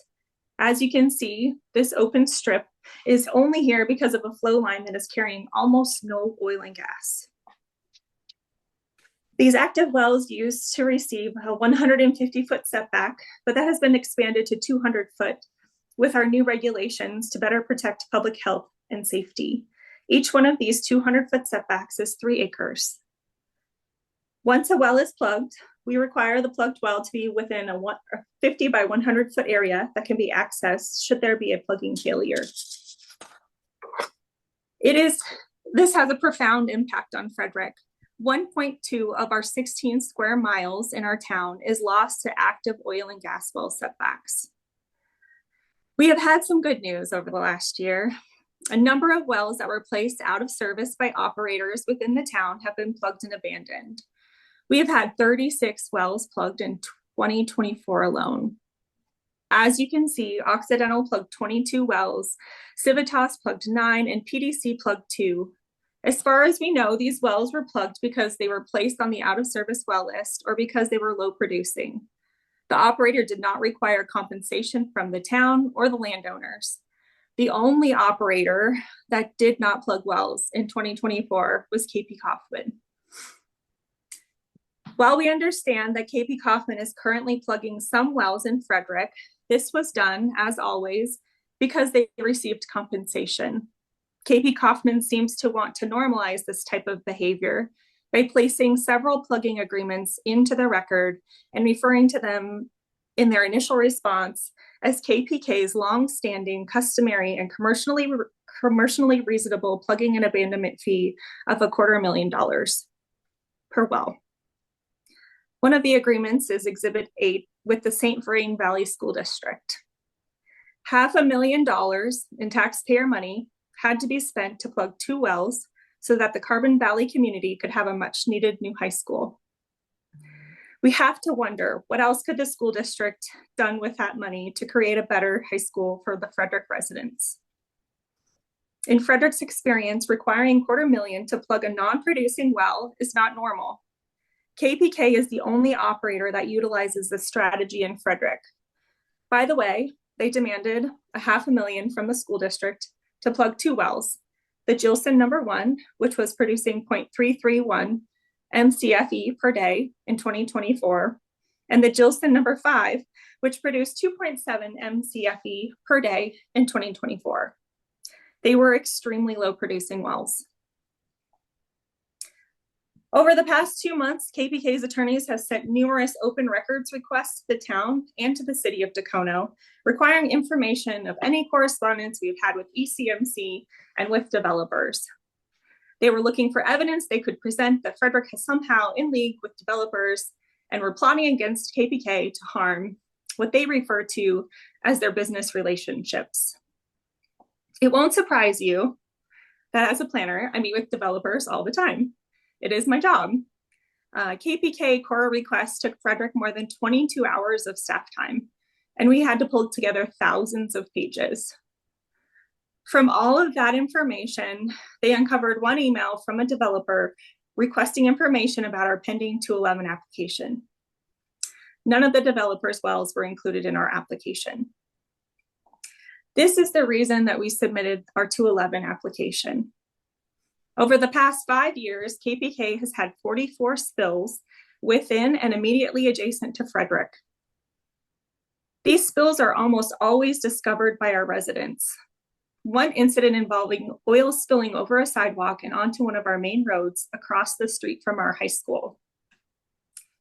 Last January, we had 4 reported spills within 2 weeks.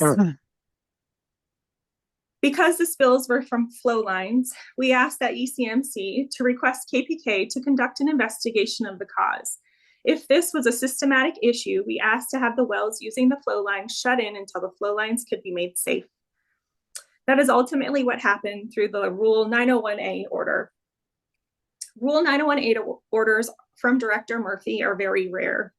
They are reserved for the extreme cases where the director has to order immediate action to protect public health, safety, welfare, and the environment. In the history of this rule, there have only been 8 orders. 3 of them were KPK, and 3 involved wells within Frederick. The ECMC has issued KPK 3 901A orders in the past 5 years. These orders required KPK to shut in wells while flow line and other spills were remediated. 2 of the 901A orders are still in effect. As you will see, many of the spills that resulted in these orders occurred in Frederick and Dacono. The first 901A order was on April 12th, 2021, and it was the result of 29 active spill release locations related to 87 oil and gas wells in the greater Wattenberg area that required immediate attention to protect public health, safety, welfare, and the environment. All 87 wells were ordered to be shut in. The order stated, many of the spills and releases described in Exhibit A are very serious and demand immediate attention and resources to minimize ongoing impacts to public health, safety, welfare, the environment, and wildlife resources. To date, KPK has been unable or unwilling to commit the attention and resources that are required to adequately address these matters. The map included in the order showed that most of the spills were within and surrounding Dacono and Frederick. In Dacono and Frederick, there were 8 spills and remediation projects that impacted 26 subject wells and locations. This order is still in effect in Dacono and Frederick because KPK still, 4 years later, have not completed the remediation. ECMC Rule 901 order on April 12, 2021 was due to the Roger No. 1 flow line spill near homes of our residents. KPK quickly responded to get the flow line repaired, but was extremely slow to remediate the spill. You can read the order in our exhibits. The order stated that KPK was prioritizing putting their pipelines back online and ignoring remediation issues. This order has been lifted. The most recent 901A order issued on February 16, 2024 was in response to 4 spill incidents within Frederick within 2 weeks. The town of Frederick wrote a letter to Director Murphy to have this rash of spills investigated and to determine why there was what appeared to be a systematic failure of their flow lines in Frederick. We were happy with the quick response from Director Murphy and ECMC staff. They suspected that the flow line facility 479608 may not have been regularly inspected and the pressure test records were invalid. The map on the left shows the pipeline network that was suspect and impacted much of the town of Frederick and city of Dacono. The order required KPK to investigate, clean up the spills, and to determine the root cause of the numerous spills that occurred. The order also required KPK to be able to demonstrate the integrity of the repaired flow line. This order is still intact. Frederick has felt very supported by Director Murphy and the staff of ECMC, but it was not enough. Our trustees decided we needed a full-time oil and gas liaison and inspector. We hired Robert Aronoff, a professional geologist, as a full-time oil and gas inspector for Frederick, a small town with 250 active wells, because our residents did not feel safe and because our staff did not have the time to track the numerous KPK spills. Frederick developed and submitted this application out of concern for public health, safety, welfare, and the environment.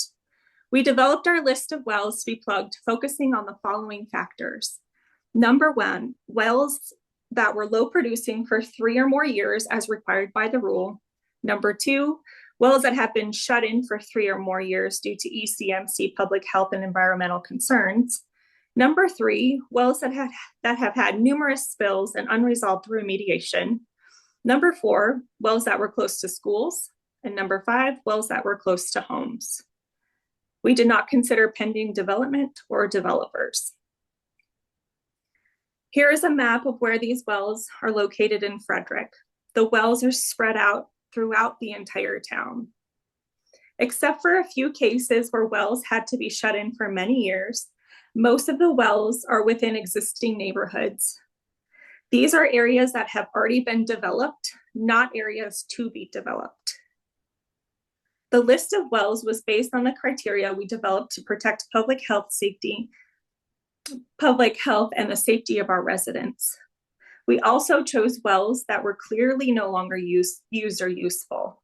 Rather than finding wells that were low producing for 3 years as required by the rules, we chose wells that have been low producing for 5 years. The 11 wells in red have been shut in since 2022, but were low producing even before then.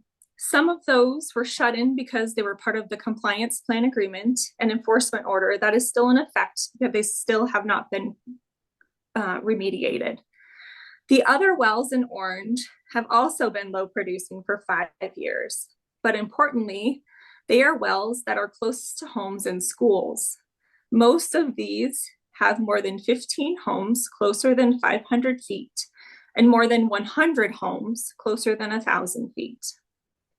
You will also notice that many of them have multiple spills associated with the location.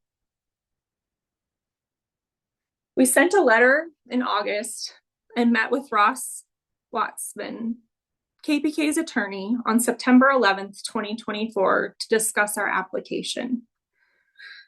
Our good faith conferral meeting was with Mr. Watsman, Jason Myers, our town attorney, Matt Sura, and myself.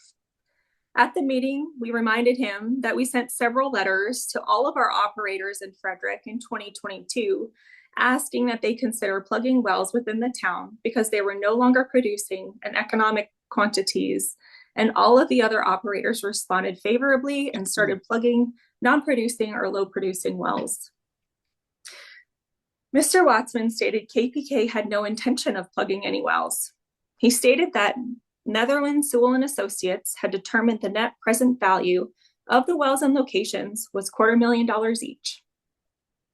We asked if KPK would consider plugging specific wells, such as the Walsh number 5, located within the Summit View Estates Park.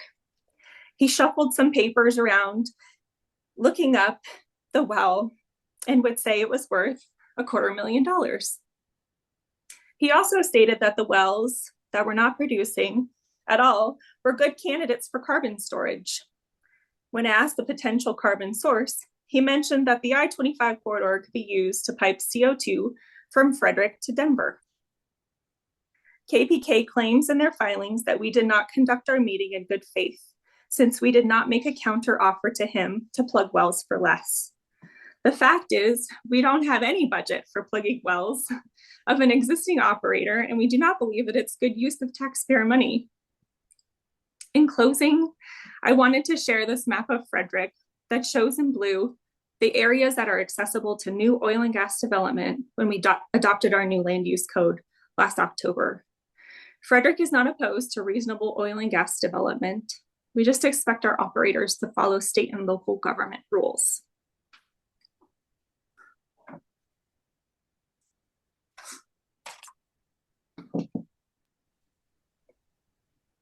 Now we're going to start well by well analysis.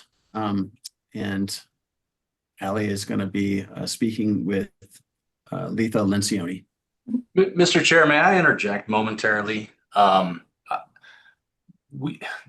testimony has become very, very narrative. And I know that informality is definitely kind of the mode of proceeding in this forum. But we were led to believe at the beginning that after the initial presentations that the testimony and the evidence would be taken more of a Q&A form. We didn't receive any of these exhibits, these demonstrative exhibits prior to this hearing. We're at a point now where witnesses are reading their testimonial statements into the record without any questioning from counsel. I would just simply ask that the commission rule that these presentations, the demonstrative exhibits, cannot be received as evidence in this proceeding. The evidence that we've disclosed to one another were in the form of actual exhibits labeled as such that we all kind of proceeded on the understanding would be presented to this commission through testimony with discrete admissions of exhibits. There's a lot of these documentations inside these PowerPoint presentations that I don't even know if they're within the exhibits that have been disclosed. But it's impossible for us to know because there's no connection being made to what's being demonstrated to the exhibits that were disclosed to us.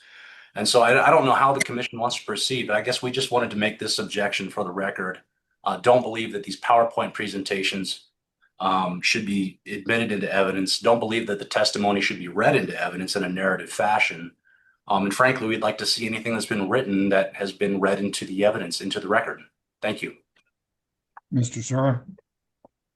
We're happy to submit anything that has been read into the record as evidence. And Mr. Swartzendruber, my experience in front of this commission is that they would prefer to have experts and witnesses testify the way that they'd like to, rather than be a question back and forth from attorneys. You can certainly choose to do that, but in my experience, the preference of this commission has been allowing witnesses to present as they wish. Go ahead. Mr. Swartzendruber, that is fairly accurate. The commission does not have a problem with witnesses speaking to us without the formal Q&A that you would have in a normal courtroom. Some of us are lawyers, some of us don't remember their lawyer days, and some of us aren't lawyers. With that said, Mr. Sir, two questions for you. One, these exhibits, these are demonstrative exhibits, which that does not constitute actual evidence. But the demonstratives do need to be based upon exhibits that have been disclosed. Can you confirm that second point to me? I can confirm that. The only demonstrative that was not disclosed was that last one that showed the areas, and again, it was a demonstrative that showed the areas that are allowed for oil and gas development within the town of Frederick. All right. Well, with that, objection remains noted. We'll continue to proceed.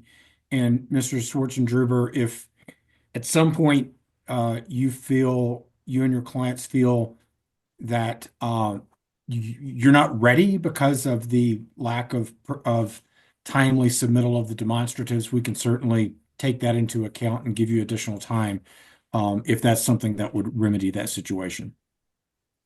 And thank you for that, Mr. Chair. I guess a couple of follow-on questions then. I guess as demonstrative exhibits, and this could be just my lack of familiarity with commission practice, but are the demonstrative exhibits then taken with the commission into deliberations as though they were admitted into evidence, like actual exhibits admitted into evidence? AG Davenport, do you want to help with that?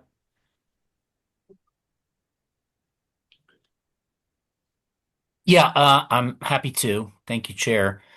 So what I believe the commission has done in the past is, yes, review demonstratives that are admitted into the record, but with the recognition that demonstratives themselves are not evidence and need to be based on something else that's submitted into the record as evidence, if that's exhibits or whatever else it is. So I believe that the commission understands that they cannot view demonstratives as actual evidence of anything.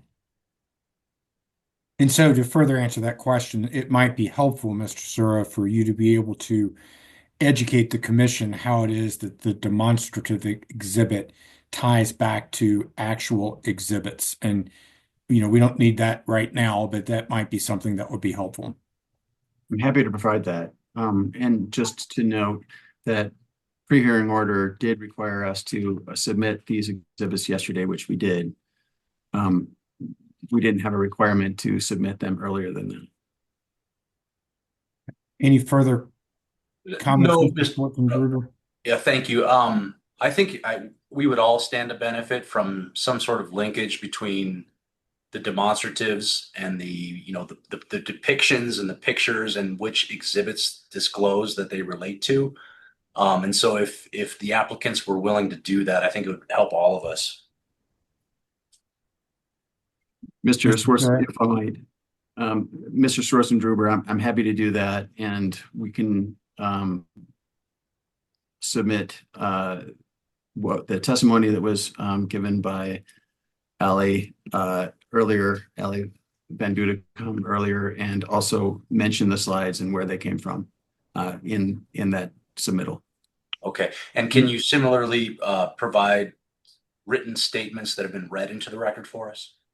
Yes, as I was saying, that testimony will include the slides and the description of those slides and where it came from. And Mr. Surratt, Mr. Prescott is not visualized, but can you confirm the same? Or here he comes. Mr. Prescott, are you willing to do the same thing on behalf of Tacono? Of course, many of the referenced, much of the referenced information as far as the Ms. Krieger slides are straight from ECMC records and documents, which we have administrative notice of. As to anything else, I'm happy to do that. Okay. And then just for everyone's edification, that needs to be developed, obviously. I do not believe we're going to get to a place this week where the commission is going into deliberations. This is a lot of information, and I, as one commissioner, would likely be suggesting we take it under advisement and give us a little more time to digest it. With that said, that does give the applicants the opportunity to provide that information. And obviously, Mr. Schwarzengerber will give you a chance to look at that as well. And then if you feel there's a need for cross-examination, I'm just kind of making this up as we go, but I think we can continue forward with the demonstrative exhibit and this afternoon. And then depending upon timing, we'll see when we can hear from Mr. Sir and Mr. Prescott about this additional information. Okay, thank you. And I guess upon receiving that information, if we feel that there are concerns with proceeding with the hearing without advanced disclosures on any of this, we'll certainly articulate that to the commission. So thank you. Yeah, that's fair. Okay. Mr. Chair. Mr. Yeah, Chair. Mr. McGowan. Sorry, I will lodge, Mr. Sura mentioned experts can testify as they see fit. Just like some clarification if he is trying to establish Ally as a expert of some sort or what. Again, raised the same objection I did with Ms. Krieger. I don't see there's been no qualifications, there's been no disclosure as an expert. She hasn't provided any basis of why she's an expert on any of these are issues for public health, safety, and welfare. So I would just raise the same objection to her as being qualified as an expert. And speaking to the ultimate opinion of if there is a public health, safety, and welfare risk, I don't see Mr. Sears provided no qualifications about why she has the basis to establish that something quantifies as a public health, safety, and welfare risk. Thank you for that, Mr. McGowan. Yeah, thank you for that, Mr. McGowan. We're not trying to qualify her as an expert. And similar to Ms. Krieger, she seems to be testifying to facts and summarizing those facts. So we'll allow that, and the commissioners can judge credibility, judge demeanor, whatever else with regard to the witness. So thank you, Mr. McGowan, for that. If there's nothing further, let's continue on with the witness's testimony. Thank you all. This is the map we just looked at during my previous presentation of the priority well list for plugging and abandoning. I'll try and get through this as fast as I possibly can talk. The grant number 3 well was shut in by the 901A order from 2021, so it has had no production. The well has no mechanical integrity tests, even though it has been shut in for 4 years. There is no single well financial assurance for this well, so it is required to be shut in under Rule 434C. The well is part of the grant tank battery spill and remediation, which I will discuss a little bit later. There was a similar analysis for these Frederick wells as I described for the Dakota wells.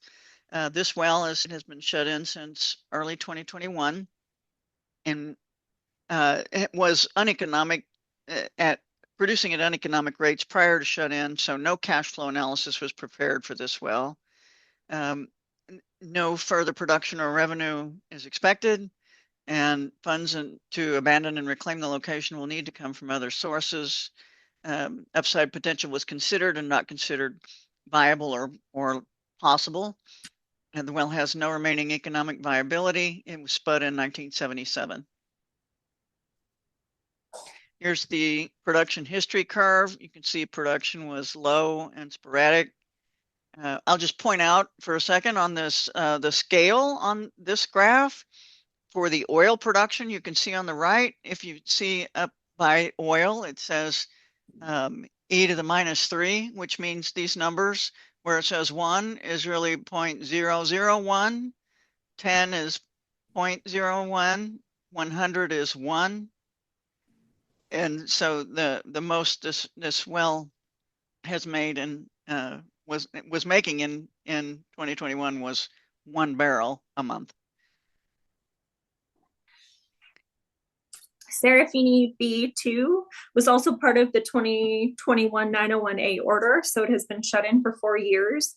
It is in a disproportionately impacted community. This has the same violations as the last well.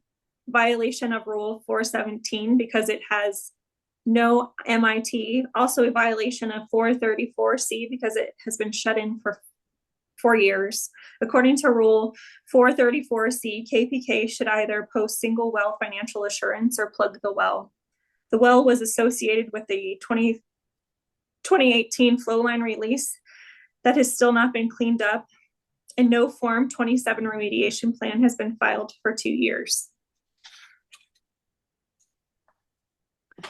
This is another well. It was shut in 2021 and was producing uneconomically prior to that, and no cash flow analysis was prepared. No further production or revenue is expected.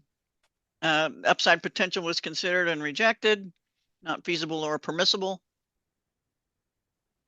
The well has no remaining economic viability and it was spud in 1978. Here's the production history curve. And again, was producing at low uneconomic rates prior to shut-in.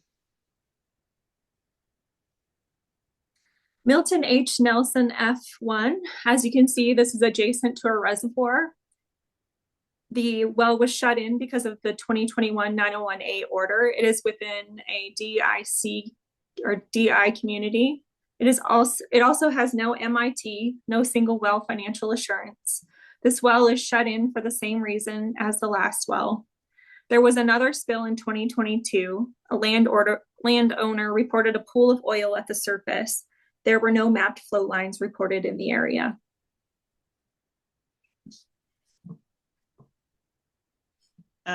Again, this well shut in since 2021. Uneconomic rates prior to shut in. No cash flow analysis was prepared. No further production or revenue is expected. Upside potential is not considered viable. This well has no remaining economic viability. It was spud in 1982. Here's the production history graph. Again, low rates, very sporadic oil production prior to shut-in. The Arthur Stromquist #1 is located on a peninsula surrounded by a reservoir. It was shut in due to the April 19th, 2021 901A order. It is in a DI community and there is no flow line mapped to the location. It is also in violation for lack of MIT and should have been plugged since it has not submitted single well financial assurance. Part of the same set of wells shut in for 4 years due to failure to remediate a location since 2018. As stated, the well was shut in since 2021 and was producing at uneconomic rates prior to shut-in. No cash flow analysis was prepared. No further production or revenue is expected. No upside potential is considered viable. The well has no remaining economic viability. It was spud in 1982. Here's the production history graph. No oil and low gas rates declining rapidly in 2021.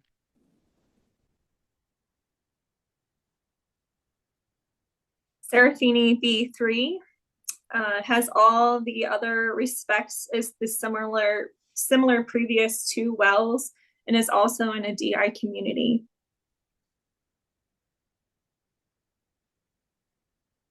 The well was shut in since 2021, uneconomic rates, no cash flow projections, no further revenue expected.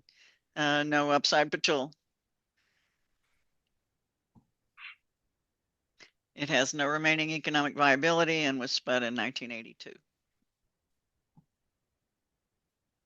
Here's the production history graph: sporadic oil production, declining gas production. Max Serafini B1 was also shut in for 4 years due to the same spill. It is in a DI community and was within 500 feet of 5 homes. Again, shares the same information with the past 2 slides.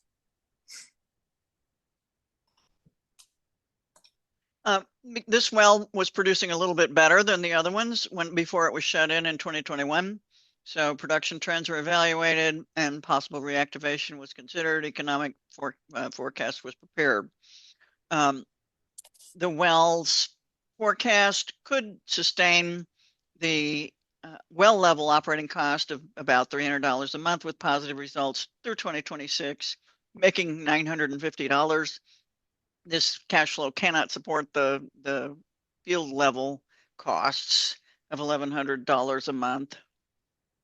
The next 5 years of gross revenue are forecast about $19,000. So additional funds to abandon and reclaim the location would need to come from other sources. No production for 4 years, no upside potential. This well has no remaining economic viability. It was spud in 1976.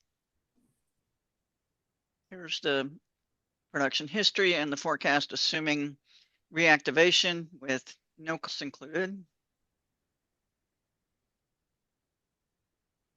And here's the cash flow forecast showing the expected gross revenue for 5 years and the little bit of positive revenue considering only the $300 cost per month. And you can see that these revenues would not sustain the field level costs. Grant number 1 is the closest well we have to a school. The well is only 232 feet from the playground at Legacy Elementary School. The school is in the picture on the right and the well site is circled in red. This well is now 50 years old and is 713 feet away from the school building. The well was recently found to be leaking methane gas in 2024, then again just last month in 2025. They also confirmed the fence was broken, allowing anyone, including children, to access the leaking well. This well is associated with the Grant Tank Battery 1 I'll be discussing next. Shut-in since 2021, was producing at uneconomic rates prior to shut-in, so cash flow projection was not prepared. No further production or revenue would be reasonably expected, and no upside potential. And this well has no remaining economic viability. It was spud in 1975. Here's the production history. Production was sporadic and uneconomic prior to shut-in.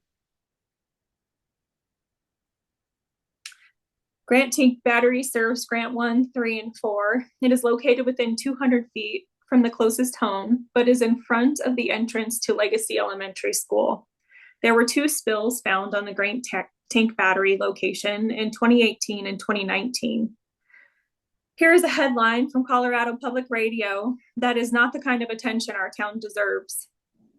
While the excavation has been backfilled, KPK filed their last Form 27 remediation plan in April of 2023. It was rejected and it was never resubmitted. Here are some of the complaints. Links to the complaints were included in our exhibits, but I wanted to read an excerpt from one of them. Open pit right next to elementary school. Still has yet to be filled in. Unused equipment just sitting there. Fence won't stop any of these kids going in. Hundreds of kids walk by this site every day. KPK did eventually receive a penalty of $113,000 and another for $45,900 for their failure to report and properly start remediation.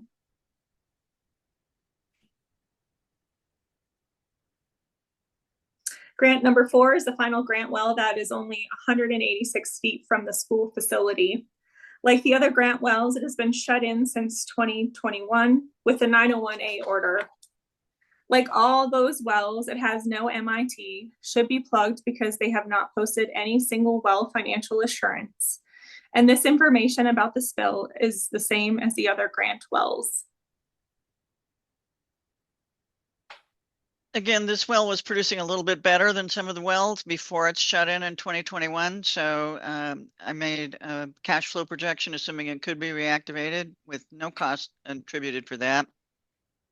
And the cash flow analysis indicated that the reactivated cash flow could not even sustain the well level operating cost of about $300 a month.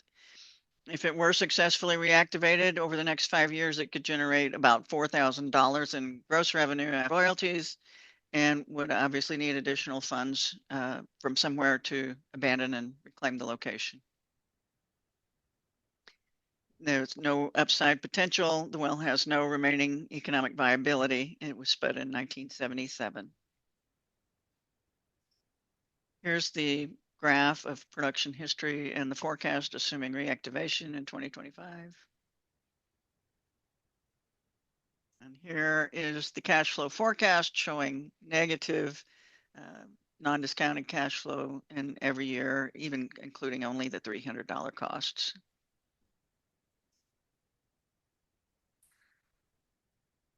Tunnel L Russell D2 is subject to the 2021 901A order. It is located 178 feet from the closest home and 500 feet from 28 homes. It also has no MIT and should have been plugged. There were several violations around failing to report the spill, but most fines were waived through an administrative order by consent. This well is associated with the flow line leak that occurred across the street from the Frederick High School. It seeped through the cracks in the street, and most of the oil washed away into our storm sewers due to rainfall. The well was producing uneconomically before it was shut in 2021. No cash flow analysis was prepared. No further revenue is expected. No upside potential. I'm going to interrupt. Mr. Chair, I do want to get an objection on the record. She's speaking to many alleged violations or violations they believe exist. It's my understanding that, for example, the Rule 4034C violations and the Rule 417 violations, many, if not all of those, have not been adjudicated. They're allegations, and I'm just noting for the record that she's speaking to them and she is stating them as fact, as though they are violations and they should be adjudicated. But I just want to get that on the record because that's speculation. She doesn't know whether or not I don't think she's qualified unless Mr. Sir wants to qualify her as someone that can speak to what violations have occurred. That province is within the commission. So if she can speak to ones that have been adjudicated, fine. But I do just want to lodge that objection that she is making allegations that aren't substantiated. Rule violations. Speaking to them as Yeah, that's just not true. And this is all in great detail in our submittals. As an example, MITs, haven't been done, and they are in the record. The inspector has said MITs should have been done and haven't been done. You're right. It hasn't been gone through the process and is a formal violation, but it's clear that an MIT hasn't been done. And so any allegations that we're posing were made by the inspector. And you're right. And if they haven't been adjudicated, we're just stating that no MIT has been done. If there's a violation, we'll talk about that there's a violation that then so that they say ultimately ended in some sort of penalty. I'm sorry, I can hear. That's the problem, though, Matt. Is they have not been established as actual violations. Okay, so my objection is you're saying that you're stating them as fact that those violations have occurred, and all I'm getting on the record is I believe they should be referred to as alleged violations because the violations have not been adjudicated. It has not been in any way confirmed by the governing body, which is the commission, that these are in fact have happened. That's all I'm saying. That's fair. I'll just react that all she said that no MIT has occurred. And All right. and you can read into a violation if you like. Mr. Sir, why don't you just make sure your witness tries to clarify alleged versus actual. Commissioners, just letting you know to sort of take all this with the understanding of the objection is filed by Mr. McGowan, and then I think we can move on with the witness testimony. Thank you, Mr. Chair. For the record, Okay. anytime that she actually uses the word violation, it has been adjudicated. All right. Miss Okay. Miss Lencioni, did you understand all that lawyering? I believe so. And I'm not talking about any violations. Okay, thank you. Okay. And just to wrap up this slide, no remaining economic viability for the well that was spud in 76. Here is the production history graph. No oil production for the last several years and uneconomic gas rates. Tom Russell D1 is 183 feet from the nearest home. It is within 500 feet of 44 homes. The well is currently shut in due to the Frederick High School spill. The alleged violations are the same as the earlier well, and the details about the spill are the same. Yeah, I'm sorry. These are violations that have occurred when we're talking about the 91A order. So.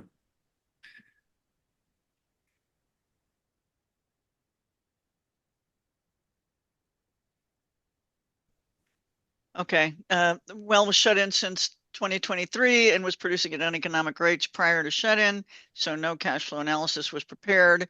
No further revenue is expected. This is one of the wells that was on the spreadsheet that was supposedly from Netherlands Sewell and showed a value for refracturing this specific well.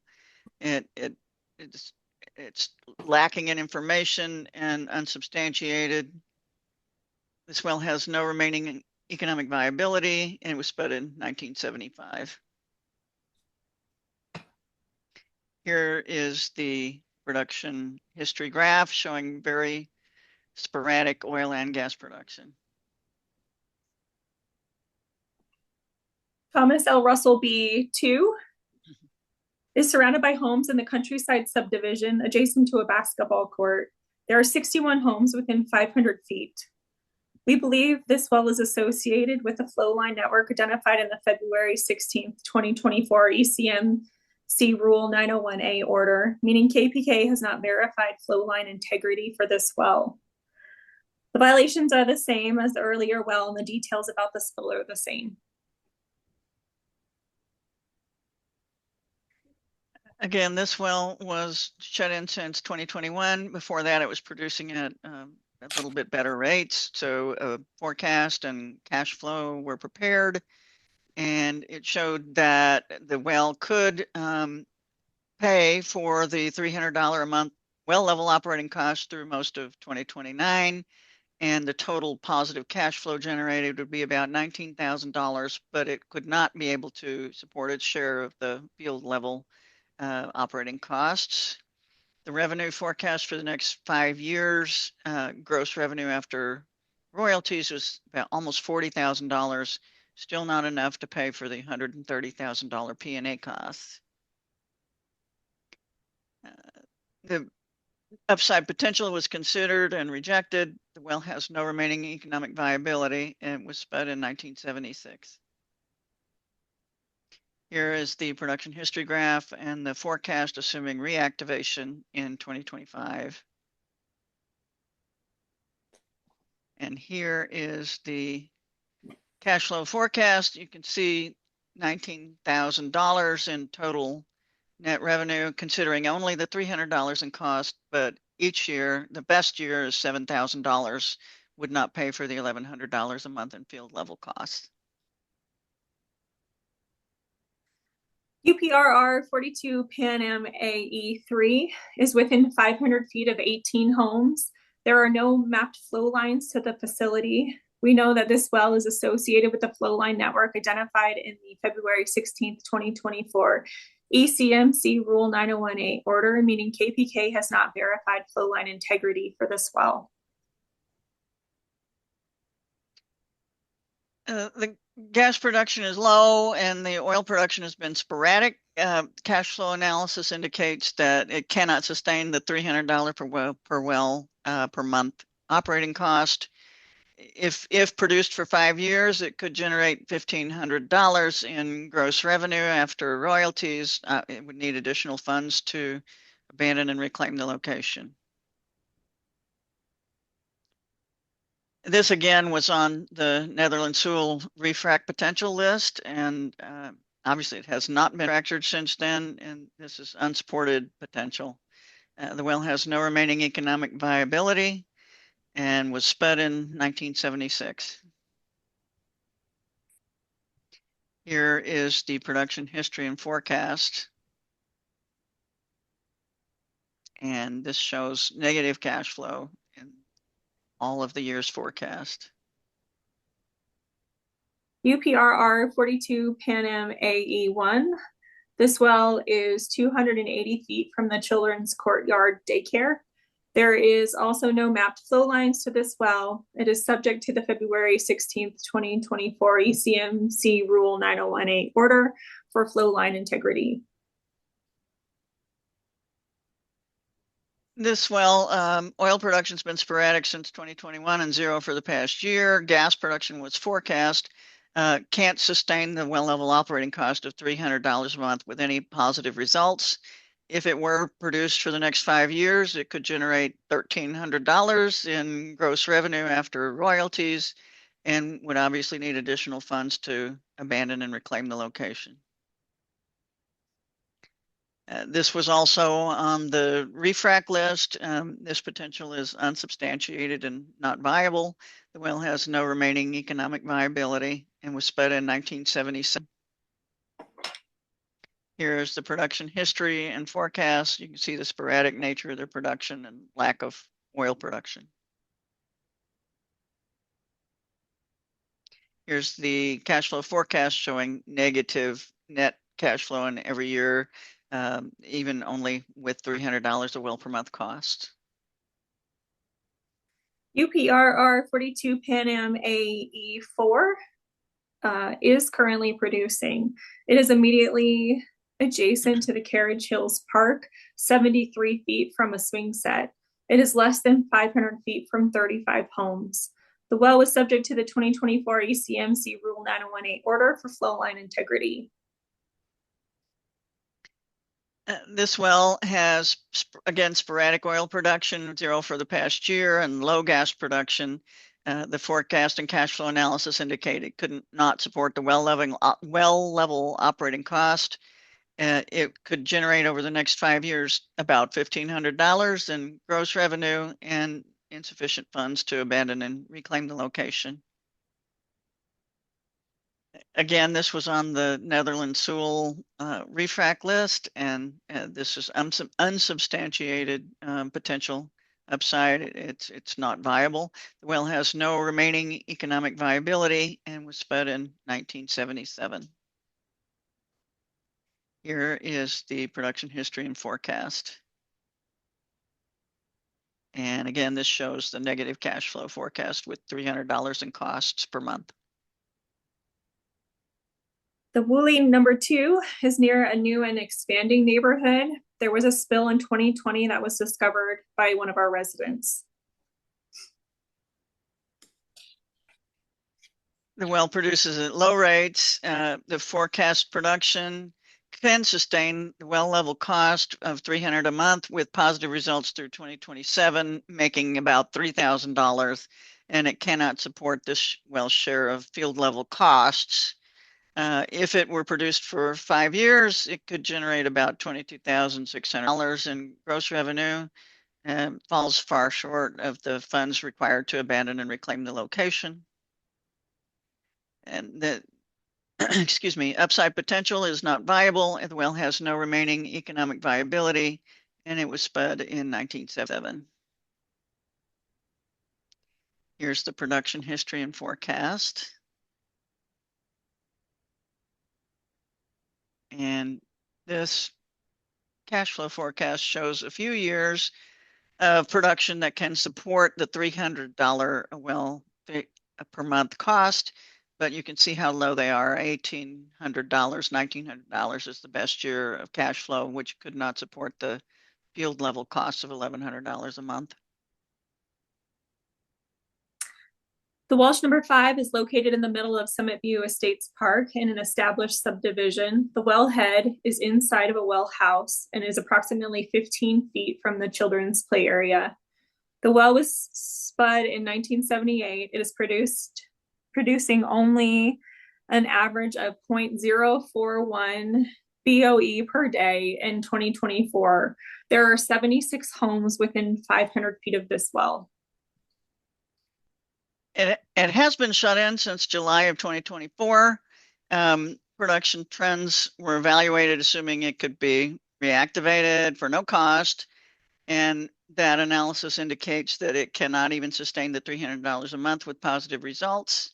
No further revenue is expected, and additional funds would be necessary to P&A the well. No upside potential, no remaining economic viability. It was spud in 1970. Here is the production history graph and forecast. Again, you can see this is one where the 1,000 on the oil production scale means 1. So it's producing sporadically, some months, about 2 barrels per month, and no production since late 2024. Here's the cash flow forecast, all negative in the non-discounted annual cash flow. Welsh number 3 is 500 feet from 28 homes. It is currently producing, averaging 0.02052 BOE per day in 2024. The well has actually been shut in since August 2024. Again, I projected production, assuming it could be successfully reactivated at no costs. Only oil was forecast. Gas had been very minimal since 2023. This well cannot even sustain the well level operating cost of $300 based on the forecast and cash flow analysis. No further production is expected. The minimal to non-existent upside potential. The well has no remaining economic viability. It was spud in 1972. Here is the production history and forecast. Again, very, very low rates, hardly any gas since 2021. Here's the cash flow forecast showing negative results. Bully unit number 1 is 50 years old and produced 1.5 MCFE per day in 2024. It is 134 feet from the nearest home and 500 feet from 19 homes. It was subject to the 2022 9018 order for flow line integrity concerns that has been lifted. The gas production is relatively low and declining pretty steeply. No oil production for the past year. Cash flow forecast showed that the well cannot even sustain the well level operating costs economically. If you produce it for the next 5 years, it would make $300 in gross revenue. So additional funds will be required to P&A the well. No upside potential, no remaining economic viability. It was spud in 1975. Here is the production history and forecast. Very low potential, negative results in the cash flow is shown here. Champlain 86 Amoco B5 is currently producing and only averaged 1.94 MCFE per day in 2024. It is 500 feet from 24 homes. Gas production is low and declining. Only 2 barrels of oil have been made by the well since 2016. The forecast production cannot sustain the well level operating costs with positive results. If you produce it for the next 5 years, it'll make $290. You need additional funds to P&A the well. No potential, no remaining economic viability. It was spud in 1978. Here's the production history and forecast. And here's the cash flow with negative net revenue. Morgan A4, as you can see from the picture on the right, the Morgan A4 well is surrounded by homes in the Windham Hill neighborhood. There are 53 homes within 500 feet of the well. The closest home is approximately 180 feet. The well was shut in when this slideshow was prepared. It only produced an average of 0.305 MCFE per day in 2024. This well was shut in since July of 2024, and it was evaluated with the prior production trends, assuming it could be reactivated at rates and similar to what it was producing before shut in. No significant oil production since 2021.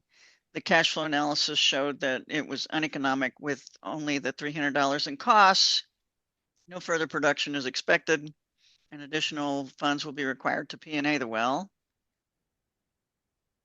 No upside potential, no remaining economic viability. It was spud in 1978. Here's the production history and forecast.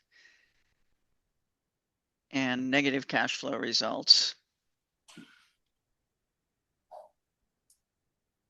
Champlain 86 Amoco B2 is also in the middle of the Windham Hill neighborhood. You can see the playground to the left behind the tank battery. It is within 500 feet of 47 homes. This well is currently producing. Last year, it produced an average of 0.978 MFCE per day. The well was subject to the 2022 9018 order due to flow line integrity concerns. There was an inspection that found valves, pipes, and fittings to not be in good mechanical condition in violation of Rule 608E. I might mention that the vast majority of the wells also have numerous citations for weed control, which we did not include in this presentation, but can be found in our pre-hearing statement. Well, it has low gas production and minimal oil production. The projections of cash flow shows uneconomic with the $300 cost. Gross revenue for 5 years forecasted $190. Additional funds will be required to P&A the well. No upside potential, no remaining economic viability. It was spud in 1976. Here is the production history and forecast, and you can see why I did not forecast oil. Negative cash flows resulted in the cash flow analysis. Morgan A2 well is also in the Windham Hill neighborhood. It is important to mention that all of these Windham Hill setback areas are now owned by the Windham Hill HOA. Because of the wells, these areas cannot be used for anything. If the wells were removed, the HOA could choose to build a park in the area, but they could never be used for housing. This well is 500 feet from 57 homes. It is currently shut in. It is produced less than half of 1 MCFE per day in 2024. The well's been shut in since May of 2024, and it was evaluated assuming a possible reactivation for no cost. Only gas was forecast, and the cash flow showed that it could not sustain well-level operating costs with positive results. No further production or revenue is expected. And no upside potential, no remaining economic viability. It was spud in 1974. Here is the production history and forecast. And the negative results in the cash flow forecast. Champlain 86 Amoco B4 is also in the Windham Hills subdivision and has 55 homes within 500 feet. Last year, the well produced an average of less than 1 FCE per day. The well's flow line system was subject to the 9018 order in 2022. Production's low. Oil production has been sporadic to non-existent since 2016. The well's forecast production can't sustain the $300 a month operating costs with positive results. Forecast revenue over the next 5 years is $230. Additional funds will be required to P&A. No upside potential, no remaining economic viability. It was spud in 1976. Here's the production history and forecast. And negative economic results. Morgan Unit A1 is located in the Windham Hill subdivision and also surrounded by homes. The well is currently producing and averaging 1.169 MCFE in 2024. The well had 2 recent spills. A homeowner in the Windham Hill subdivision noticed oil pooling and called the fire department. While collecting a clean background sample in the area, KPK's consultants found another historic spill. The remediation plan, Form 27, was denied on February 15th, 2023, and we cannot find another on file. This well was shut in since July of 2024. It was evaluated for possible reactivation with no cost. The cash flow analysis indicated that the forecast production cannot sustain well level costs economically. No further production is expected, and funds to abandon will be required from other sources. No upside potential, no remaining economic viability. It was spud in 1974. Here's the production history and forecast. And negative cash flow results. Okay, last one, Colorado National Bank Trust D1. It was shut in when this was written and did not produce anything in 2024. It is within 500 feet of 20 homes. We believe this well was associated with the February 16th, 2024 9018 order for flow line integrity. There was also a spill reported in 2019 near the wellhead. The well's been shut in since October of 2023, and it was evaluated for possible reactivation for no cost. The cash flow forecast indicated it cannot sustain economically the well level operating cost. No further production or revenue is expected. This was on the spreadsheet of refrac candidates and has not been refracked. This is not considered viable. No remaining economic viability. Was spud in 1974. Here is the production history and forecast. The low-looking forecast considers the shut-in times averaged with the producing times over the last couple of years of production. And here are the negative economic results.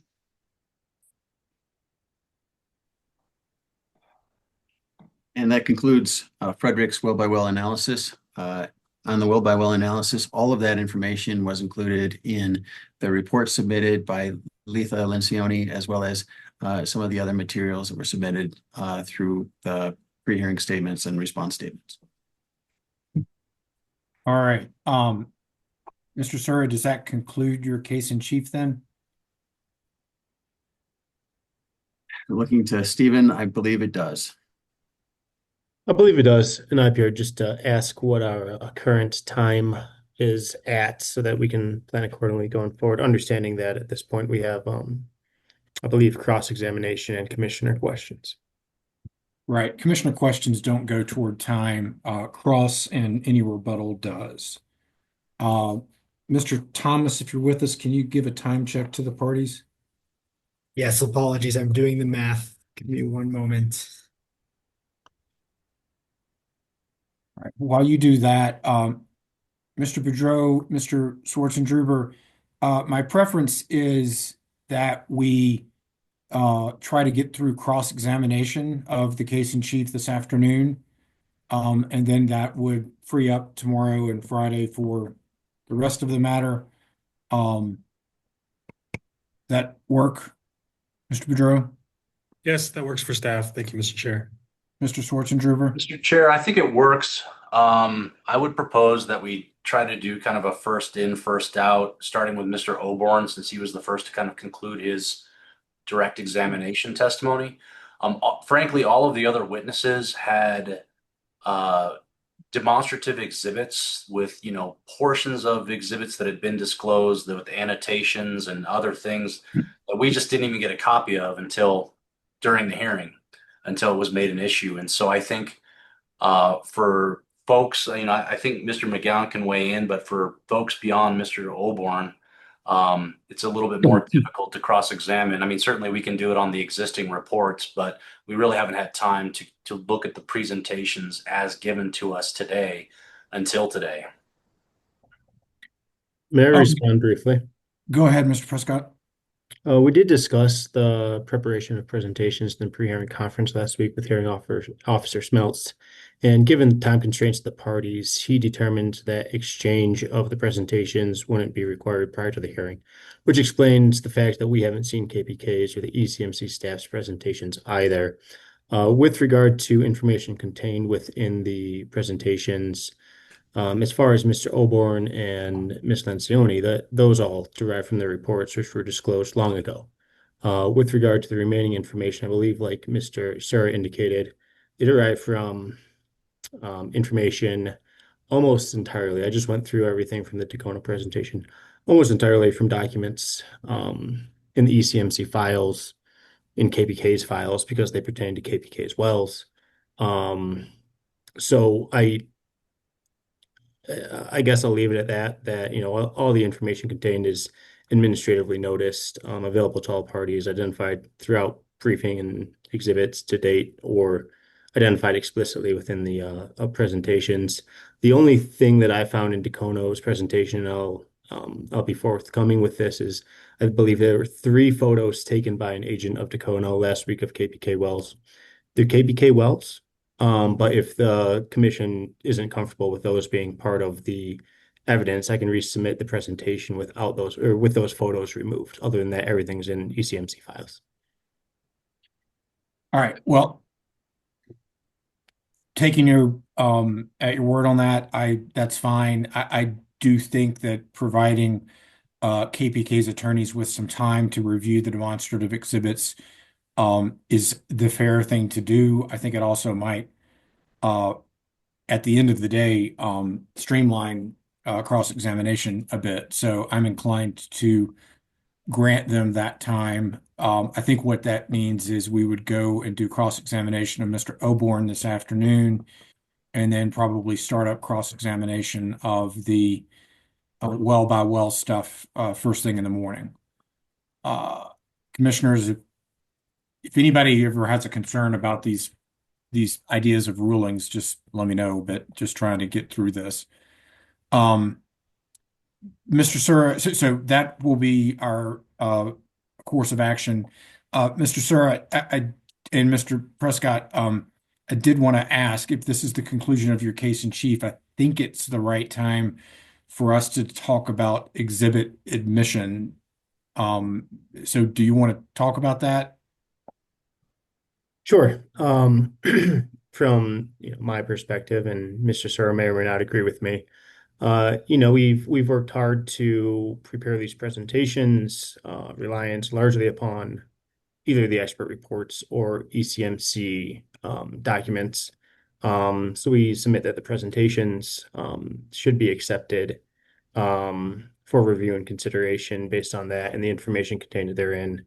As far as the expert reports go, we have very limited time. There's inadequate time for any expert to fully summarize the report. So we'd propose inclusion of the reports and all the exhibits we've identified on our exhibit list to be admitted at this time, understanding that KBK has identified objections to some of the exhibits, and understanding that the commission would take notice of those objections and use its discretion on whether or not to rely on an exhibit or not based on those objections.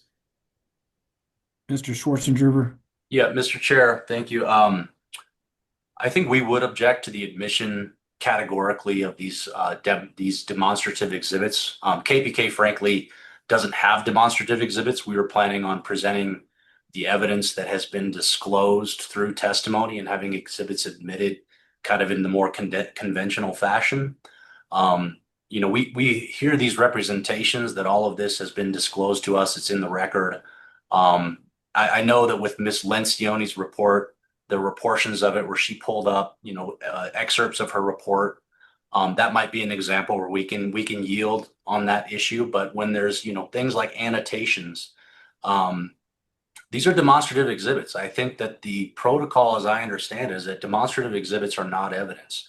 They don't get admitted as evidence, and therefore they should not be taken into deliberations by the commission unless, other than unannotated excerpts of exhibits that were disclosed. If they want to present on redirect the actual exhibits that they've disclosed to us without annotation and get those admitted, I think that's one thing. But preparing basically their entire case through demonstrative exhibits with excerpts from their actual exhibits, with annotations, with read statements that would have been read into the record, I just think it's fundamentally unfair to KPK to admit those as evidence. Mr. Prescott, Mr. Sura, anything in response? If I may. Oh, sorry, Mr. Sura, go ahead. Thanks.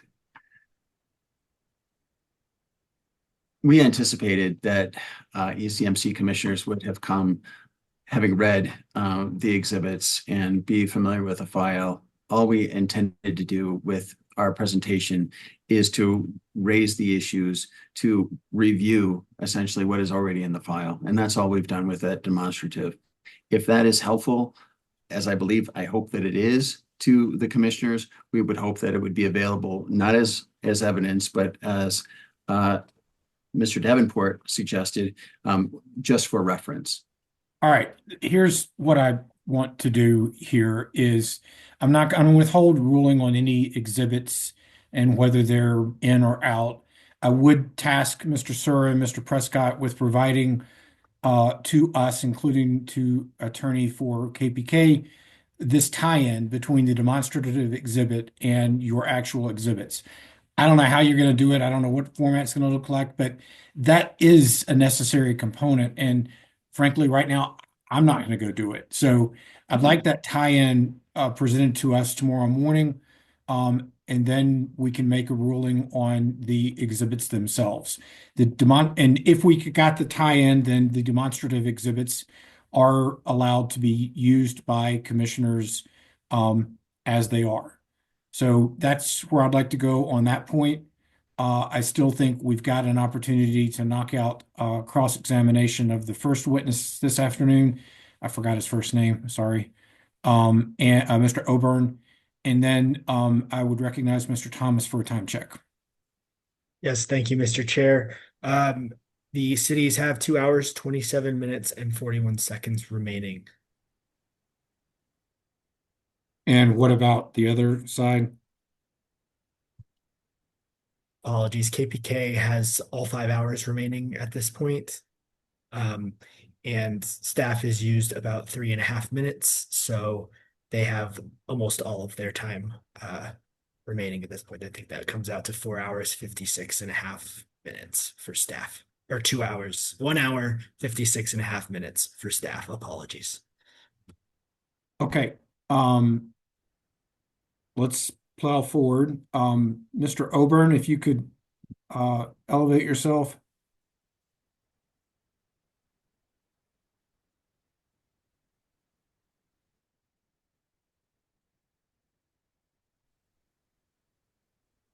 Good afternoon. Hello. Okay, yeah, we can see you good now. Okay, the way this is set up, we're going to have cross-examination of your testimony that you present earlier today. The cross-examination will occur first from the ECMC staff attorney, Mr. Boudreau, and then from one of the attorneys from, or both of the attorneys from KPK. Are you familiar with all that? Ready to rock and roll? I'm ready. All right, Mr. Boudreau. Thank you, Mr. Chair. Staff doesn't have any questions for Mr. Oburn. All right. Mr. McGowan or Mr. Schwarzenegger? I do, Mr. Chair. Thank you. Good afternoon, Mr. Oborn. My name is Nick Schwartzengruber. I represent KP Kaufman in this matter. I want to first understand a little bit about the task that you were given.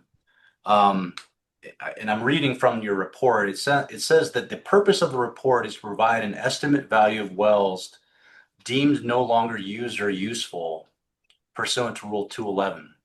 And so my question to you is this. Was your report prepared in a way such that the wells were already deemed used or useful, or was your analysis contributing to that? In other words, was the task given to you that it was already deemed used and useful and you were to evaluate them, or were you evaluating them for the purpose of determining whether they were in fact used or useful? I was given 19 wells, and with the task of making a determination, and that started my research into the ECMC production records for each well, and from determining the production on each well for the last year and then going back 3 years, that continued with what kind of a revenue stream, cash flow could be associated with the wells, and then what kind of expenses would be associated with the operation of those wells, and then coming to what kind of value do these wells have, what kind of marketability do they have, and eventually winding up looking at the various criteria, which through using the ECMC records and just running what I normally run, when clients ask me to make a determination on a well, what status is it? Does it have value? I applied all of that to the factors for useful, and that's how I drew my conclusions. Okay. So the city of Dacona did not tell you that the wells were not used or useful. They asked you to determine that. No, the only thing I got were 19 wells. Okay. And Okay. they said, go do what you normally do for your other clients. Of course, other clients, the work is a little different. They're usually receiving an offer to buy or sell. And often they want to know if it's a realistic offer, and they're asking me to determine some sort of value that way. But in this instance, it was 19 wells, and the rest of it was me working through county records, ECMC records, and doing what I normally do. Okay, thank you. And Mr. Ober, I would just, since we're on KPK's time, I just ask that you direct your answer to my question and tailor your answer to the question rather than answering things beyond it, just because we're on KPK's time. So you essentially were then tasked with providing an appraisal or evaluation for these wells. Yes. Okay.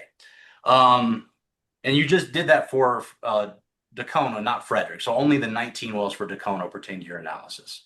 Yes. Okay. And you conclude categorically that none of those wells have any economic value whatsoever. Correct.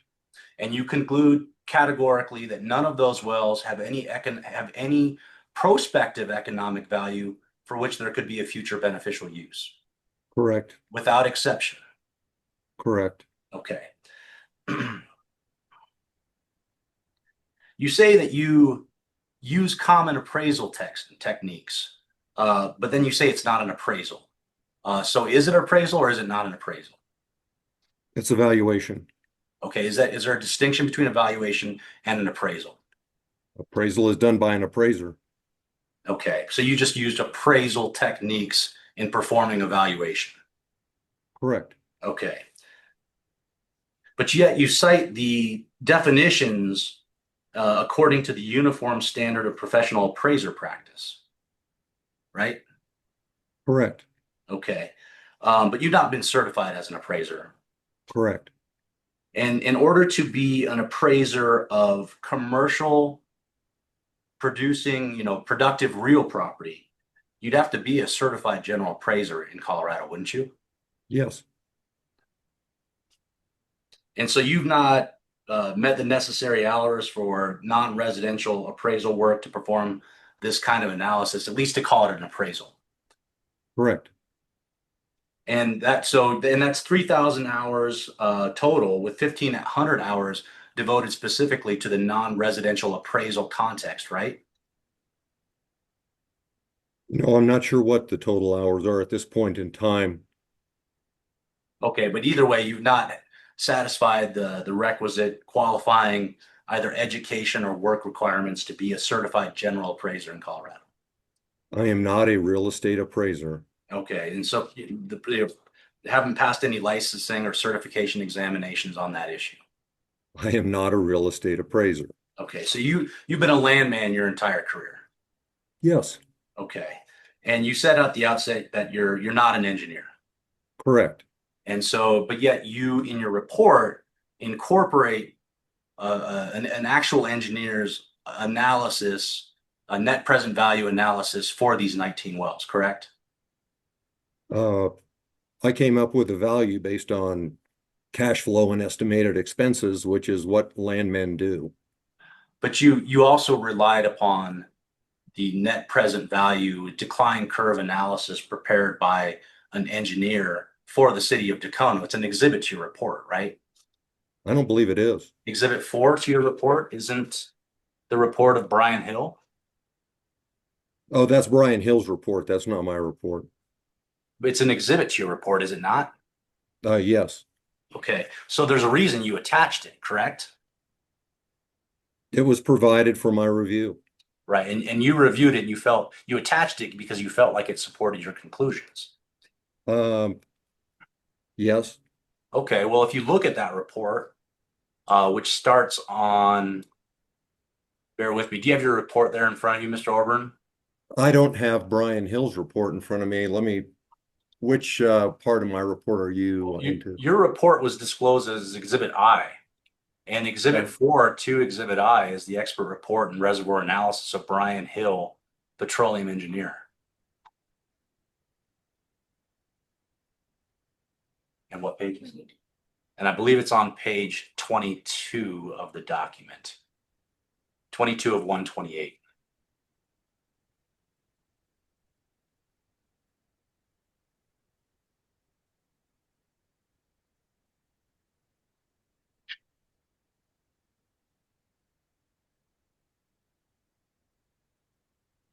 Okay.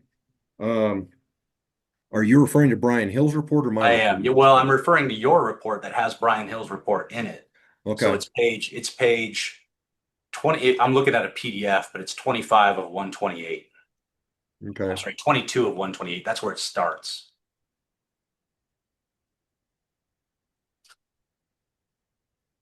Can you put up on the screen what page you want me to be taking? Sure, a look I at on can Brian's share my report? screen here. Perhaps that might help. That would help immensely. Okay, let's see here.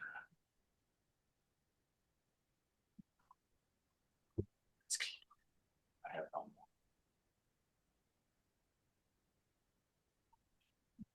more. Okay. Mr. Orbert, can you see it now on my screen? Yes. Okay. And this is the Hill report that's appended as Exhibit 4 to your report. Yes. And if you scroll down to his conclusions starting on his reserves value starting on page 25 of 128, you see there that he concludes that the 19 wells operated by KP Kaufman in Dacono that are the subject of this application have a net PV10 value of $953,000 together, correct? That's what he came up with. Okay. And in order to say the wells are uneconomic, then he has to back out over $1.5 million in plugging and abandonment costs. Is that right? That's what he has. Okay. And he values plugging and abandonment costs at about $180,000 per well, right? I don't see that, but Did you review his report? I did review his report mostly for the wells that were subject to this hearing, not as a critique of his work as a petroleum engineer. Okay, so his work as a I generated my own numbers for the wells based on the information at ECMC. Okay. Well, you would agree then that the work of a petroleum engineer submitted with your own report finds that there's almost $1 million in value with these 19 wells. If you don't count plugging and abandonment costs, to be clear. Well, that's what Brian has. That doesn't mean I agree with it. Well, this was a report that was prepared for the city of Tacona, was it not?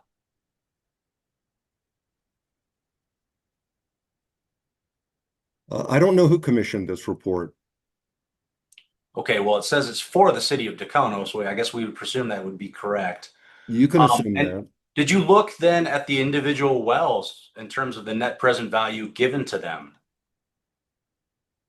by Mr. Hill? Like I said, I reviewed his report, but I used his report primarily for the 19 wells to then generate my own opinions. Okay, well, he evaluated the same 19 wells, didn't he? He did. Okay, and so he actually concluded that each individual well has a positive net present value other than one well, the UPRR 43 Pan Am 13. Did you see that in his materials? It's in his materials. It doesn't mean I agree with his conclusions. Okay. I did not write that report. Brian did. But it's in your report. It's endorsed as an exhibit to your report, correct? It is an exhibit to my report, yes. Okay. Now, if you read my report, you will understand my own conclusions. Okay. Did you not read my report? You say, Mr. Oberon, that your report, I read your report. You said your report excludes valuations of real property, correct? Correct. Isn't a working interest in an oil and gas well a real property? If you want to take this into surface versus mineral, I guess I don't deem, I'll put it this way. I treat working interests separate from the surface for purposes of a valuation. Well, it's separate from the surface, but it's still real property, is it not? Which your report excludes. Well, my report is specific to the production, the potential revenue, the expenses, and what the net cash flow might be. Okay. Let's talk about your section on production starting on page 10 of your report, where you compute average daily production. Do you remember that portion of your report? Yes.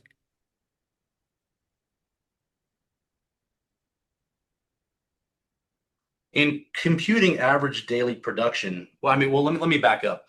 Would you agree with me that the average daily production that you computed is a significant foundational underpinning of the conclusions in your report? Yes. And when you conducted average daily production, did you just look at monthly production and divide by the number of days? I believe so. Okay, so you didn't give consideration to the number of days that the well may have been online in a given month to compute average daily production.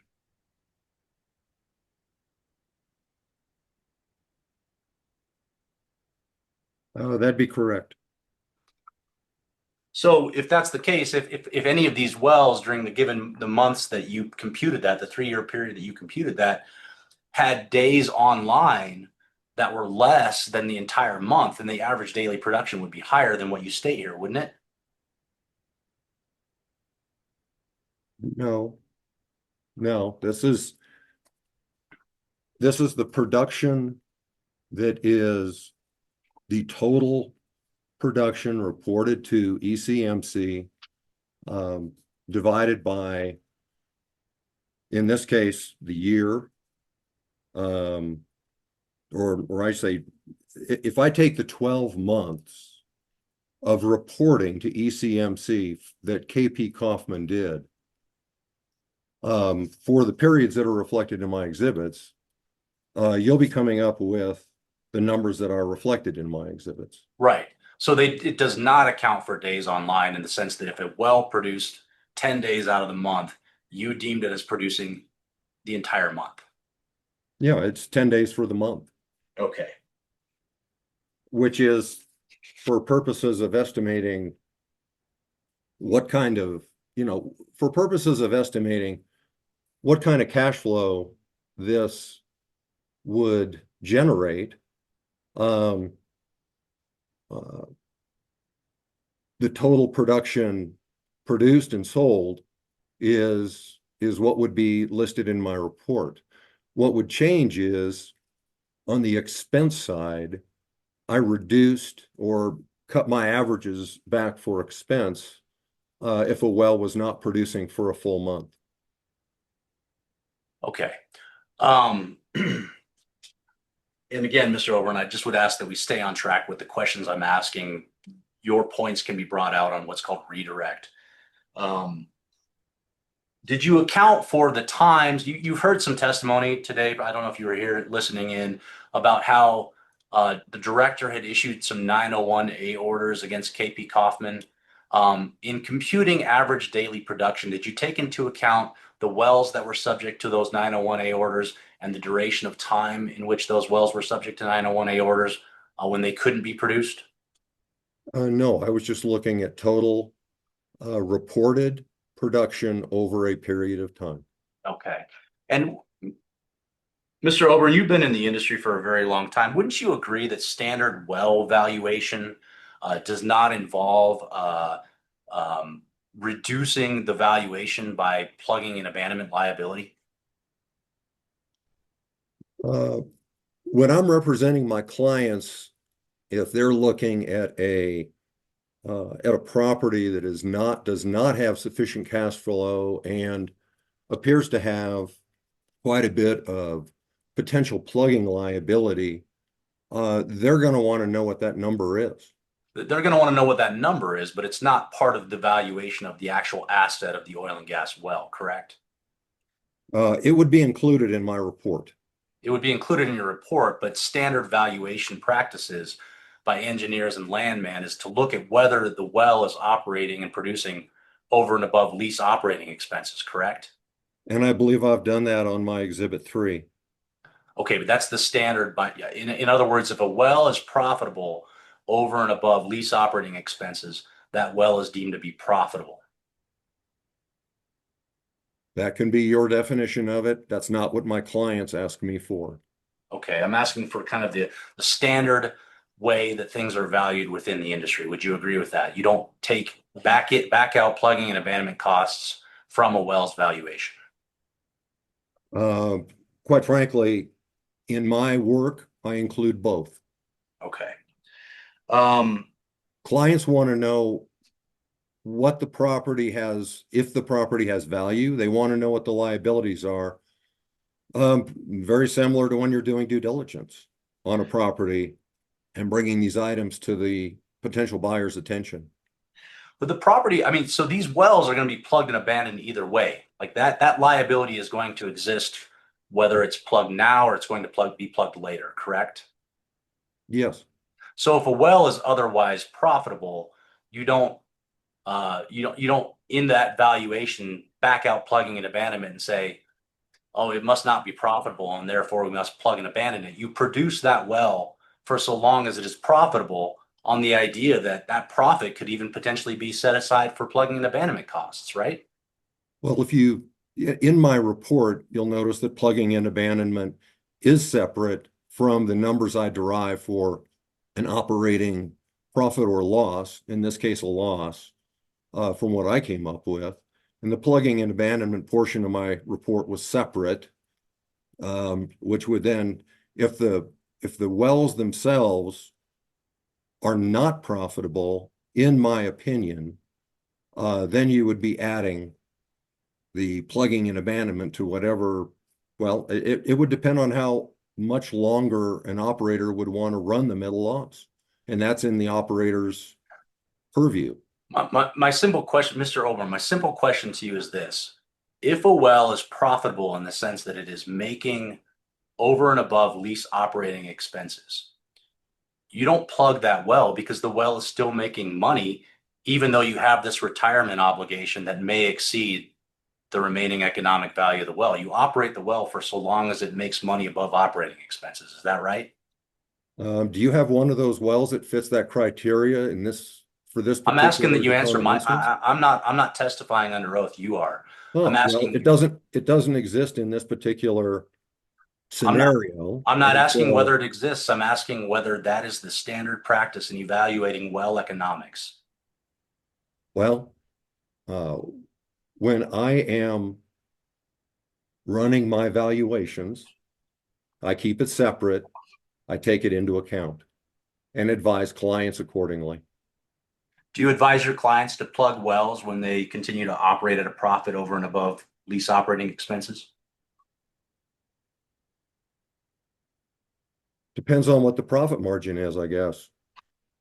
If they're making $1 a month in net profit, they may want to plug that well.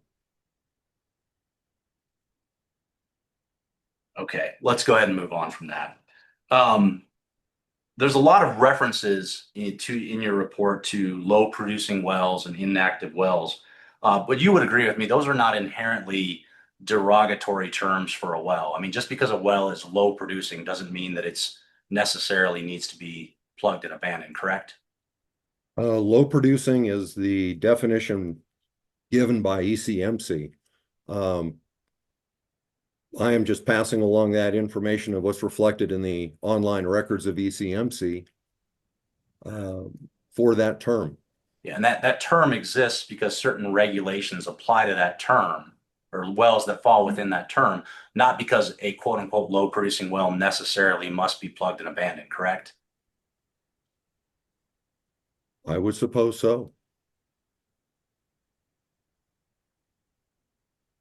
I want to get to the issue of fair market value.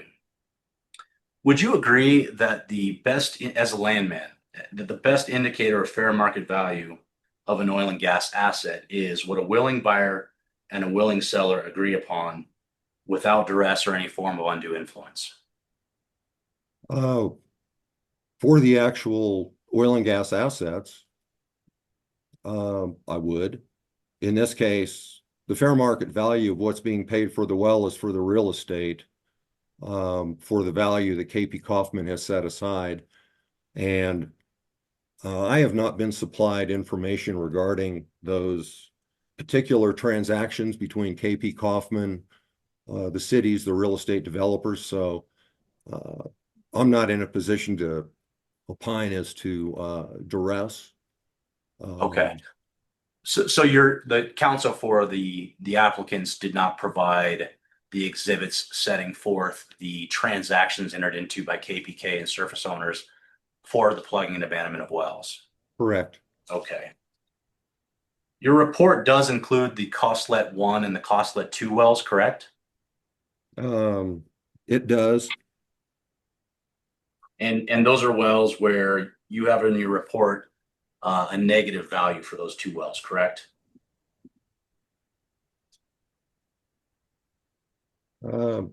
Correct. Those wells, when factoring in typical operating expenses, are operating at an annual loss. Okay, so you say they have a negative value even without consideration to plugging and abandonment costs.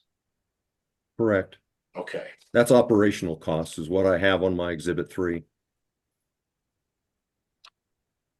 I mean, So you have not reviewed Exhibit 143 then, where it was agreed on May 22nd, 2025, that the surface owner was going to pay KPK $200,000 per well to plug and abandon the Costlet 1 and the Costlet 2?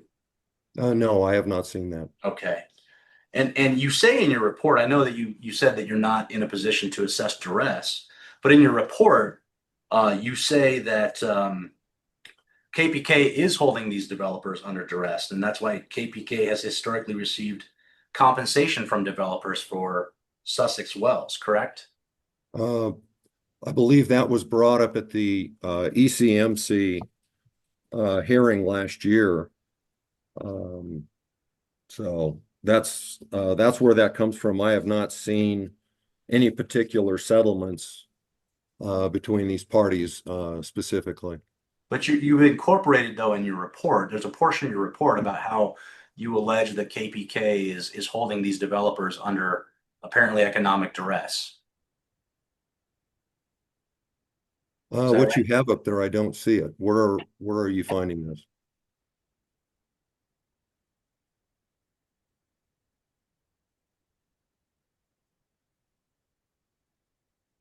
Page 6. Okay. Yeah, that's based on historical operations in the basin.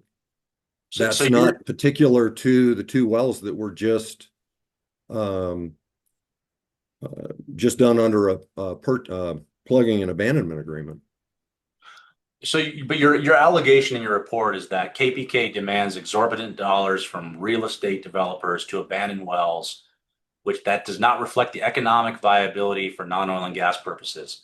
Such transactions are not open and free transactions, but are entered into when the developer is under duress because they're not able to get development plans approved by local governments unless KPK's wells are plugged and abandoned. That's in your report, correct? Correct. It's a general statement that is derived from information that was presented at the last KPK hearing. Okay, but it's your opinion because it's incorporated in your report, right? Yeah, if that happens, it's my opinion, yes. Okay, so if that does in fact happen, if a real estate developer is under duress, what I have written there, I think applies. But you're saying that your duress testimony does not apply to any particular transaction because you've not been presented with any transactions. Correct. I have not been provided any of these plugging and abandonment agreements between KP Kaufman and any of the other real estate developers. Okay. Well, let's talk about this then in the general context, kind of in the way that you've mentioned it in your report. Wouldn't you believe, Mr. Oborn, that the developers who pay KP Kaufman are rational market participants, sophisticated parties who are often represented by legal counsel in those transactions? They may be. Okay. You just don't know one way or the other? I don't know the real estate developers. I don't represent them. And so you would agree you're not privy to any discussions between KPK and the developers about what value is being given and why in those transactions then? Correct. Okay. Do you know what the meaning of economic duress is under Colorado law? The legal definition, I'm not a lawyer. What do you have? What do you have there in front of you? Well, it's a term you used, so I'm wondering if you know what it means. Well, in my mind, let's see. Let me read down through here. Hang on.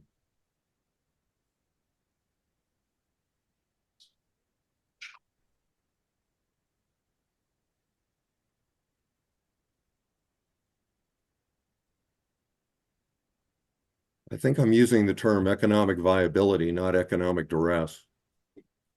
Well, I mean, so I can't find that in what you have in front of me right now. You can't find the reference to duress that we just put up on the screen? I can't find where I have used economic duress. Well, I mean, it's not, no one's presumably going to I can find economic viability, but not economic duress. Why are you referring to a different type of duress then that is not economic in nature?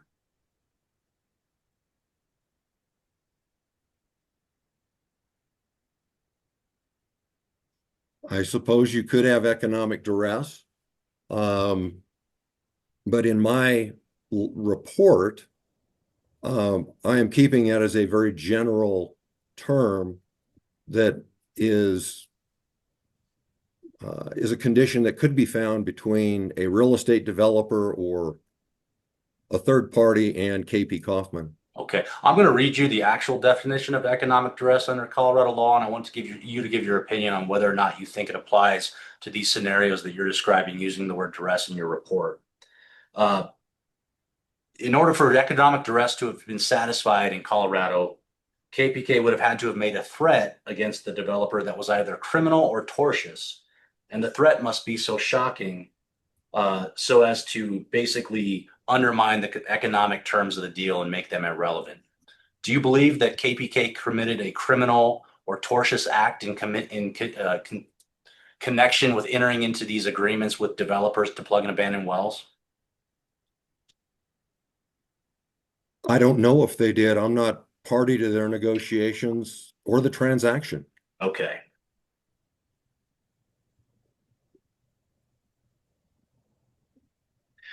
And you would agree with me, Mr. Oberon, that the developers then have a right of condemnation if they form metro districts to condemn property under Colorado law. Would you agree with that? I don't know if they do. Okay. Are you familiar with condemnation actions generally? Generally. I know you had referenced maybe some testimony that you had previously given in condemnation actions, or did I remember that incorrectly? It may have been something from, I don't know, 30 years, 25 years ago, maybe. It isn't the principal task in a condemnation action to go to court to determine the fair market value of the asset being condemned? I'm going to object to his both beyond the scope of the report, his testimony, and already ruled on by the hearing officer in this case. The law of the case has anything related to condemnation being denied. If I may make my record, Mr. Chair. Go ahead. And again, I'm sorry to be verbose here, but I think that the main thing here is that it was one of the first things that Mr. Prescott said this morning is that KP Kaufman is holding developers hostage, that these are not arm's length transactions because of the relationship of the parties. So they want to present this case that KPK, that these transactions actually don't reflect fair market value. But our natural retort to that is, well, yes, they do, because these developers have or can have very easily condemnation authority to take KPK to court and where a fair market value determination can be made. And so if these developers believed that the value of the property was in fact zero, that could be judicially tested. And so what they're trying to do is hamstring us by saying, using phrases in the report like economic, like duress, or saying that they're not arm's length transactions to present their case, but then hamstringing us from being able to present a defense to that argument. I also think that condemnation is the overall legal context. That's the legal context within which the parties have historically operated before the Rule 11 context. I think it's just part of the general legal environment here. And I think it also goes to the motives of why we're here today, the basis for the application. And so I just think that we should be able to present our case, Mr. Chair. Mr. Chair, I would actually like to argue that Mr. Prescott has continuously used law of the case as some basis to prevent us from making these arguments. And he's misunderstanding and misconstruing and misstating the law. The law of the case means that if a definitive order on an issue, he's referring to a request for discovery. The discovery request was denied on that basis, but that does not mean that the rest of the case is applicable. That's not what law of the case means. There was never any. Mr. McGowan, objection overruled. Let's keep moving forward, Mr. Schwarzenruber. Okay, thank you.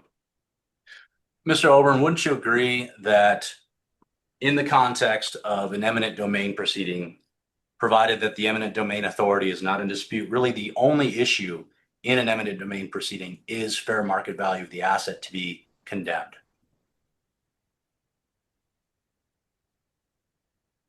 Yes.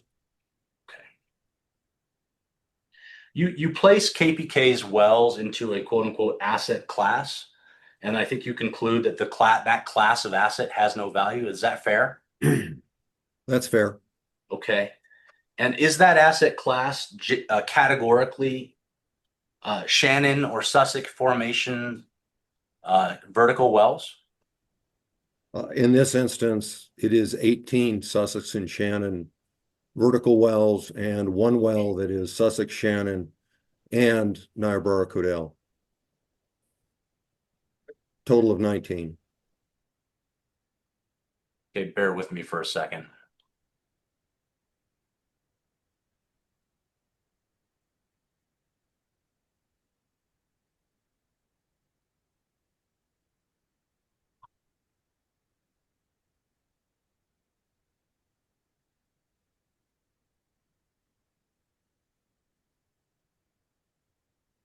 You talk about at the very bottom of page 16, you say a review of Weld County records confirmed that KPK has not been a buyer or seller of Sussex/Shannon wells over the last 5 years. And so I guess you're confirming, though, that the asset class that you're referring to when you say that in your report are these 19 wells and not Shannon Sussex wells generally then? I was unable to locate an assignment into or out of KP Kaufman for assets that would include Sussex Shannon wells. Did find some assignments where they were divesting themselves of Codell Niobrara, but nothing where they were in a, nothing where they were in a position of selling Sussex wells that would be a negotiated transaction for value. Nothing where they were purchasing Sussex Shannon wells for a dollar amount and the agreement that they would take over the plugging liability. Okay, so I guess what I'm wondering is when you talk about asset class, were you looking at only KPK transactions, or were you looking at transactions where Sussex Shannon wells were being sold by other operators within that same class? I was looking for Sussex Shannon transactions. Okay. And in reviewing those Sussex Shannon transactions, I think you reference maybe one transaction, but you say generically that the transactions for vertical wells and the associated rights, similar to the wells in the 19 wells in your report, that those transactions reflect a purchase price of zero or de minimis in exchange for plugging and abandonment liability. Is that fair?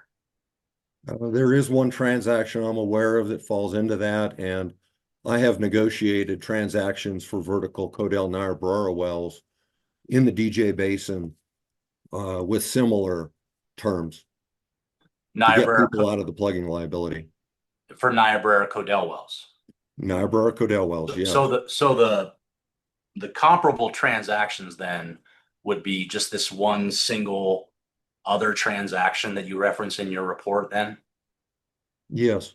Okay, so would you agree with me that one other transaction is really not a sufficient basis to do a comparable transactions valuation approach?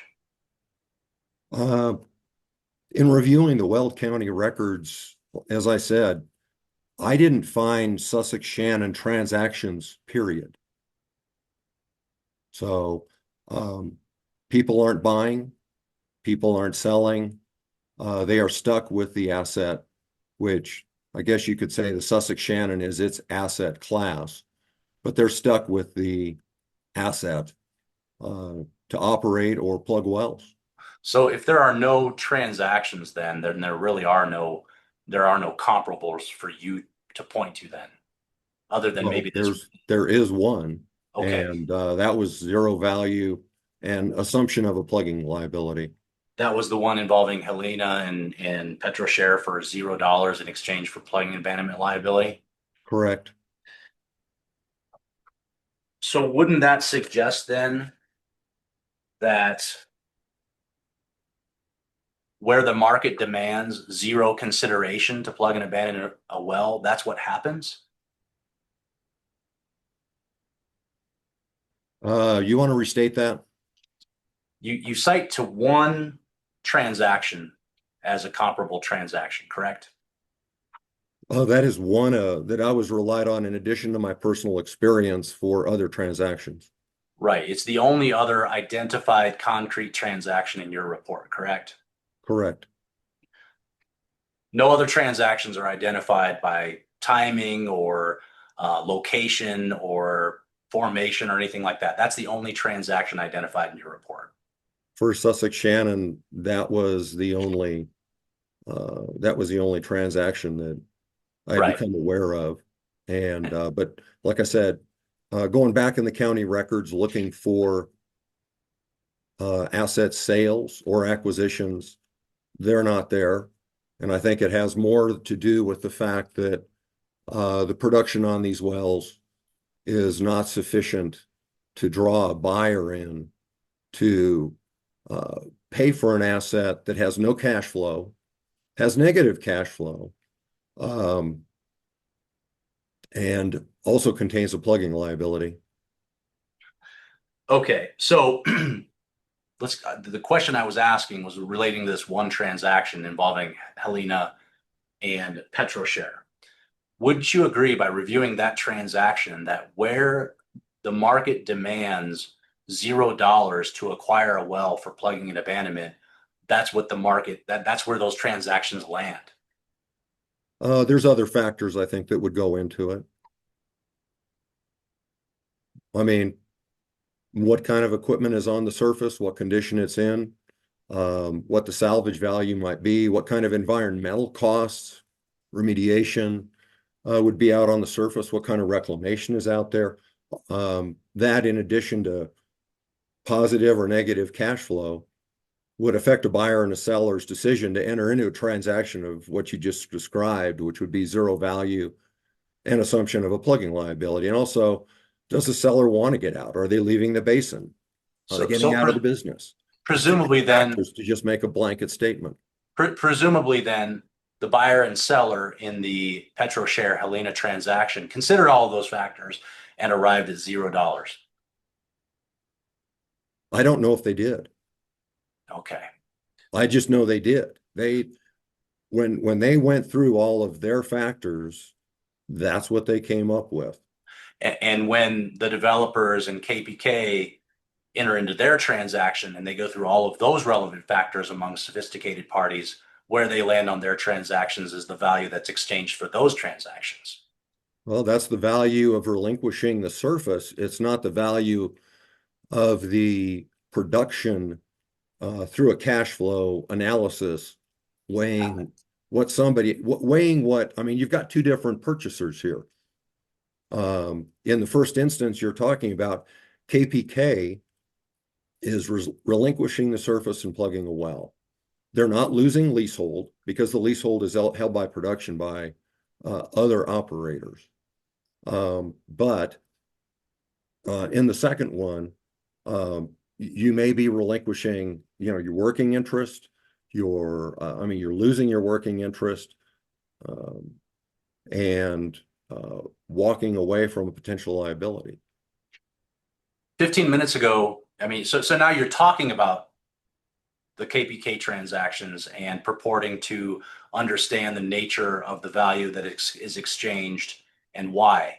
But about 10 or 15 minutes ago, didn't you just testify that you weren't privy to those acquisitions, so you don't know the basis and reasons why value was exchanged among the developers and KPK? I am not privy to those transactions. You're presenting a scenario of their transactions. That's why I'm learning about it for the first time. Would you agree with me, Mr. Oberon, that a well's usefulness is not necessarily gauged solely by current economics associated with existing production?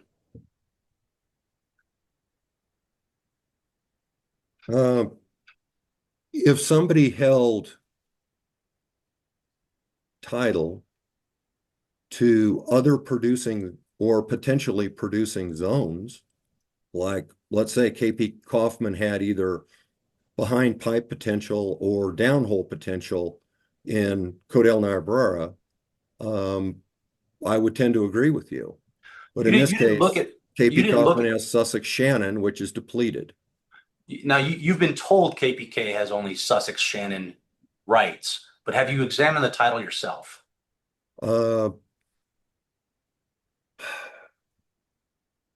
Well, the other Codell Niobrara wells that are in these sections were being operated and plugged by other operators. So, and I have seen assignments from KP Kaufman to Noble and other parties. So but you've it's an not run title assumption, on. it's an Sorry, assumption that they don't have it.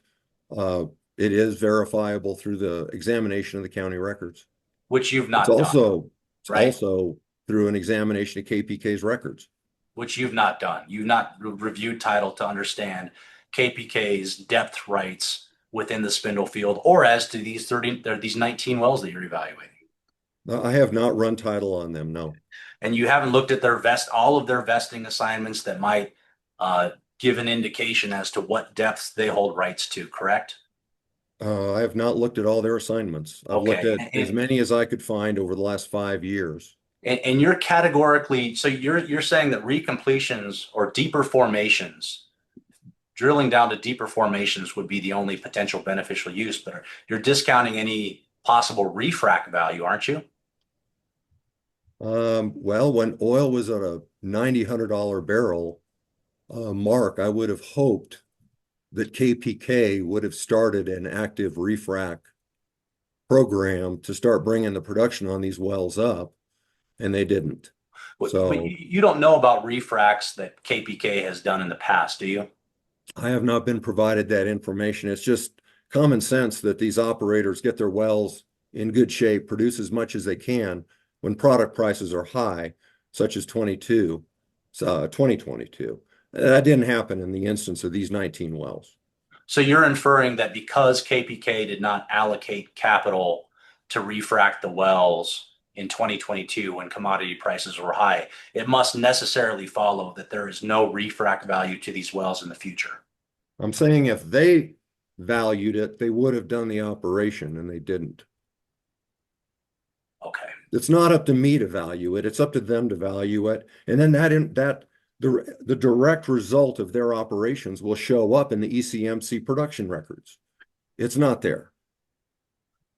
Yeah, but on the assumption that they would have necessarily refract given a certain commodity price environment without knowing what capital they have available for what purposes. Well, I haven't been provided with $1 for what KPK's refrac costs are. If you can provide that to me, or if you can state that, I'd appreciate knowing it because it'll tell us what they're allocating to bring their production up. Unfortunately, for all 19 wells I looked at, there were only 2 wells that appear to have had some kind of work done. And in my report, I'm telling you, I don't know what work that was. I have made that statement. It could have been a well change, a pump change, could have been a refrac, but they did do something to increase production on, I believe it was the I-5, and maybe it was the what is it, the I-5. Yeah, the UPRR Pan Am I-5, UPRR Pan Am I-13. They did spend some money on those wells. They brought their production up. They started producing them for 29, 31 days a month. And of course, the production on most of those have dropped back down now. So I'm not sure how much of a success that was. So That would you're not be a sure. question for KPK. Yeah, you're not sure what they did because you never, even though you were tasked with providing a valuation for somebody's property and saying that it's not useful, you didn't reach out to KPK to discuss potential beneficial uses for these wells, including refracs, correct? I did not reach out to KPK for any information. Okay. So you didn't ask KPK about potential beneficial uses associated with secondary or tertiary recovery for these wells? No. You didn't reach out to ask about any potential beneficial uses at the end of the productive life for carbon capture and sequestration? No. You didn't reach out to ask KPK for lease operating expenses, did you?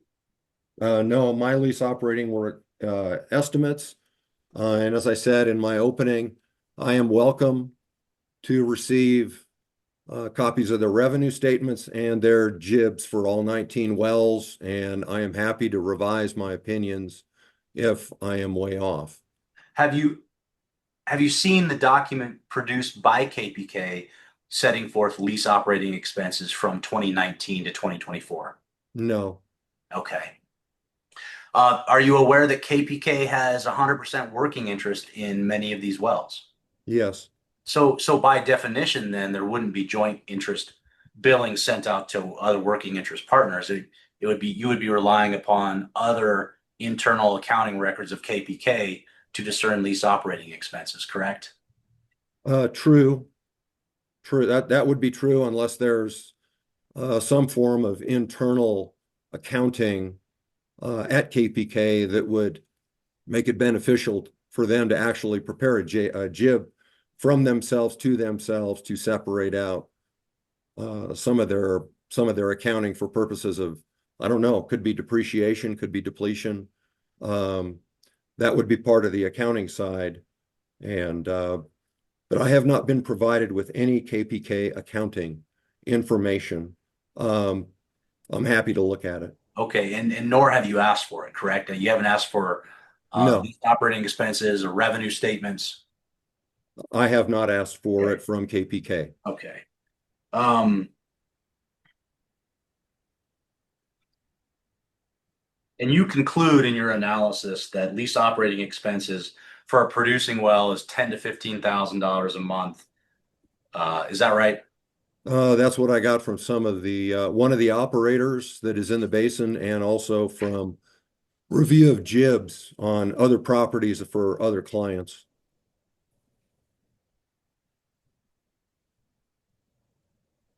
Jibs for Sussex formation wells, vertical These are wells, Codell Niobrara wells. So the horizontal Sussex wells. would be a little less. Were they horizontal wells? No, they were not. They're all vertical. Okay. Do you know anything, Mr. Oburn, about KPK's integrated business structure, the family of KPK companies that provide services for wells that help keep costs down? Only what was presented, only what was presented at the financial assurance hearing Okay. by KPK. And that knowing that from the financial assurance hearing didn't prompt you to inquire to KPK about how lease operating expenses might be lower than other operators because of the integrated structure of their companies? No. Okay. And you didn't ask about plugging and abandonment costs associated with KPK's wells. In fact, like what KPK, through its experience plugging new multiple wells, actually spends on plugging and abandonment? No, I did not.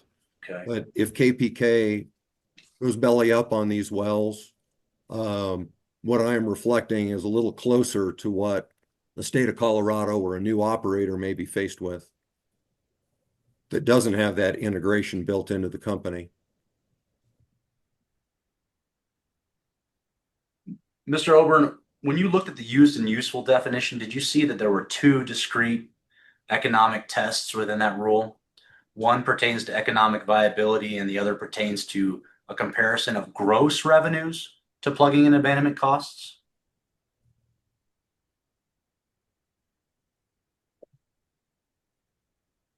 Yes.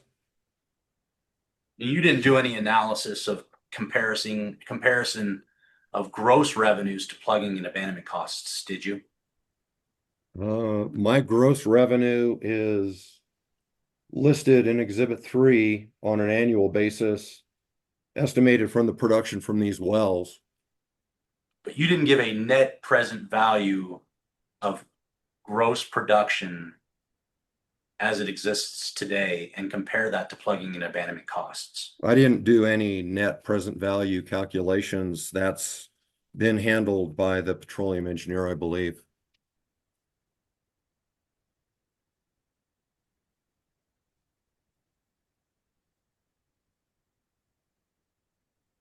Would you agree, Mr. Oburn, that it would be appropriate in these proceedings to be cautious and to resolve inferences in KPK's favor on usefulness of these wells, given that it's their property, and that what is useful to them should be the driving and determining factor?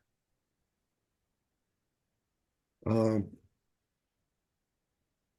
didn't take KP Kaufman's use or useful definitions or their interpretation of what that might be into account for purposes of my report. My report was pretty simple: 19 wells, production, revenue, estimated expense, and what kind of cash flow would somebody be looking at to make a value of that asset. And I think my exhibits are pretty clear. These are assets that, even though they may be very valuable to KP Kaufman for reasons that are not clear to me, to somebody outside, a third party, somebody in industry with working knowledge of this asset, Sussex Shannon asset in the DJ Basin, they're not going to buy it. Okay, so you referenced your exhibits. So you clearly then disagree with Mr. Hill then in Exhibit 4, where he attributes a net present value positive to all of these wells other than one single well. You disagree with that? As I said before, I used Brian Hill's report to get the 19 wells that I need to do my own work on. His conclusions are his conclusions. They're not my conclusions. And the question was, you disagree with his conclusions that you've incorporated in your report? I disagree with his conclusions as to net present value, yes. Okay, thank you. I don't have any other questions. All right. Just doing kind of time check. We're at close to 5 o'clock. We've got a hard stop at 5:15 today. I'm inclined to stop the hearing at this point, and we would start up tomorrow morning with redirect. And then that also gives the attorneys for the cities the opportunity to do their homework relative to the exhibits that I assigned them a little bit earlier today. Attorneys for the cities, is that course of action acceptable? 2 points of clarification, please. One, I don't recall seeing redirect in the pre-hearing order. I'm not saying that it shouldn't be, and perhaps I missed it. I didn't foresee the parties participating in redirect unless the commission would like us to. Normally, we give the opportunity for redirect. I agree. I'm looking at the order. It's not in there. It's up to you. I mean, I'm going to give you the opportunity. It would count against your time. So it's just, it's a decision for you guys to figure out. Okay, thank you. And then as far as the assignment, I guess a little clarification would be helpful. Like I said, I've gone through everything, and I think the question I have is, how would you like it submitted? Would you like us to email it to council and copy hearing manager Thomas? What would be preferred for the commission as far as relaying this Yeah, information? I think emailing it to commission and copying the hearings manager makes sense. That way the commission, if someone's working tonight or early in the morning before we start, they can take a look at it. Okay. And who of the commission should we be emailing it to? Actually, just email it to hearings manager Thomas and he'll forward it along. Okay, thank you. Yep. And if I may, I just have a question, Mr. Chair. I want to be clear on what exactly we're getting. Is it going to be a reference to particular exhibits, that pages within exhibits that translate over to the demonstrative exhibits? Or Mr. Prescott, what do you intend to provide? To the extent something is taken directly from an exhibit, it's being identified. To the extent it's taken from ECMC filings, it's identified as administrative notices provided. To the extent it's from the ECMC GIS map or Weld County Assessor map, that's identified. To the extent it's from an expert report, that is identified. That's how I foresee providing more specificity related to where the information came from. And it was a photo taken late last week. I identified that as well. And to add to that, there may be witness testimony that is just summarized in a slide. And that has never been not allowed by this commission in my experience. But we can have those slides eliminated if you like. That seems acceptable to me. Mr. Schwarzenberger, are you, Yeah, I think that, when a particular portion of a slide refers to an exhibit, it would be nice to know which one and which page. I think we would take issue with summaries of testimony going back to the commission for deliberations. I guess I don't really have any issue with the testimony, the summary of the testimony appearing in the demonstrative exhibit. I just don't frankly think it's proper to take that back as a memorialization of testimony when we didn't have really the opportunity, and nor did we understand that the demonstrative exhibits would be used in this way to provide, written testimony effectively that's going to be taken into deliberations. well, why don't you reserve objections and cross bridges once we get to them? Okay, thank you. All right. With that, we are to reconvene tomorrow morning at 9 a.m. Wish everyone a good evening, and we'll see you in the morning.